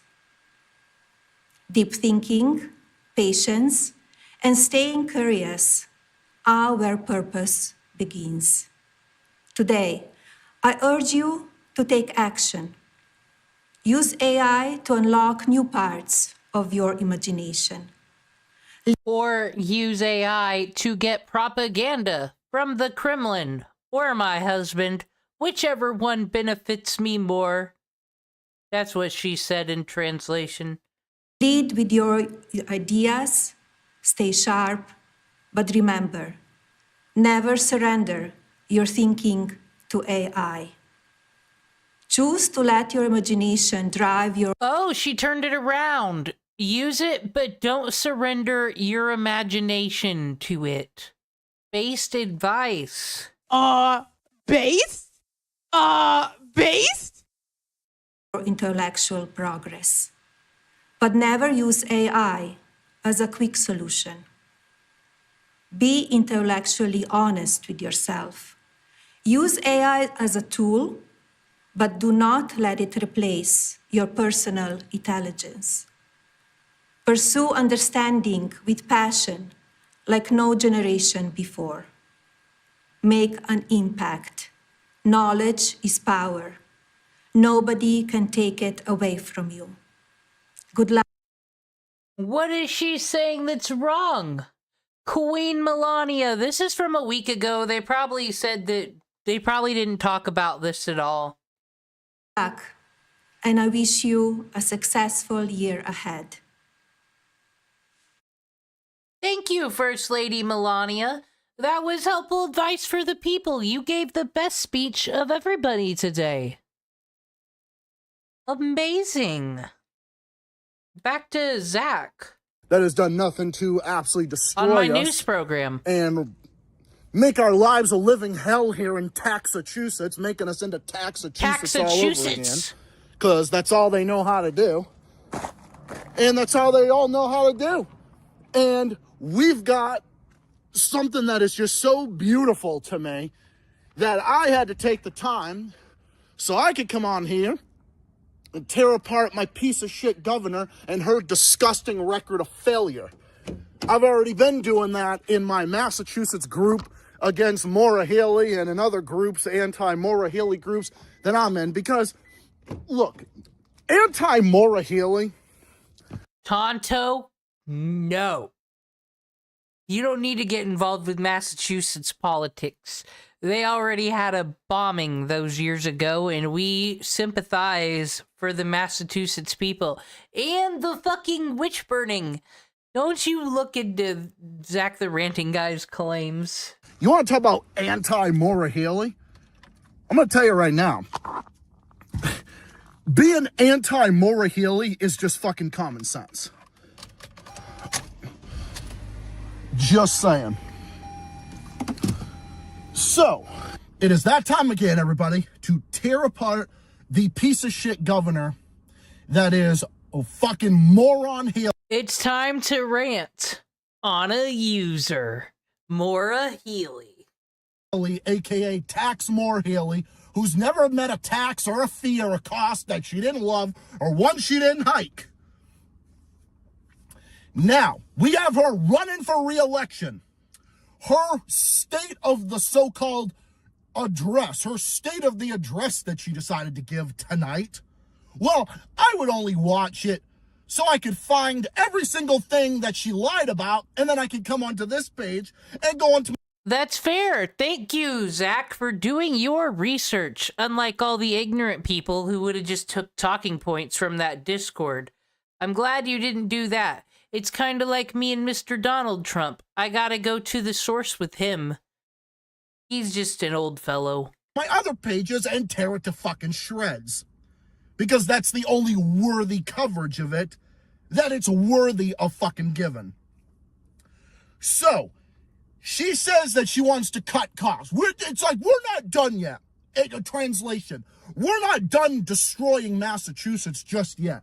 You know, we're not done destroying Massachusetts. You know, like, it's totally, that's code name for just tax everybody to death into existence until you have nothing left and you'll be fucking happy. Tax you for your motor vehicle, tax you for your cable boxes, tax you for your candy, tax you for everything. And that's what Maura Healey has done, and to claim that she cut. She didn't cut. That's the reality. She only gave some quote-unquote tax credits that only passed because the Democrats had to do that in her first year because they have the supermajority, and Maura Healey had no choice but to actually sign that. He breaks it down better than any fucking mainstream media can break down, you know, like, real politics from the floor. Which wasn't a cut, and that's before she pushed through the biggest tax increases in history. 33 consecutive tax. There's a zoo, and there's these fucking meerkats at the zoo, and they are fucking adorable. I might steal them. Sykes. So you want to sit there and talk about that? Yes, every single one of them is something that is caused directly by her, even when it's without her signature on it. The EverSource fees, the delivery charges, the surcharges, and the fees on home heating is all a Maura Healey tax increase. Is all a tax increase on this fucking sack of shit. Every single bit of it is caused by her. Because of her blocking affordable energy for this state. For her blocking 2 pipelines from coming into the state, which we all know, it's on fucking videotape, you fucking piece of shit liar. She goes in and she says that. And do you really think that when the energy becomes more expensive to be imported into Massachusetts, do you think that EverSource and other home heating companies and energy companies are going to pay for it themselves? No, of course not. They're just going to pass it on to consumers, just like they do over and over again, which is exactly what Maura Healey has done. Fuck Maura Healey. Zach, you run for politics. You could give Trump a run for his money. You got this. To the tune of 33 consecutive tax hikes that have taken $12 billion out of the pockets of people like me, families in this state, and small businesses. Me, you, my family, your family, everybody in this fucking state, in their small business, their job, and everything. We know the record. Except for them. Except for these fucking retarded fucking Democrats that have never met a tax they didn't love or one they didn't hike. There's never been one that they didn't hike. You say you want to cut it now. Well, why would you say you want to cut taxes, or you did cut taxes before you pushed through the biggest tax increases in history? And you can't sit there and say that because you're the one who squeezes the middle class. The middle class has never been worse off in this state. Is right now under this failure of a... You know what? I don't think the middle class is doing too well anywhere in the country. I'm going to look at some stats. Administration. We have never been worse off as a state. And I never thought in a trillion years would we have anybody worse than Deval Patrick. But guess what? Michael Dukakis back in the 70s and 80s, he pushed through $1 billion in tax hikes. Maura Healey has increased taxes by $12 billion. That's an 11% increase compared to him. And Maura Healey's spending, which is absolutely out of control. I'm asking, as of 2026 in the United States, has the middle class seen any improvement overall economically?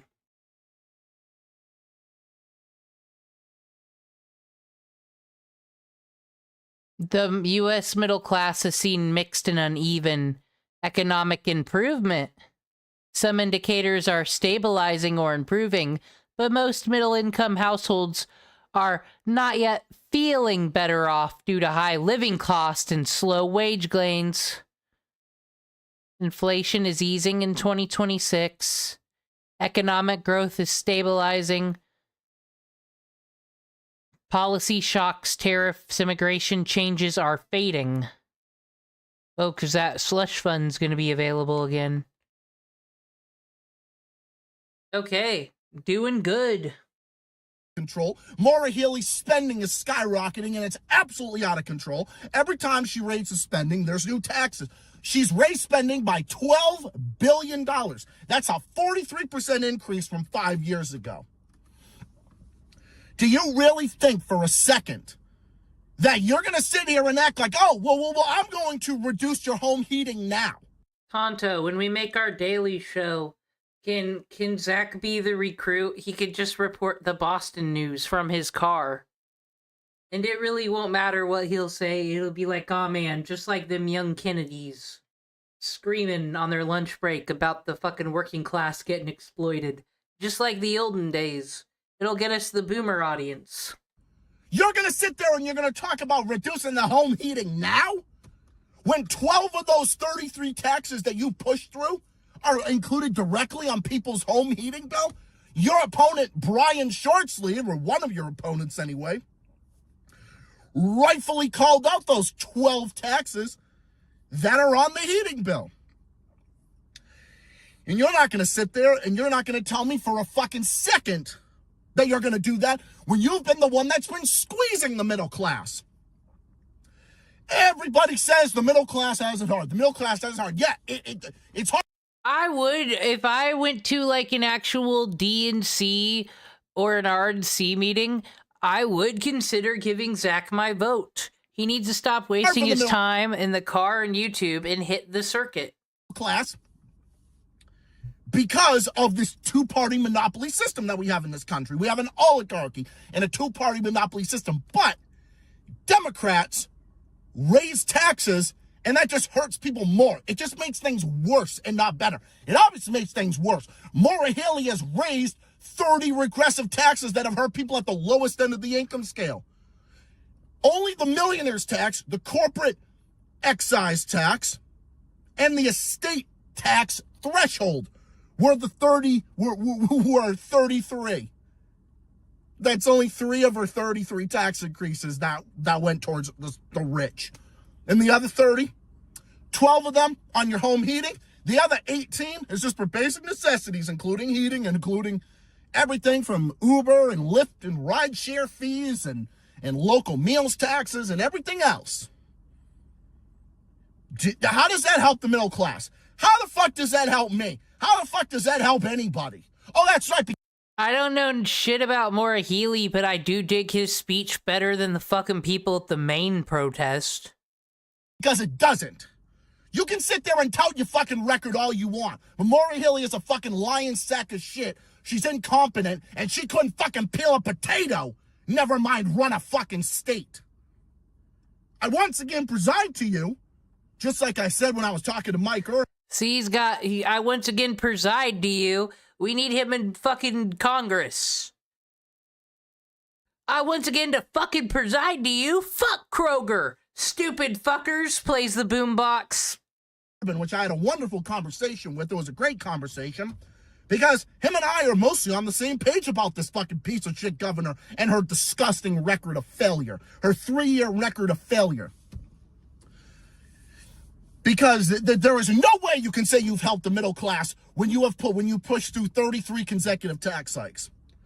Do you understand that it's those 33 tax hikes that has caused this state to be dead last in job growth? And for our growth as a state to be 49th out of 50 states. Do you know the reason why? Because with such an extreme and excessive amount of taxation and fees, and so many of them, 30 of the 33, break the backs of those that can least afford it. And not only that, it's passed on to the middle class and the small businesses.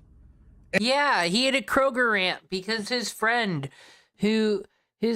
got fucked over because he worked at Kroger, Tonto, and he couldn't get the day off to go spread his aunt's ashes, but that was a year after the funeral, you see. So he had a year to request that day off. So quite frankly, I didn't feel sorry for him, but Zach had a rant about it. But then he went down the politics pipeline.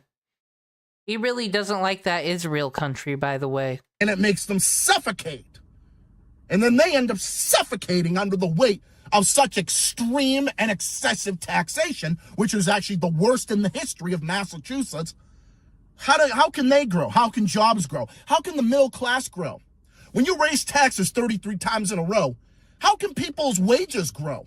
When you raise 33 taxes in a row, that reduces the minimum wage. The same thing that these fucking Democrats claim to talk about over and over and fucking over again. When you raise 33 taxes in a row, when you push through the biggest tax increases in history, when you increase spending by $12 billion, and when you increase taxes between 30 and 35 times in a row at the worst rates in history, all that does is that reduces people's take-home pay.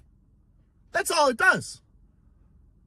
So that's the reason why. Actually, and I don't want to be stereotypical against the accent, but Teamster, that's fucking Jimmy Hoffa has actually, like, possessed the body of fucking Zach the Celtics guy. Hopefully you have a different end. That stunts our economy and our job growth. That's why this state isn't growing. This state was left with over an $8 billion surplus that Charlie Baker left us, who was one of the best governors that we've ever had.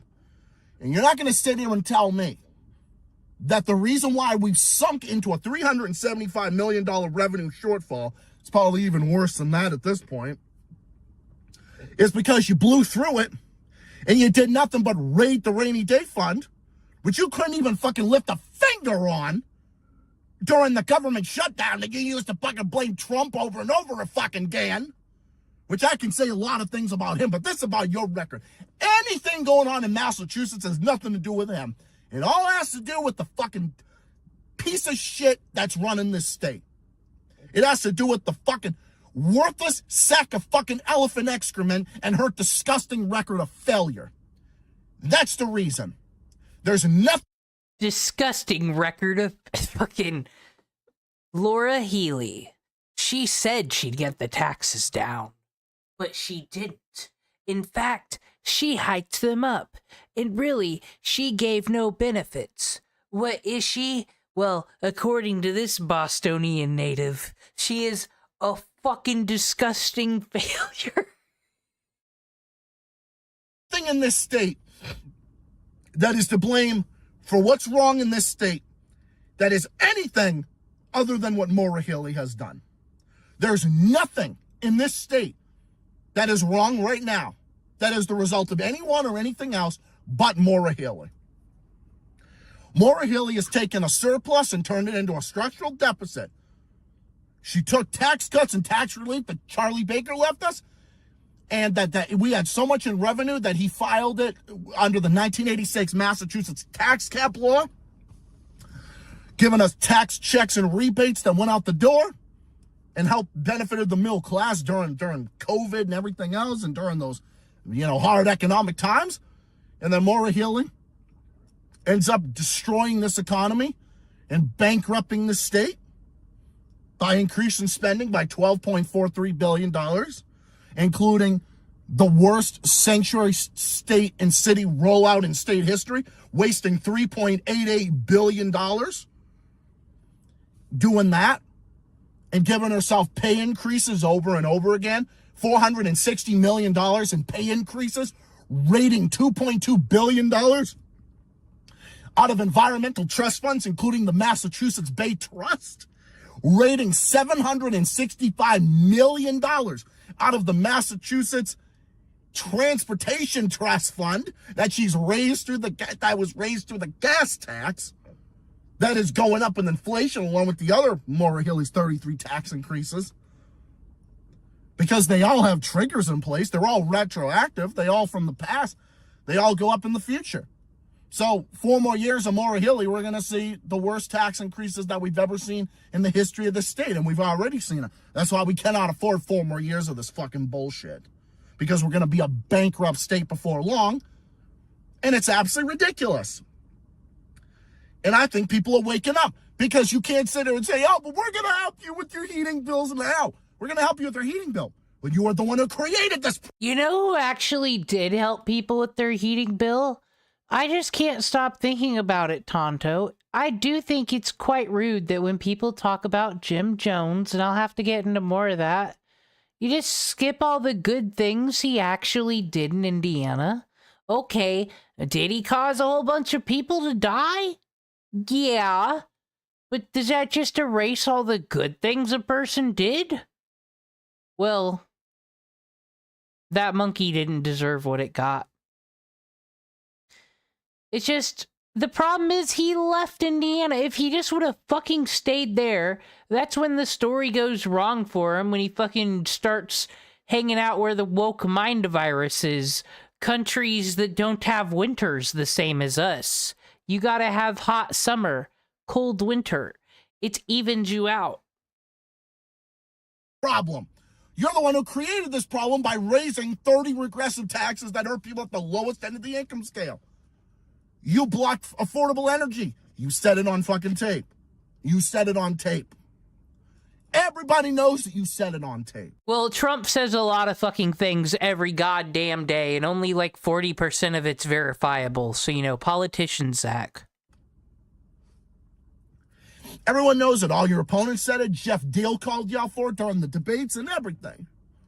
Everybody knew it, except for you. Everybody seems to know it except for you, because Maura Healey is a fucking liar. She's the worst liar in the history of this fucking state. No one has lied worse than her in this fucking state. Well, it's Massachusetts, and I feel like someone lied at the Salem witch trials. Does that not count, Zach? Peyton Manning and fucking Coach Belichick lied. Some say straight up cheated. I don't know. who has ever held public office. Well, except for fucking Michelle Wu. She's an even bigger piece of shit than fucking her. A 13% fucking property tax hike in Boston? It's like you want to sit here and blame everybody else when you're the one who raised property taxes by 13% in Boston in the fucking first place? Michelle Wu, you fucking disgusting, corrupt piece of shit. And you, Maura Healey, you want to sit there and say that you want to help people with their fucking home heating bills, and my fucking heating bill, which is going to be $297 this month, up from $235 last month? How are you going to help me this month? How are you going to help anyone this month, you fucking lying piece of shit? Oh, that's right, because you're not. You're not helping anybody. You're not helping anybody. You're only helping your rich donors. That's it. And those that benefit from your fucking bullshit. A bunch of Well, are you not supposed to? I do keep thinking about this, and it's like, the rich being worse, being terrible, and using their money to control our politics and do things that benefit us. But it's like, they spent more money than us. You would get pissed if you paid more money for a service and didn't get more from it. Why don't you guys start shaming the celebrities, quite frankly? Tell them to donate to more causes and your politicians. Fucking brainwashed fucking Democrat bums that benefit from your fucking bullshit. Those are the only ones that benefit from you. The fucking retarded fucking idiot liberals that are so fucking liberal. They do like this. Democrats are great no matter what. Those are the fucking people that benefit. Don't worry, Zach. Those people they're having a meltdown right now, worse than you. They'll figure it out. From your shit. What about the drug trafficker that was a part of your administration? What about that? The cocaine that was found in your administration. What about Oh, Zach hasn't forgotten, but you know who I think who that cocaine belonged to? I think it belonged to the Secret Service. That's why they were so quick to disappear it and why we don't talk about it. that? What about fucking that? You don't take responsibility for that. You don't take responsibility for anything because everything is Trump's fault. You spend every speech, everything, every time anything goes wrong. They warn you that you raised the worst tax increase in history. You're warned about a revenue shortfall because you raid the trust funds. You raise lock boxes. You pick the locks and you raid the trust funds and then you spend it on yourself and your cronies. And then you turn around and you blame it on Trump and blame it on Republicans when it's all your fucking fault. When it's all on fucking you. I can't wait to meet Mike Keneally on Tuesday at this restaurant, which is actually within this area, the Reading, Wakefield area, up here on the north. Okay, thank you for telling us where you'll be in case you know. You know. North Shore, I can't wait to meet him because he's going to an event in North Reading, and that's a driving distance to me. It's not on a day that I work. I'm going to go see him, and I'm going to give him campaign advice. I will gladly give Mike Keneally. Do it. He should hire you. He should. Put you on the lines, my dude. You be the warm-up. I think it. Tell that fucking guy. Your campaign advice. I'll give anybody campaign advice to derail this fucking piece of shit as much as possible.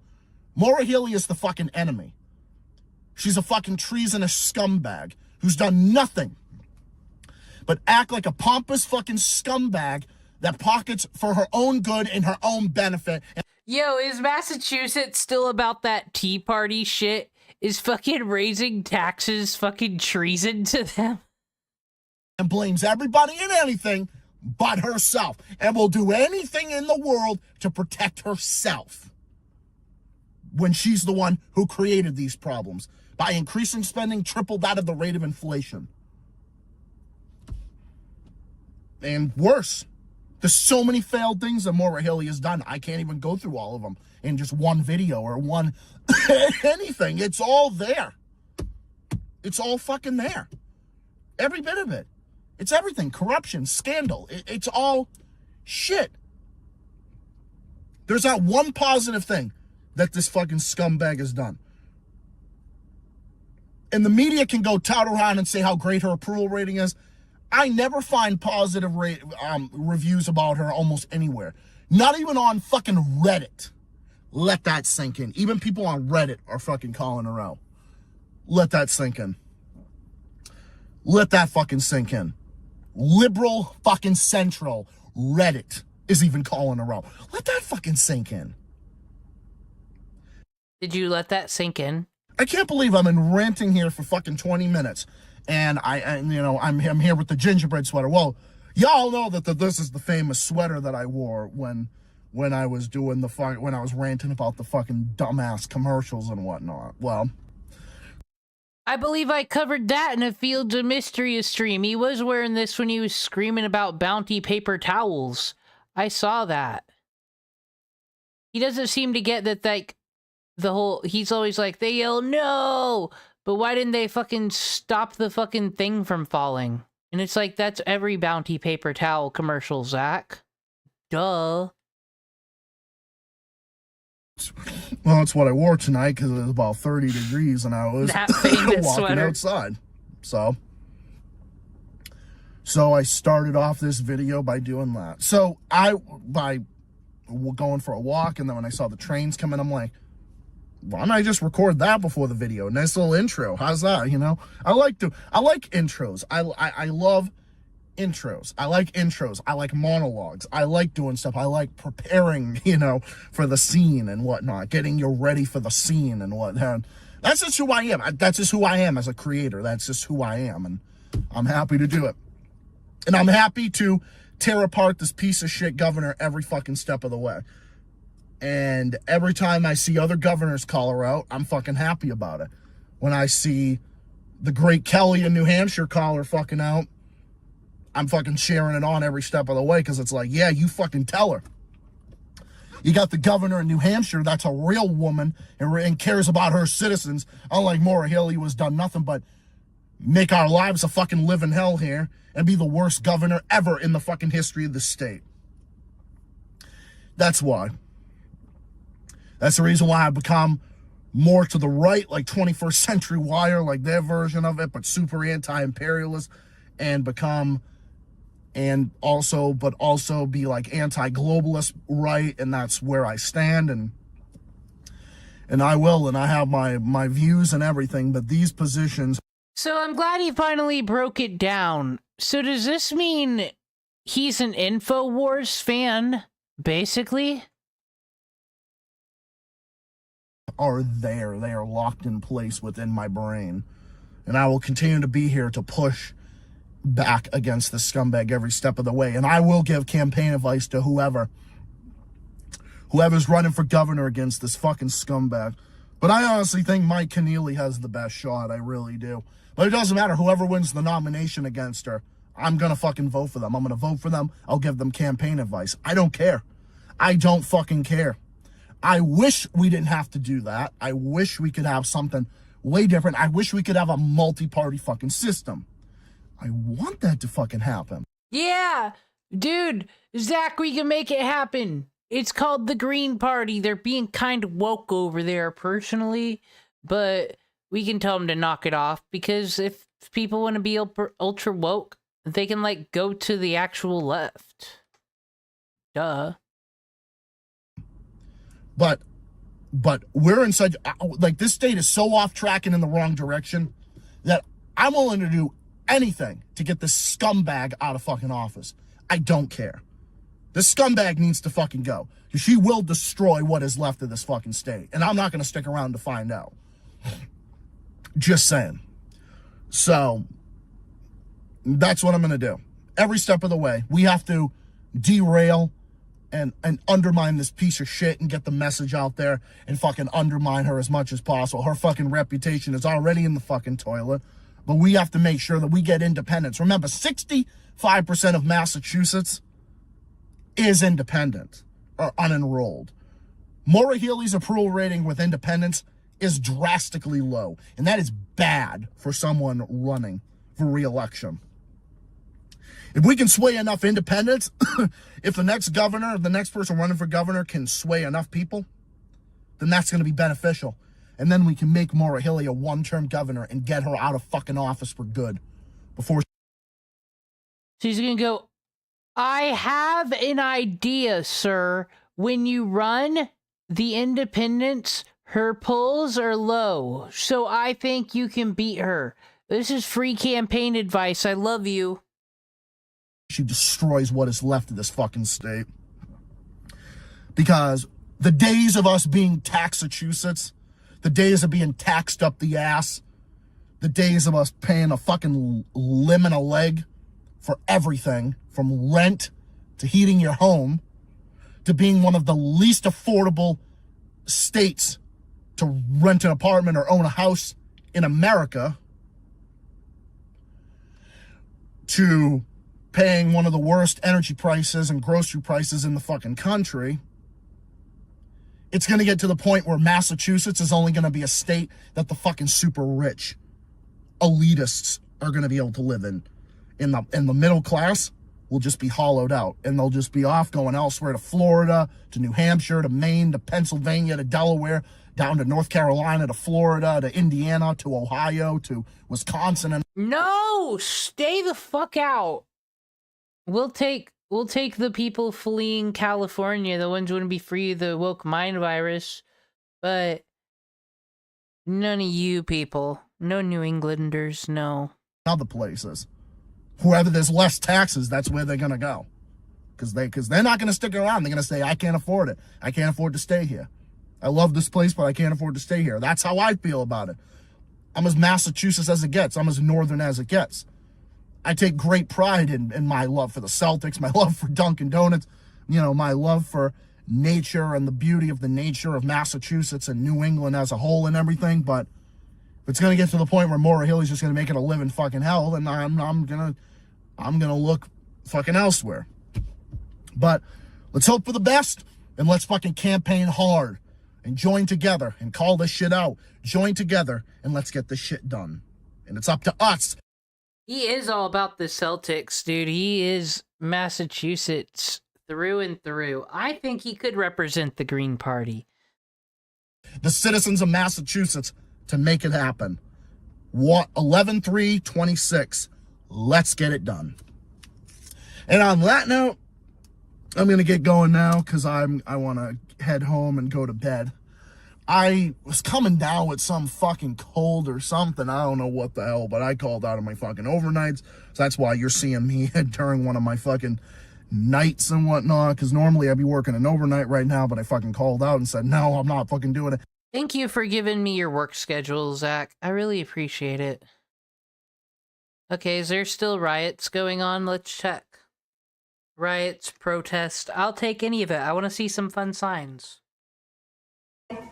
I left work immediately. Thank you for being here. And I don't remember much after that. Talk to you later on, brother. I didn't know who to call or what to do. This was very early on, before raids like this were happening regularly. So I didn't have anyone to reach out to for guidance or support. But I knew I had to do something. I didn't know about the ICE locator. I didn't know how to find a lawyer, what a bond was, or how to use money on books. I didn't even know how to schedule a 20-minute phone. So, that girl was complaining about going to jail. Just taking a look outside real quick. This is right outside the Target Center Arena.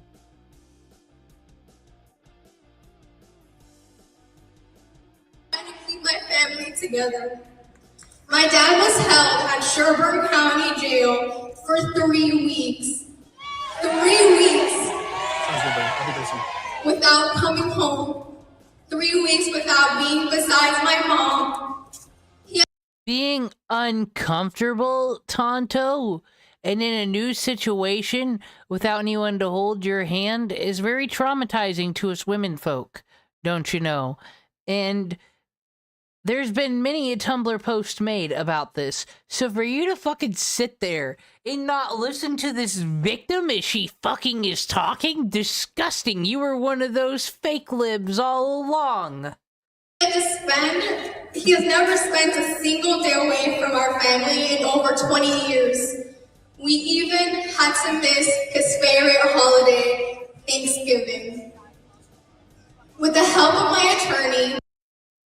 Fucking liar. Thanksgiving wasn't that person's favorite fucking holiday. They missed it. They missed it because of ice. Disgusting.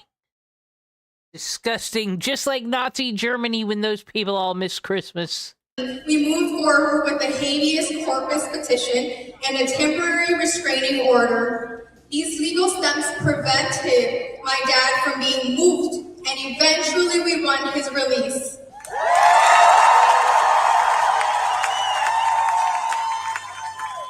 My dad is now home with us, but freedom did not mean a return to normal life. Okay. Then what's your problem? He had to stop working. My mom and dad are home all the time now. They rarely leave the house. My dad used to work 2 jobs. He was always busy. Now being home while still processing what he went through, he has taken a mental toll. Is this the one, Tonto? Is this the perfect victim? Have we finally found a speech from one? Her dad no longer works 2 jobs. On him. We see the sadness in both of my parents. Now, in an instant, our life changed. We are incredibly grateful to our attorney, never mind, Robin Meyer Thompson, who fought tirelessly for my dad and my uncle. But I did not win both battles. I lost the battle for my uncle Isaias. He signed a voluntary departure and is now in Mexico after ICE tortured him by withholding his diabetic medication. I mean, that is bad because you need that. If you get sugar high, it'll start killing your organs. Which is how it's like, diabetes medication. Boo! What a weird buzzword. My dad saw his brother every single day at work. Now his brother, his best friend, is thousands of miles away. My cousins lost their father. My cousins will always remember when their father was taken from them. My brother and I will always remember the moment our lives split before and after. This is not something children forget. What hurts just as much is the silence. When people in power choose not to act, when they move away while families are being torn apart, the silence becomes part of the hurt. So this is the anti-ICE demonstration in Minneapolis, and they rented the Target place for it. How much did all of you really care? There's a lot of empty seats. Not listening to this victim. This is why typical fucking liberals. We are saying it is time to get ICE out of Minnesota.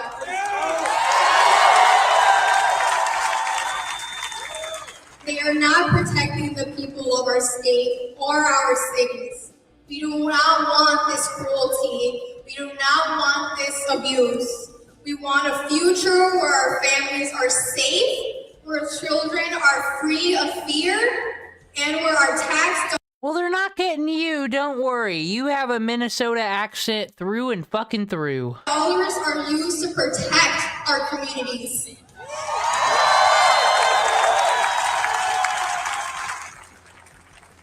We continue to hold the families of Renee Nicole Good, 5-year-old Liam Conejo Ramos, and every family. Did she get it right, though? She better have. That has been harmed by this unjust system in our hearts.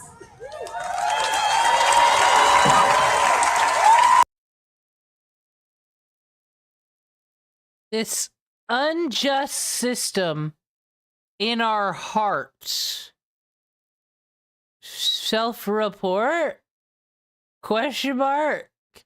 Is that what we're fighting for? Is that what I gotta raise the flags for? I would really like to keep up here. Listen.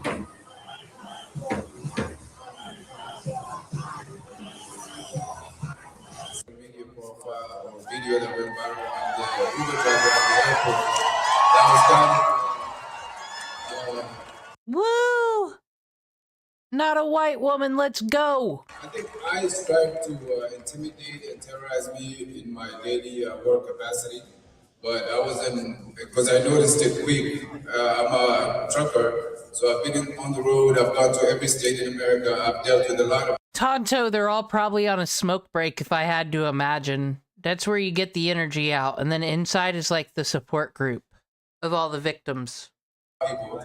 And I can see when somebody is trying to do something negative to me real quick. I'm very aware and alert. So when I came and I called the first lady that approached me, Nazi Barbie, she calls herself Alpha 4. I call her Nazi Barbie because she came in there. Good to see you, brother. On the Games Gadgets channel. Hope you guys are. Okay, no, stop talking over him, live streamer. These are some charges. Because he knows when someone's being bigoted towards him, but it sounds like he called her Nazi Barbie first, without naming what she did to deserve being called the Nazi Barbie. So, this indeed is some allegations here. Please say the charges. All stand there, the storm coming through. Where did you come from? Getting ready to hunker down. She's like, well, I'm U.S. Border Patrol. I said, Border Patrol? I don't think I'm driving a semi. I don't think I'm at the border. So I'm in the parking lot. You must be parking lot attendant or parking lot patrol or something, you know? And she was like, hey, I'm Border Patrol, and I got two guys in the back running your plate, so. See, that's the other thing, guys. I always thought the Independence Party of Minnesota. Was that guy's speech not helpful for a narrative or something? Why'd they change the cameras? Huh.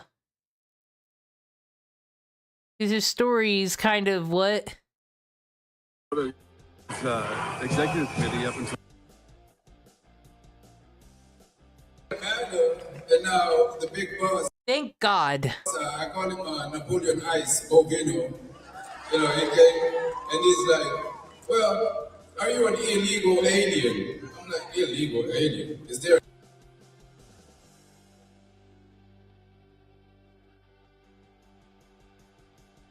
So, Tonto sent me a video yesterday that goes through all the state statutes and how, like, ICE's stuff is legal. And here's the thing. You cannot lie to a federal officer. So if someone works for Homeland Security and you want to get snarky and shit with the questions, they can arrest you or hold you in contempt and, like, actually make you do it, unlike that Bill Clinton who's on the loose.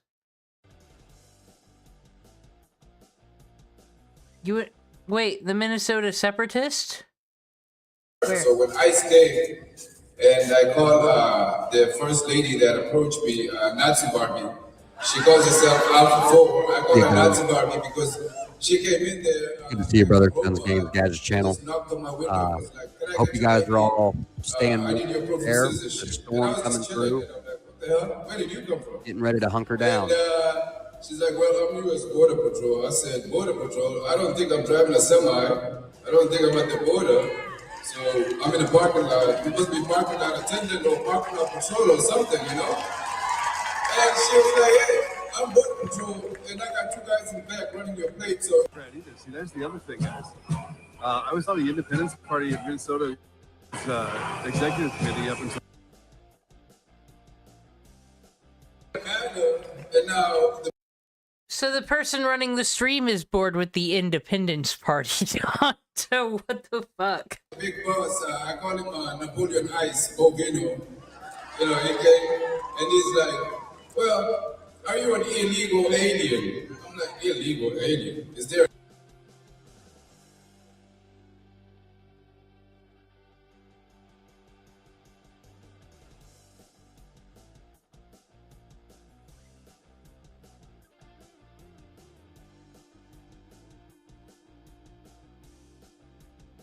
Everyone, it looks like a concert. And I think the same thing of the Trump rallies. I kind of do want to go to a Trump rally. Like, I don't want to hang out with anybody per se. Or maybe I do. They look like fun concerts. You probably need my parking receipt or something, you know, not citizenship, you know. Either way, guys, this is, at the core of this is hatred, it's division, it's destabilization, it's misinformation, and it's evil to the core. So what we need to do is what we're doing today. We got to keep doing this until all of this terror just leaves and hopefully disappears from the whole globe. Because if they leave Minnesota and we kick them out, they hopefully don't go to another state because there's humans just like us that live there. So this white supremacy nonsense. Thank God the rest of us in other states are humans, man. And also, that's a big claim from a state that isn't placing in any college fucking sports, by the way, Minnesota. I guess Ohio, Michigan, and that other one, Indiana, will just keep taking all the fucking trophies. That's okay. And then wonder why you guys are so violent and mad. No fucking breads and circuses. Because you were all losers in college sports. Should not be tolerated anywhere to the families that have suffered. Like the family of Renee Nicole Good, from the bottom of my heart, we appreciate you and we love you as Somalians. So thank you, Minnesota.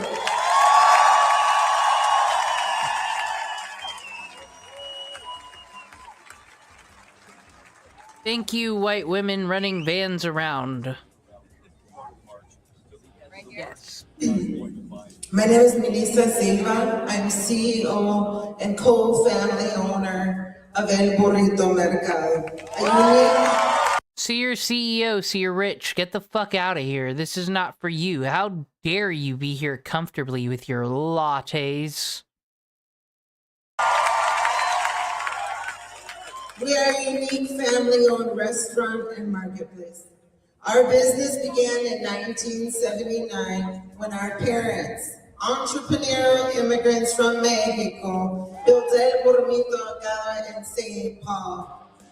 Like so many immigrant parents, they wanted one simple thing for their children, a better life. To build that life, they made sacrifices, worked tirelessly, and never lost faith. Today, we are proud to be a third generation, all family-owned business. Are you saying this is an advertisement and she's just listing her credentials?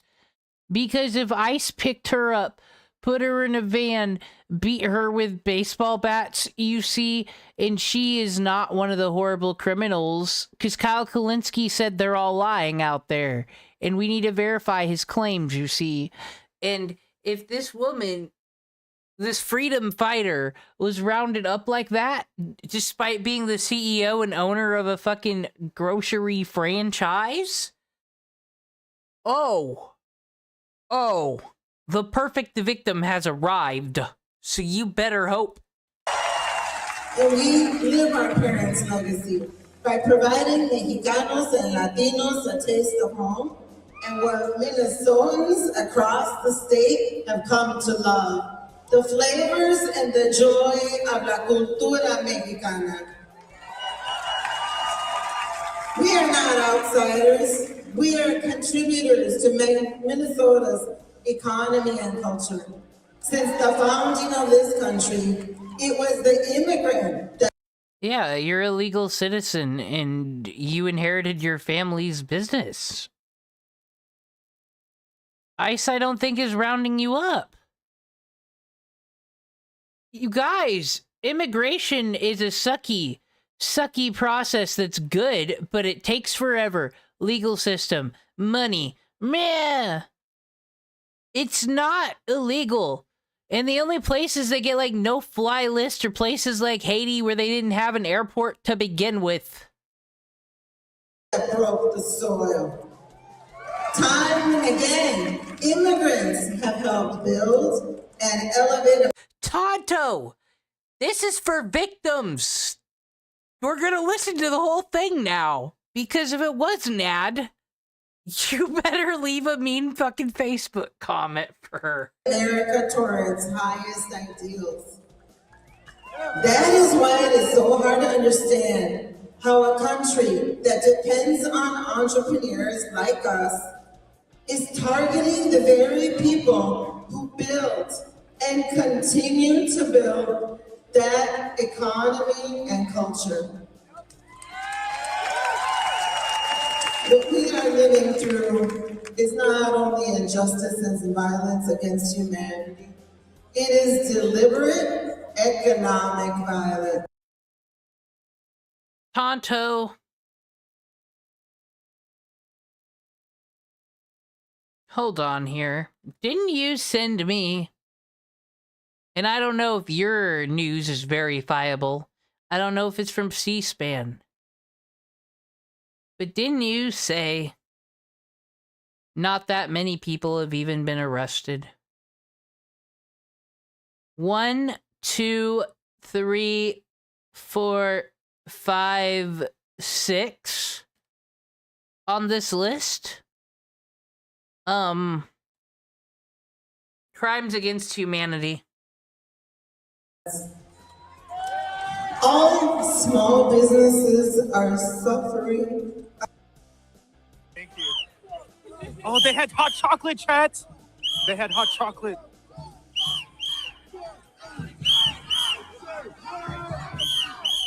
Yes, outside, vertical shots.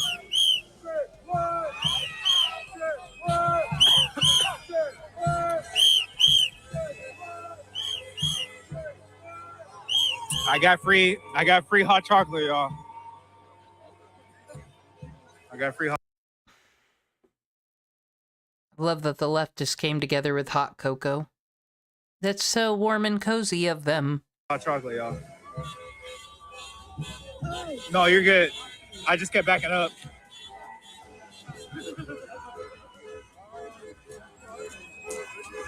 Wait, is that ice on there? They literally got ice on the board, y'all. That's literal ice. What? Thank you so much for tapping the screen too, Cass. Thank you guys. Thank you guys so much. Ryan, appreciate you being here, brother. Have a good night. You guys are awesome. You guys are awesome. Have a blessed night, man.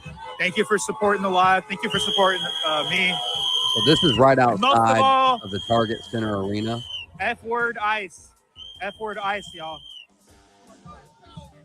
Thank you, sir, for being kind in case there's any children around. We don't need to have this political atmosphere, guys, making it so we can just say curse words around the children. I don't like seeing the F Trump or F Biden or F this, F that signs, honestly. I mean, I don't have kids, so I don't actually give a fuck. But I am saying it is kind of rude. Like, you don't go around cussing in public normally. That'd be rude. So why do we got these weird political signs with the slurs? Stop it.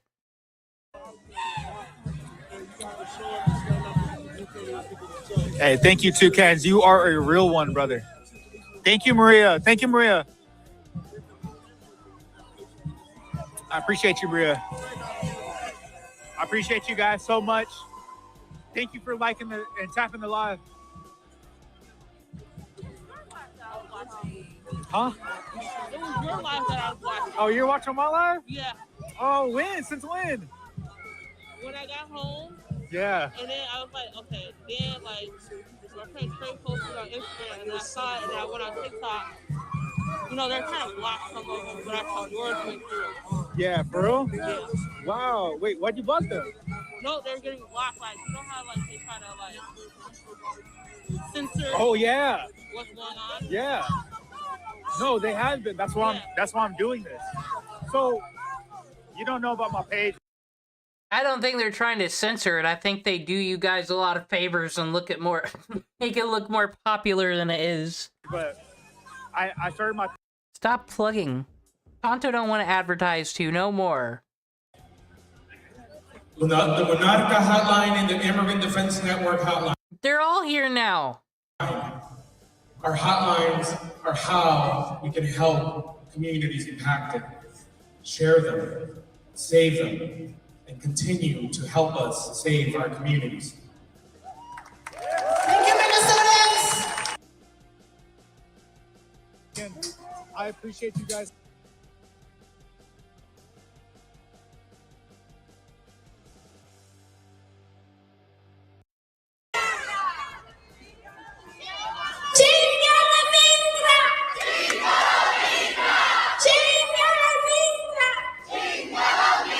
Fuck you, parents. I would rather stay home and play Minecraft.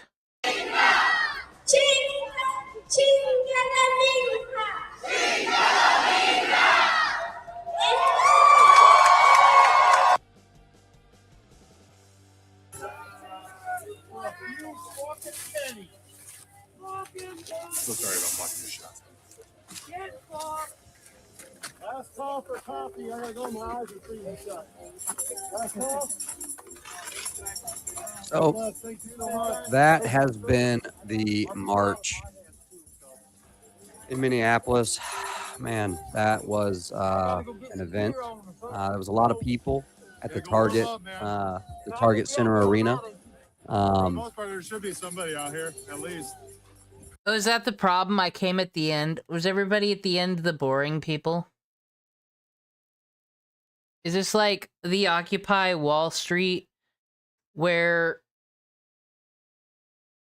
I don't know. I went to find... was there a press secretary thing today? Carolyn Levitt? There was a March for Life. There was the Economic Forum in the Davos. We saw him on the airport. I want some press secretary. Cooking with Caroline, they call it. Because she doesn't really care for the mainstream media either, I don't think. David Pakman says she had a historic collapse. But I kind of just... Look 3 days ago. I don't know if there's a recent one. I don't always keep up with the White House. But I want to see what happened 3 days ago. I'm not ready. I gotta watch politics in the past. That way I can binge it.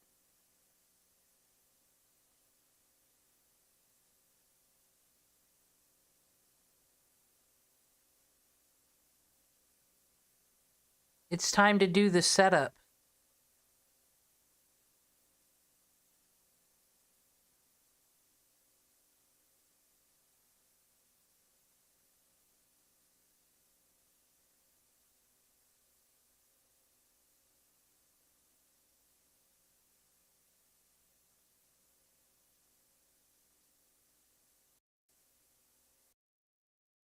Whoa, learn to edit. News. 5 minutes. There we go. Now they got audio on. See if we can hear any cool chatter.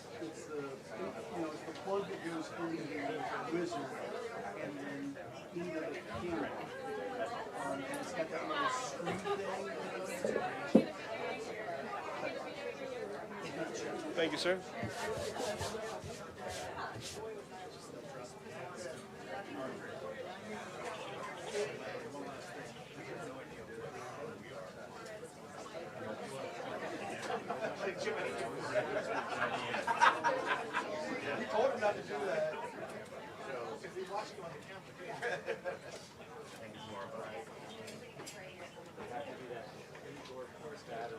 Once again, look at all these people having a good old time before they report on the death squads. The other thing that you can do, still got cord, Daniel, you just hit test and trigger off the test. Yeah. That would probably be the best way to take all my shots. Because that way you're not shooting. Hang on, Soul's calling me back. Well, I need the board to do the test. So it doesn't plug into anything. It's just plastic. Okay, all right, no problem.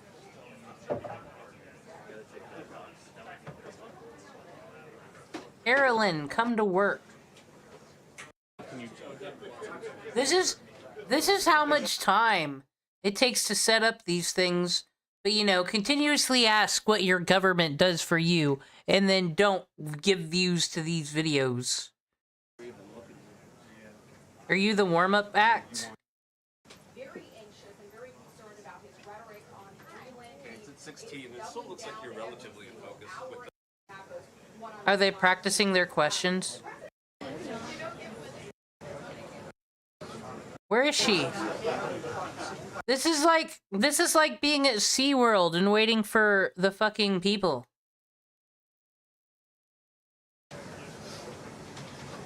What the hell? Where is she? Carolyn Levitt didn't come out today. Fucking 8 more months of winter. This is bullshit.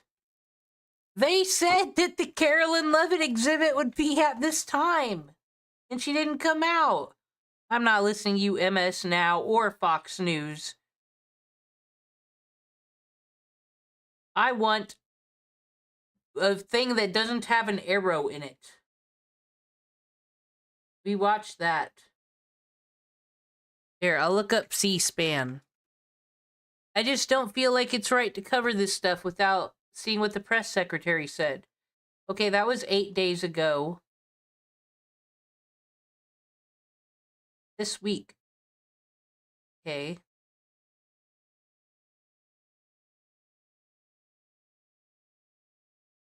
With pre-existing conditions. Obviously, that's a continued conversation. This seems old. Streamed 6 days ago. Okay, we watched that yesterday. Is this where Trump threw the book? Yeah, we'll watch Take them out of our country. And we're met with paid agitators and insurrectionists, troublemakers. They're paid. Well, if they're paid, then they're not insurrectionists, really. You guys, why oh why is the YouTube search trying to stop me from seeing the press secretary? Why do we got everybody's commentary? According to Gas Buddy, the average price for regular gas on Monday was below $3 per gallon in 43 states. Not fact checking below it. $2.75 per gallon in 30 states, and at or below $2.50 per gallon in 17 states. In fact, gas prices were below $2. Well, fuck, there we go, guys. Text truth to 4547 for updates from the White House. And then you'll know the fucking Epstein files. Did you ever fucking think about that? Just out of curiosity. I'm gonna text truth. And do it. I'm gonna fucking know the answers.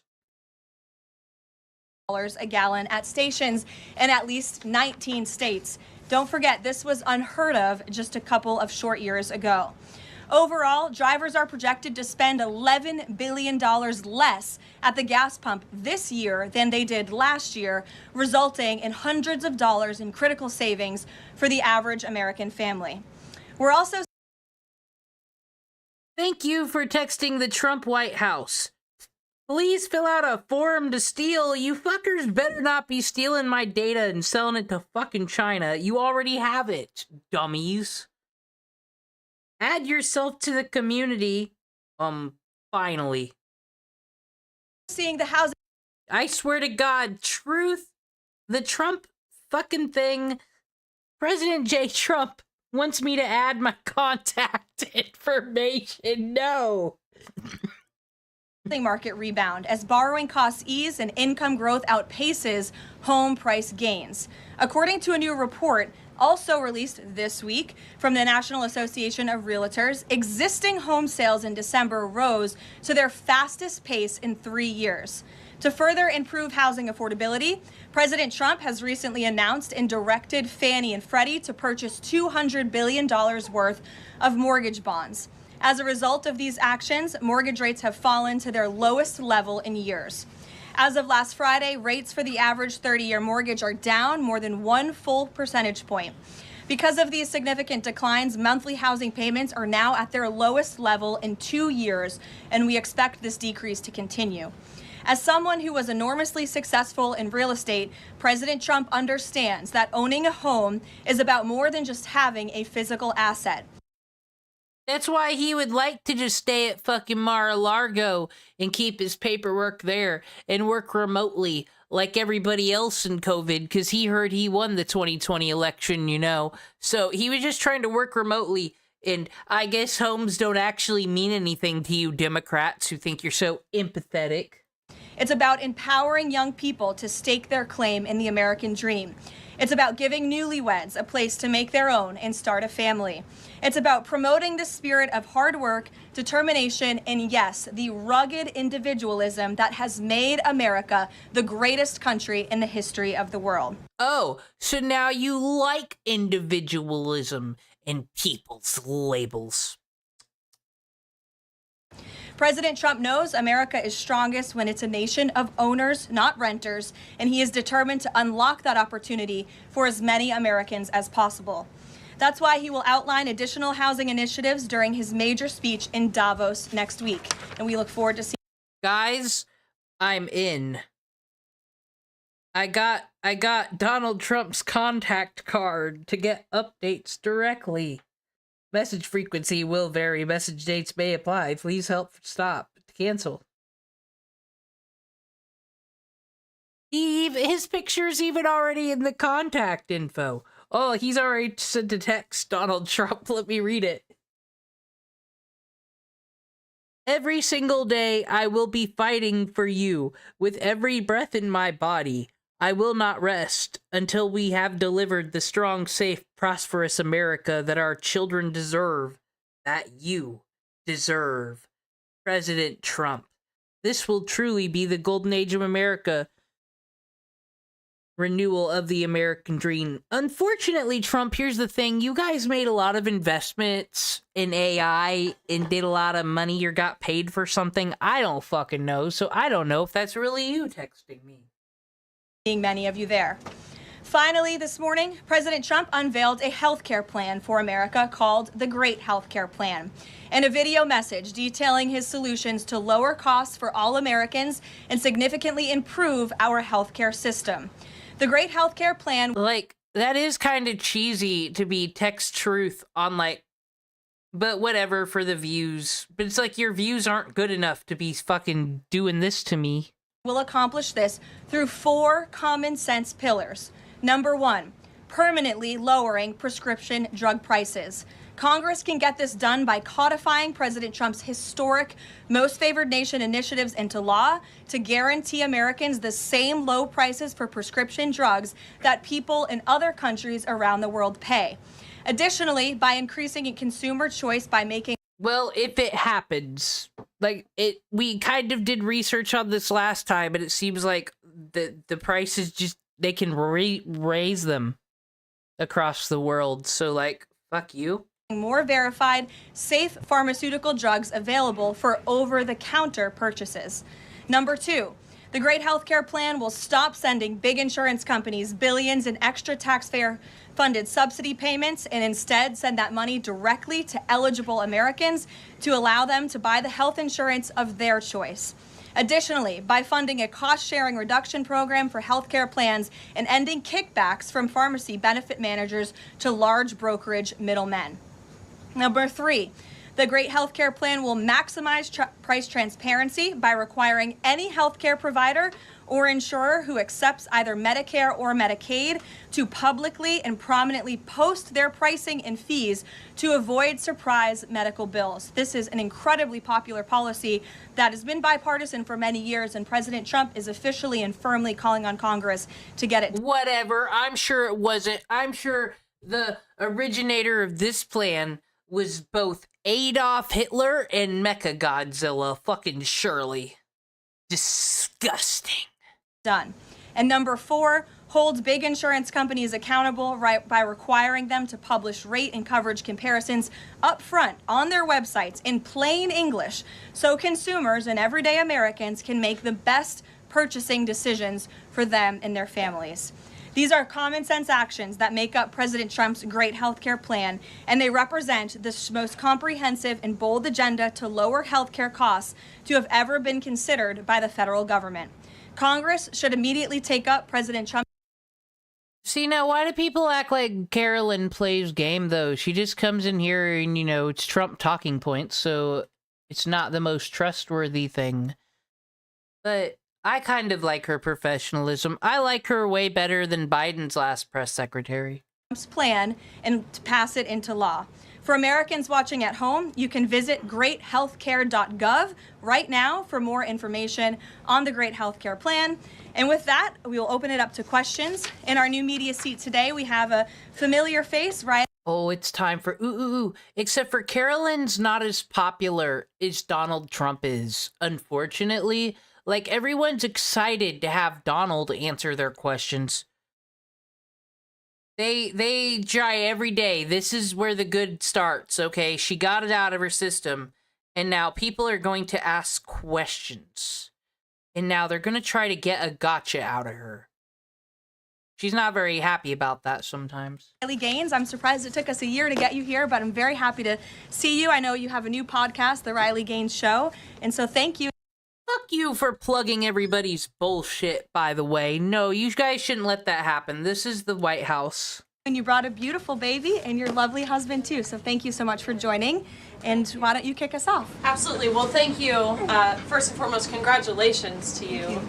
Being a girl mom will change your life in the best way possible. So excited you get to shop all the pink and the frilly and the bows. Disgusting! Gender conformity and a woman being happy about having a husband and a fucking kid. Are you goddamn serious? This is not what the fucking iron lung shit was for. This is not what the CIA took Charlie Kirk out for. What the fuck? Disgusting. Hands-made tale. What is this? Iran? I was in Washington, D.C. earlier this week for the Supreme Court case. There were 2 arguments that were heard surrounding sex-based rights and if it's constitutional for states to pass laws that ultimately protect those rights for women. If the Supreme Court rules as anticipated in favor of maintaining these sex-based rights, is the administration prepared to take action against the states? I believe at this point it's 23 states that don't have those protections for women? Absolutely. And as you know, Riley, Ha ha, we got protections. Take that, male minorities, and not the female minorities, but male minorities and everybody else that thinks they have problems. We're safe in this evil regime. Thank you, Carolyn. You wouldn't lie about such things. Administration already has done so. We've taken action in a number of fronts against these states who are failing to uphold the president's executive orders in this administration's policy of simply protecting women in women's sports and in women's private spaces. We've gone to the mat with large universities in this country as well to try to fight for what's fair and what's just for women and girls across the country. So I know you were at the arguments. I listened to them myself as a woman and as a former athlete. And I think the president speaks on common sense on this issue, that women's sports and private spaces should be protected, and that there are 2 genders, there are 2 sexes. That is not something we should be afraid to say in this country. And I think, frankly, it was quite alarming. I think it's quite alarming you all act like hermaphrodites don't exist, by the way. That's my complaint to American people. That's all. To not only hear a couple of justices gravel over that basic fundamental biological fact that men and women are different but inherently equal, but we are certainly different and women deserve such rights. We hope and expect that the Supreme Court will rule in the right way on this matter. Thank you. Gabe. Caroline, thank you very much. A lot to talk about. Ha ha. Women awesome, get all the rights. Everyone else get owned. Sure. What can... Isn't there always a lot to talk about? What can you share about the president's meeting with Maria Corina Machado? Is it underway? What can you share about that? And then also, the president said yesterday that Delcy Rodriguez was, quote, a terrific person. Does the president trust the remaining members of the Maduro regime? I will say, to your first question, the meeting was about to begin as I was stepping out of the Oval Office moments ago, so my understanding is that it's underway right now. I know the president was looking forward to this meeting, and he's was expecting it to be a good and positive discussion with Ms. Machado, who is really a remarkable and brave voice for many of the people of Venezuela. So the president looks forward to obviously talking to her about the realities. We got rid of men presidente, and we put in woman presidente. Men. That's how we got you, you fools. Left and right. Soy boys versus chuds. Lol. We see how many women world leaders there is right now? Do you see how we got all the crazy ones on a list? Woman utopia. It's happened. How many women are in powerful positions in Trump's cabinet? Think about it. You all got played and divided amongst yourselves. Ha ha. On the ground in the country and what is taking place. As for Ms. Rodriguez, the president did speak with her directly this week. As you know, he revealed that to all of you yesterday. And Secretary Rubio and the administration have been in constant communication with Ms. Rodriguez and other members of the interim government in Venezuela. They have been extremely cooperative. They have thus far met all of the demands and requests of the United States and of the president.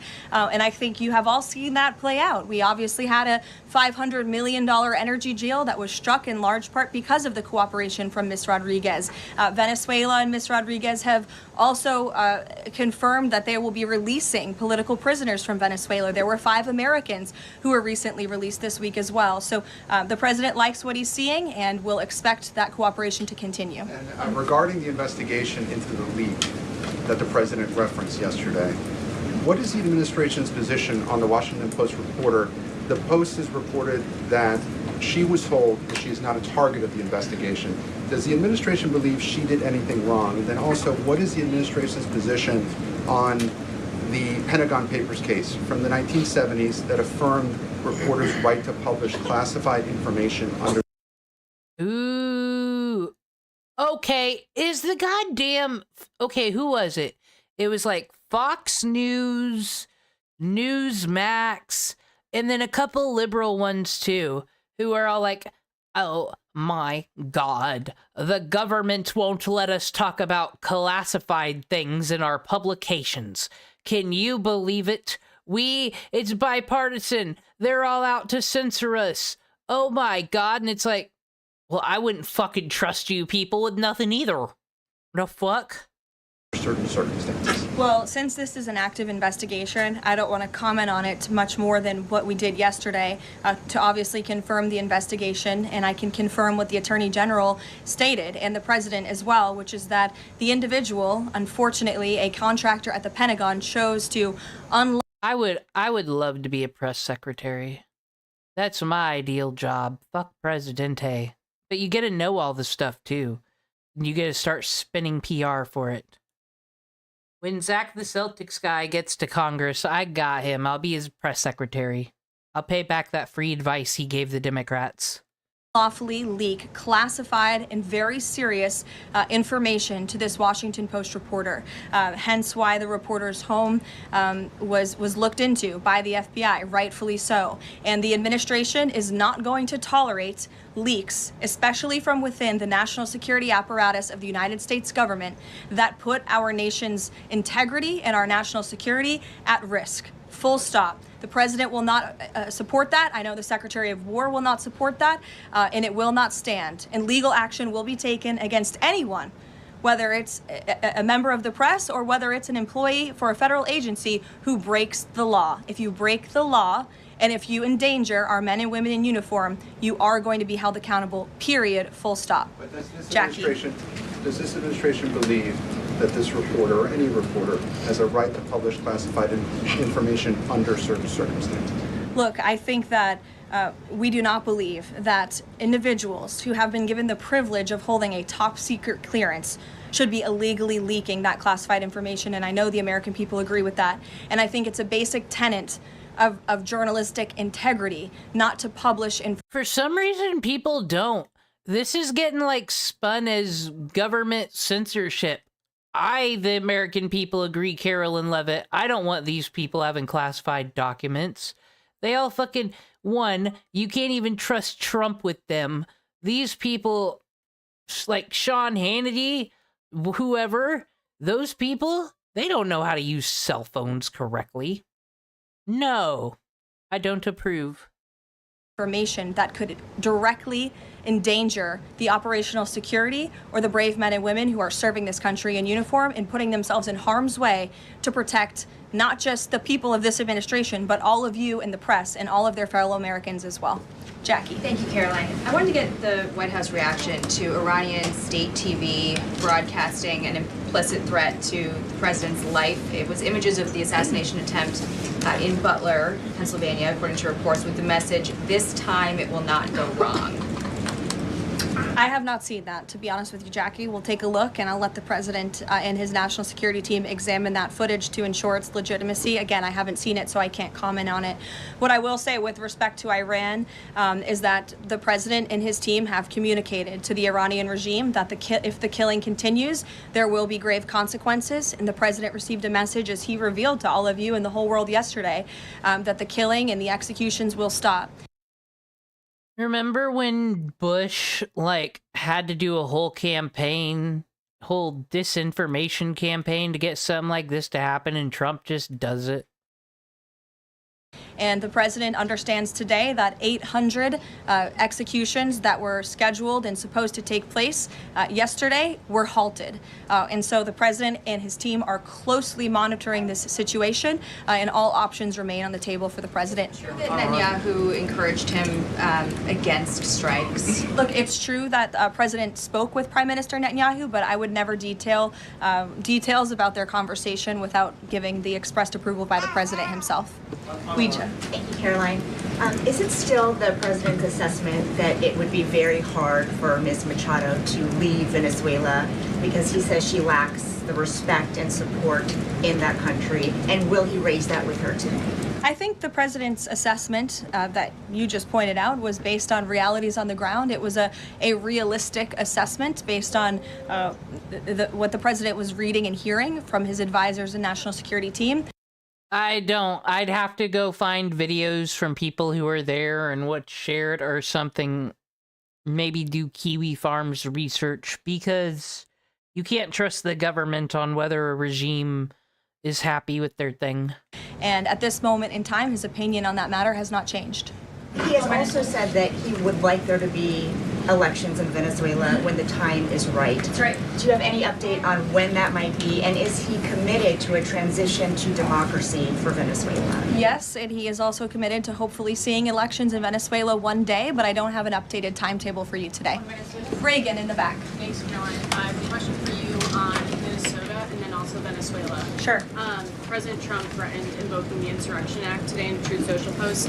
I'm wondering what his tipping point is. What would it take for him to invoke the Insurrection Act? Look, that's... See, these people get it now. They get it now. It's like, okay, he said this on Truth Social, but what actually has to happen for this to happen in this reality? It's only a question, frankly, Reagan, the president can answer. But the Insurrection Act is a tool at the president's disposal. As you know, it has been used sparingly, but it has been used by previous presidents in American history. And I think the president's Truth Social post spoke very loud and clear to Democrats across this country, elected officials who are using their platforms to encourage violence against federal law enforcement officers, who are encouraging left-wing agitators to unlawfully obstruct legitimate law enforcement operations. And if you talk to any law enforcement officer, no matter what level they work at, they want to be working with their counterparts, whether that's at the federal level or the federal authorities wanting to work with their counterparts at the state and local level. And it's truly shameful that now for more than a year, you've had elected Democrat governors and mayors who have basically held their state and local law enforcement hostage and told them, you cannot cooperate with federal law enforcement. Why? They cooperated under the Biden administration. It's because these Democrats... I just can't trust any of these mayors, because even if there's no world where they can fully cooperate. I guess Florida did, but maybe it's different if it's a Republican state, because it's like telling on yourself.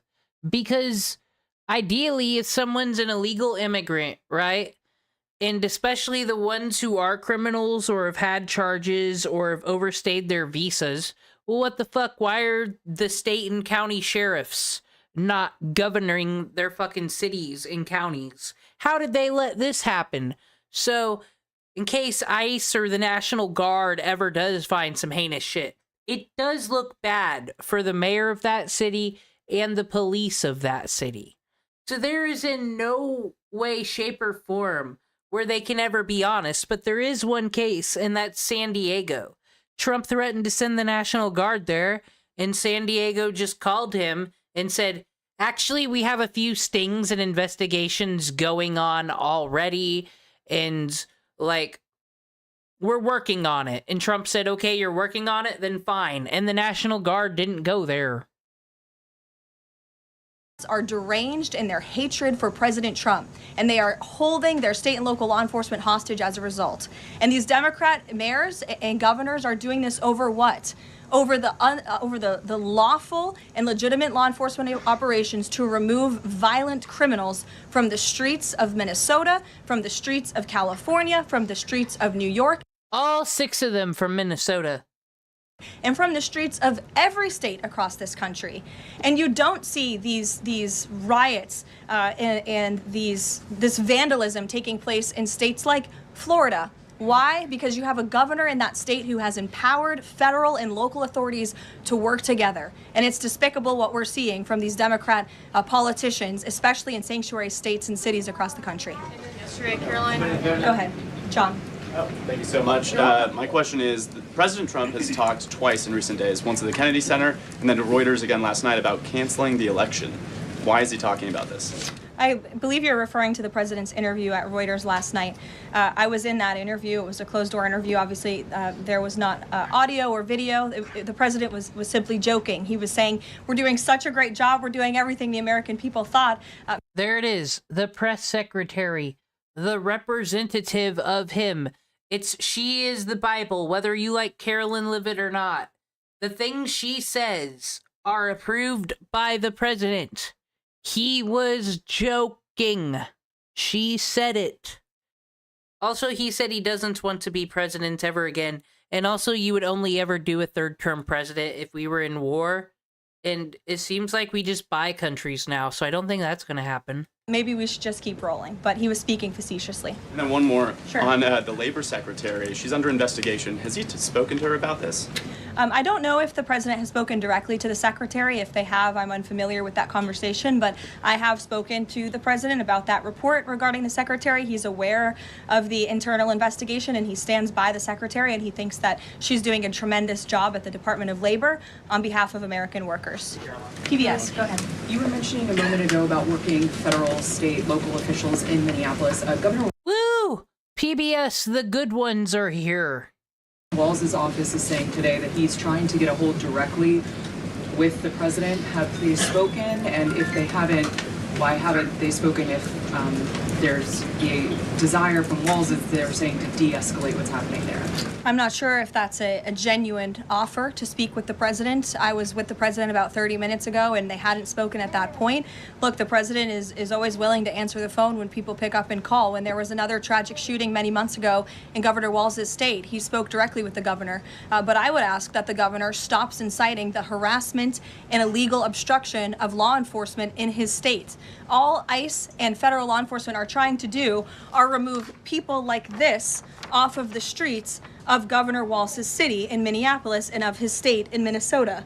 If you look at some of the individuals in this photo, these are all illegal alien criminals who came into our country under the previous administration. This is some of the most disturbing crimes you will ever read about, and there's only a few reporters in this room who... Once again, according to Woke Copilot, though, this page is it.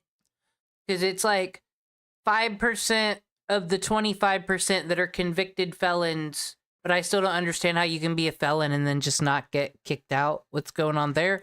But it's like 5% of 25% of the illegal aliens are these violent criminals, but like, isn't it it is great that they're gone, you know, because how many lives have been saved and prevented from these people just being, phew, I don't know. We'll actually talk about these individuals. This is all ICE is trying to do. They are trying to remove people like this from Governor Walz's state. And so, yes, he should pick up the phone and he should say that he will cooperate with this president and with the federal government in making Minnesota safer, because that's all President Trump and his administration want to do. Mary. Thanks, Caroline. The president says he wants money to go directly to Americans so they can buy their own insurance.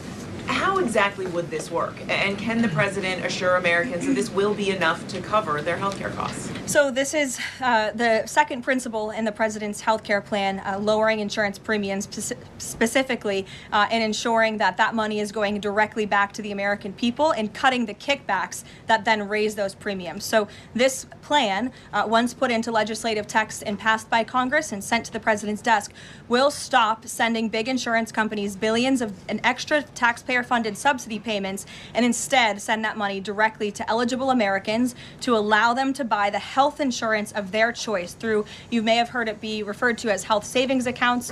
Whether that ends up being the actual name of such accounts, we'll have to see. Again, Congress and the White House. Now, do you all believe in this? I just don't trust. I just really hope the government makes sure you get the health insurance and they don't let you just spend it on candy so then you, like, die in the hospital later. I really hope so. I think this could be a mistake. Or it could just be nothing and it's a program we already had. House are going to work together to put this plan into action. And then secondly, the Great Healthcare Plan will fund a cost-sharing reduction program for healthcare plans, which will save taxpayers at least $36 billion and reduce the Tonto, 401ks went up 80-90%, said Donald Trump. You're rich, shut up. The most common Obamacare plan premiums by over 10%, and that's according to the Congressional Budget Office. 20 million Americans in recent weeks have seen their health care costs soar. Can he assure them that if this plan is put in place, that they will be able to cover those costs? If this plan is put in place, every single American who has health care in the United States will see lower costs as a result. They will see more transparency. All of these proposals that are within the Great Healthcare Plan are incredibly popular with the American people, and they will impact everyone, not just a small fraction of those who are within the healthcare marketplace, but every single American will continue to see their costs go down. And I will note that they already are with respect to prescription drug prices. When you look at what the president has done with most favored nations, you've seen these big pharmaceutical companies in the Oval Office saying that this president and his team were nonstop around the clock pressuring us and negotiating with us to lower the cost of prescription drugs for Americans. And we are already seeing that to the tune, in some cases, of more than 500%. And that Trump RX website is something that the administration will be formally not launching very soon, so Americans will have access to those lower. God damn it. This is my thing with Trump, okay? I'm always wondering what the fucking deal is, what fucking game he's playing and how he's gonna make money off of it. He better not be investing in pharmaceuticals and then he's offering the cure that you can spend money on, and it's like, oh man, you can go with that fucking Blue Cross Blue Shield or Trump plan. We take care of things that sound important. Lower costs of drugs. Josh. Thank you. The president has called on credit card companies to lower the cap rate to 10% effective the 20th next week. If they don't do that, what's his what'll he do? What's the threat? Well, tariffs? No, I'm just kidding. The president certainly has an expectation, Josh, that the credit card companies will do this, just as he did with the pharmaceutical companies, that they will lower costs for American consumers. I don't have a specific consequence to outline for you, but certainly this is an expectation and, frankly, a demand that the president has made. Can you give us an update on the Fed? Sorry. There was some reporting from, I think, Fox Business that Rick Reeder had an interview this week scheduled. The president's indicated he's already made a selection, or at least he he's settling on someone. Where is he in that process, and when can we expect an announcement? Is he still doing interviews? Look, the president is in the same place as you all have been asking about this for many, many weeks. He's in a decision-making phase. There are a few people who he likes very much for this job, maybe less than that. The truth is, like with all decisions, it's a decision for the president to make. And he said to Reuters in that interview last night that he thinks he'll be finally making that decision in the next couple of weeks. So we will see. And very quickly, there's been some criticism from other governments about Grok and XAI, the Twitter AI bot, and things it's been doing to manipulate images, including whether that would violate the Take It Down Act that the First Lady has supported. We've not heard from this administration on it. Elon Musk says that they've disabled. Melania Trump took care of the porn problem, everybody. But, what up, Dwight Schrute? I can perfectly believe, though, that with just, like, a wave of the wand, they can go into the code of Grok, and they fixed whatever guardrails let that happen.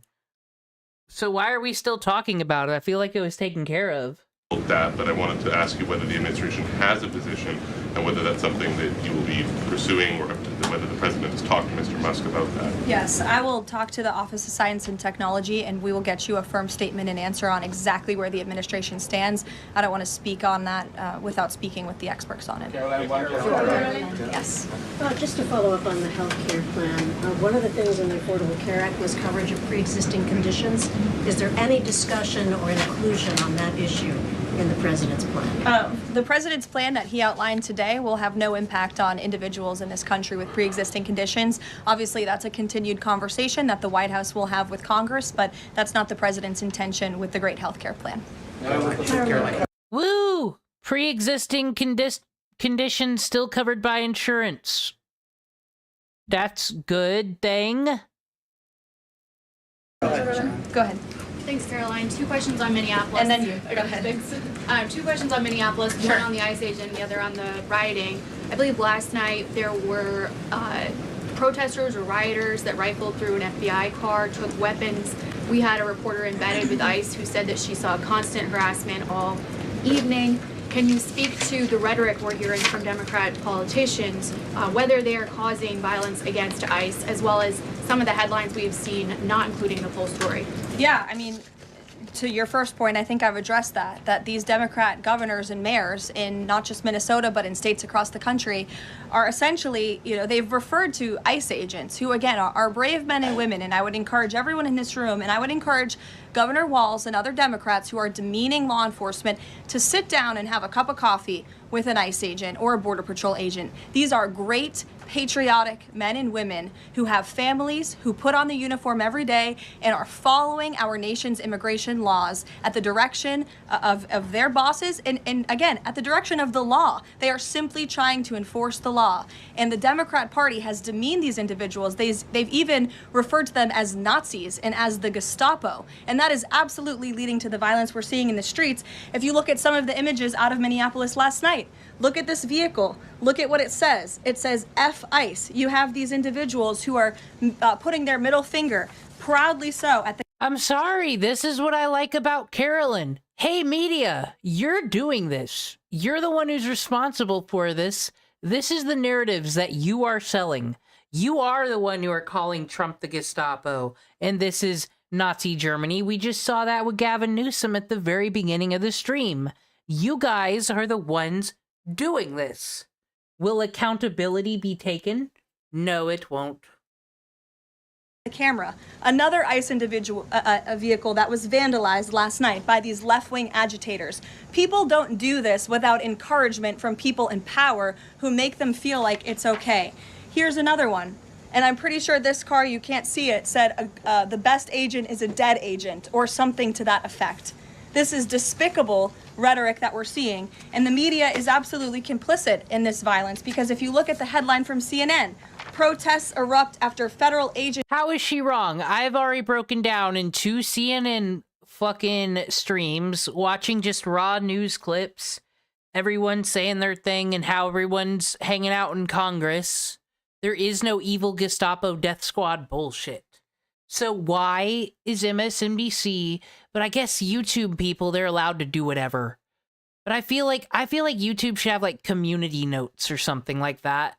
Kind of like with COVID. If we already unlocked the censorship demons for COVID, why can't we just be like, yo, community notes, this person used a bad source and this is outdated and da-da-da-da. Like, that might have to get instituted on YouTube to start fixing this.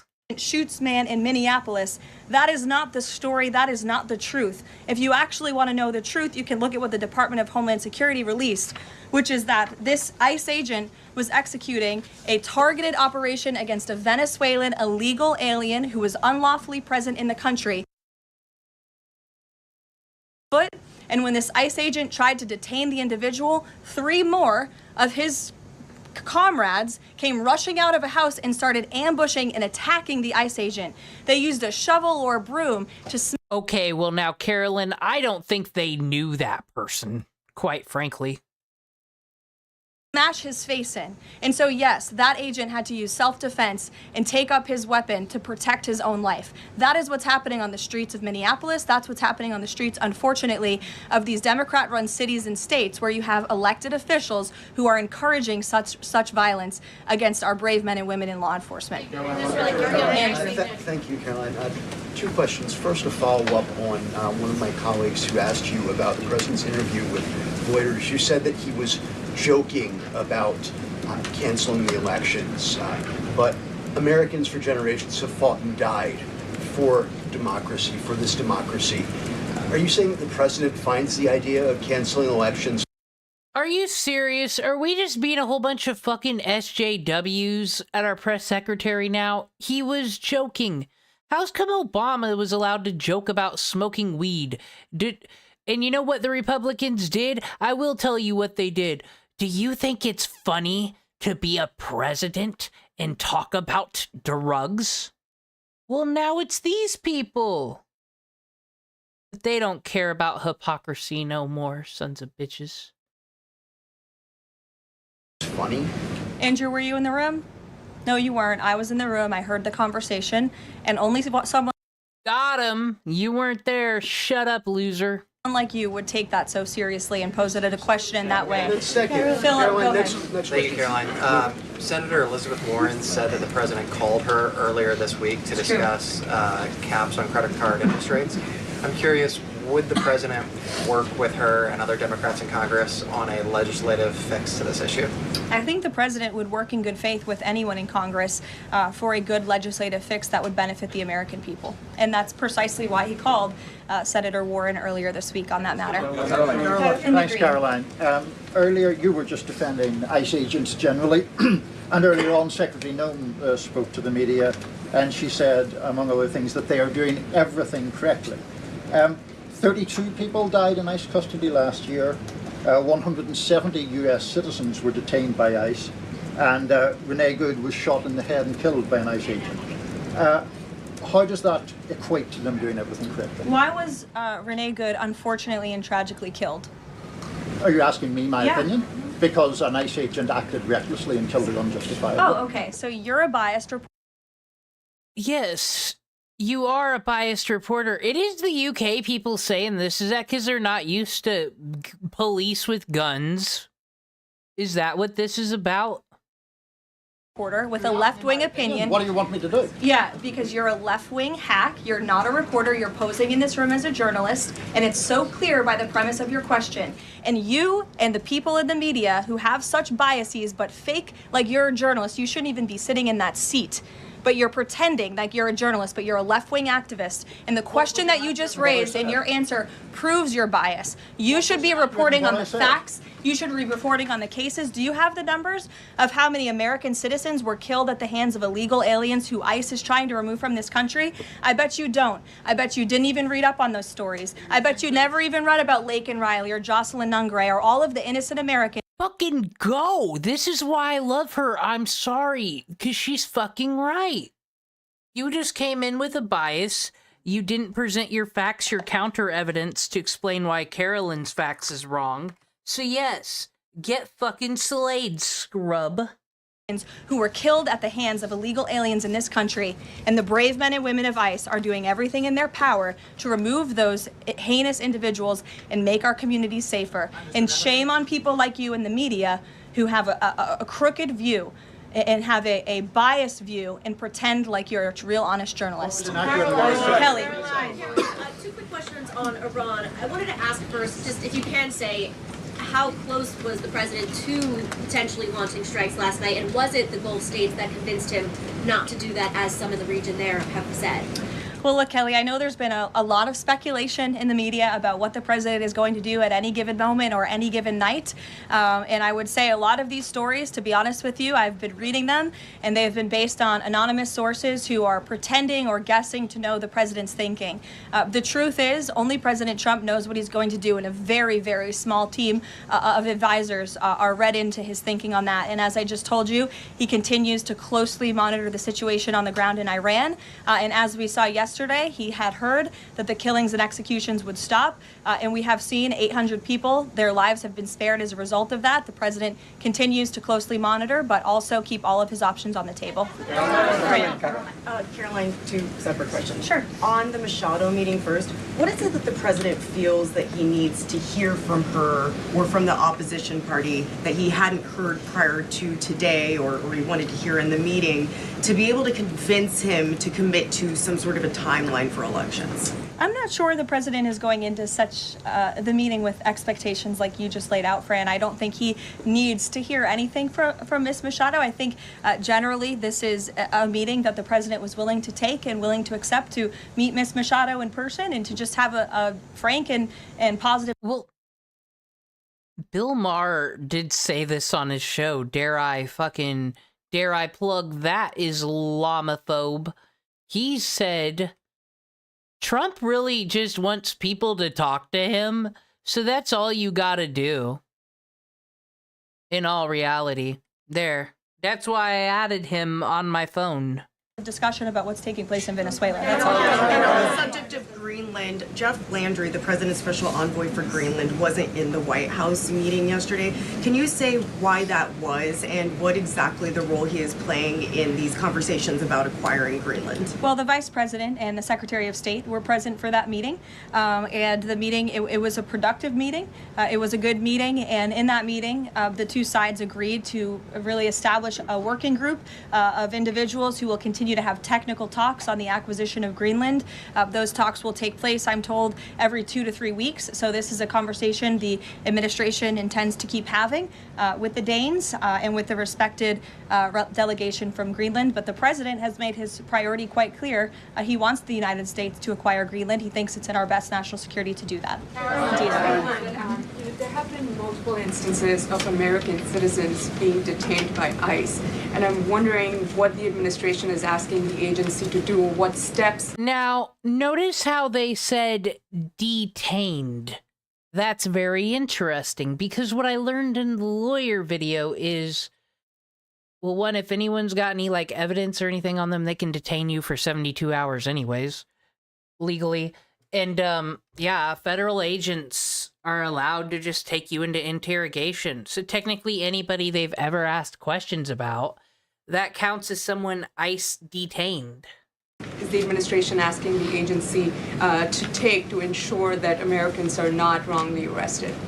Obviously, ICE is focused on detaining individuals who are unlawfully present in the country. And there have been hundreds of thousands of illegal aliens who have been arrested and detained and deported from this country by ICE over the course of the last year.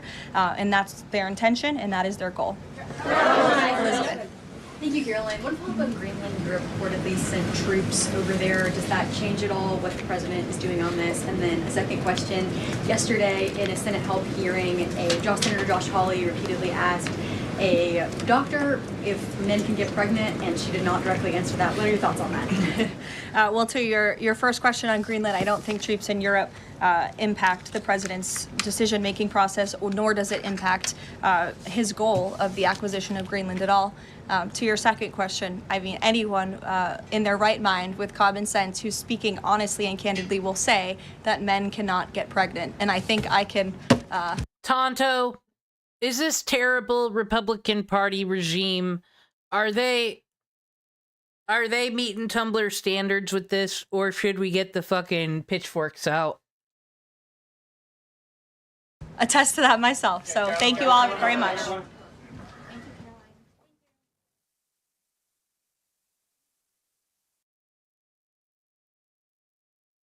That was it. That was Carolyn. She told them how it is. I like her. I don't care that Trump's a liar and I've got my feelings on him. I think she's an excellent. Yes, the White House official policy, impreg isn't real. What do you think, Tonto? Are you fucking switch the Republican Party, aka Team Carolyn Levitt Slay Party? She gets it. I'd vote her as president. I don't care. And the left just says all these mean, terrible things about her. Like she's a stupid whore who isn't fit to do this job. And I don't know. I thought sexism was wrong and those type of words were wrong. But apparently that was just too empathetic of me. So yes, we saw what the White House was up to. We saw what C-SPAN's up to. Trump did his stand-up on the fucking plane with his traveling press tour buddies that go everywhere he goes. And it was great. That's fine. I just want some more people to appreciate that Carolyn Levitt isn't the terrible person everybody says she is. She puts a pretty good spin on Grandpa Trump's words and makes way better argument than some people. I don't know. Politics is for dumb people. Nothing I say counts. I hate both sides. Whoa. All right, thank you for joining me and let me vent this out. There might be stuff more later, there might not. I don't know. I'm going off schedule this week. I just, like I said, I feel it's just important, if anyone watches these, to show you this is, people like Kyle Kulinski are dumb. They don't know anything. Because they don't watch C-SPAN. And once again, as last stream, I proved, no, none of you do watch C-SPAN. They don't have the views.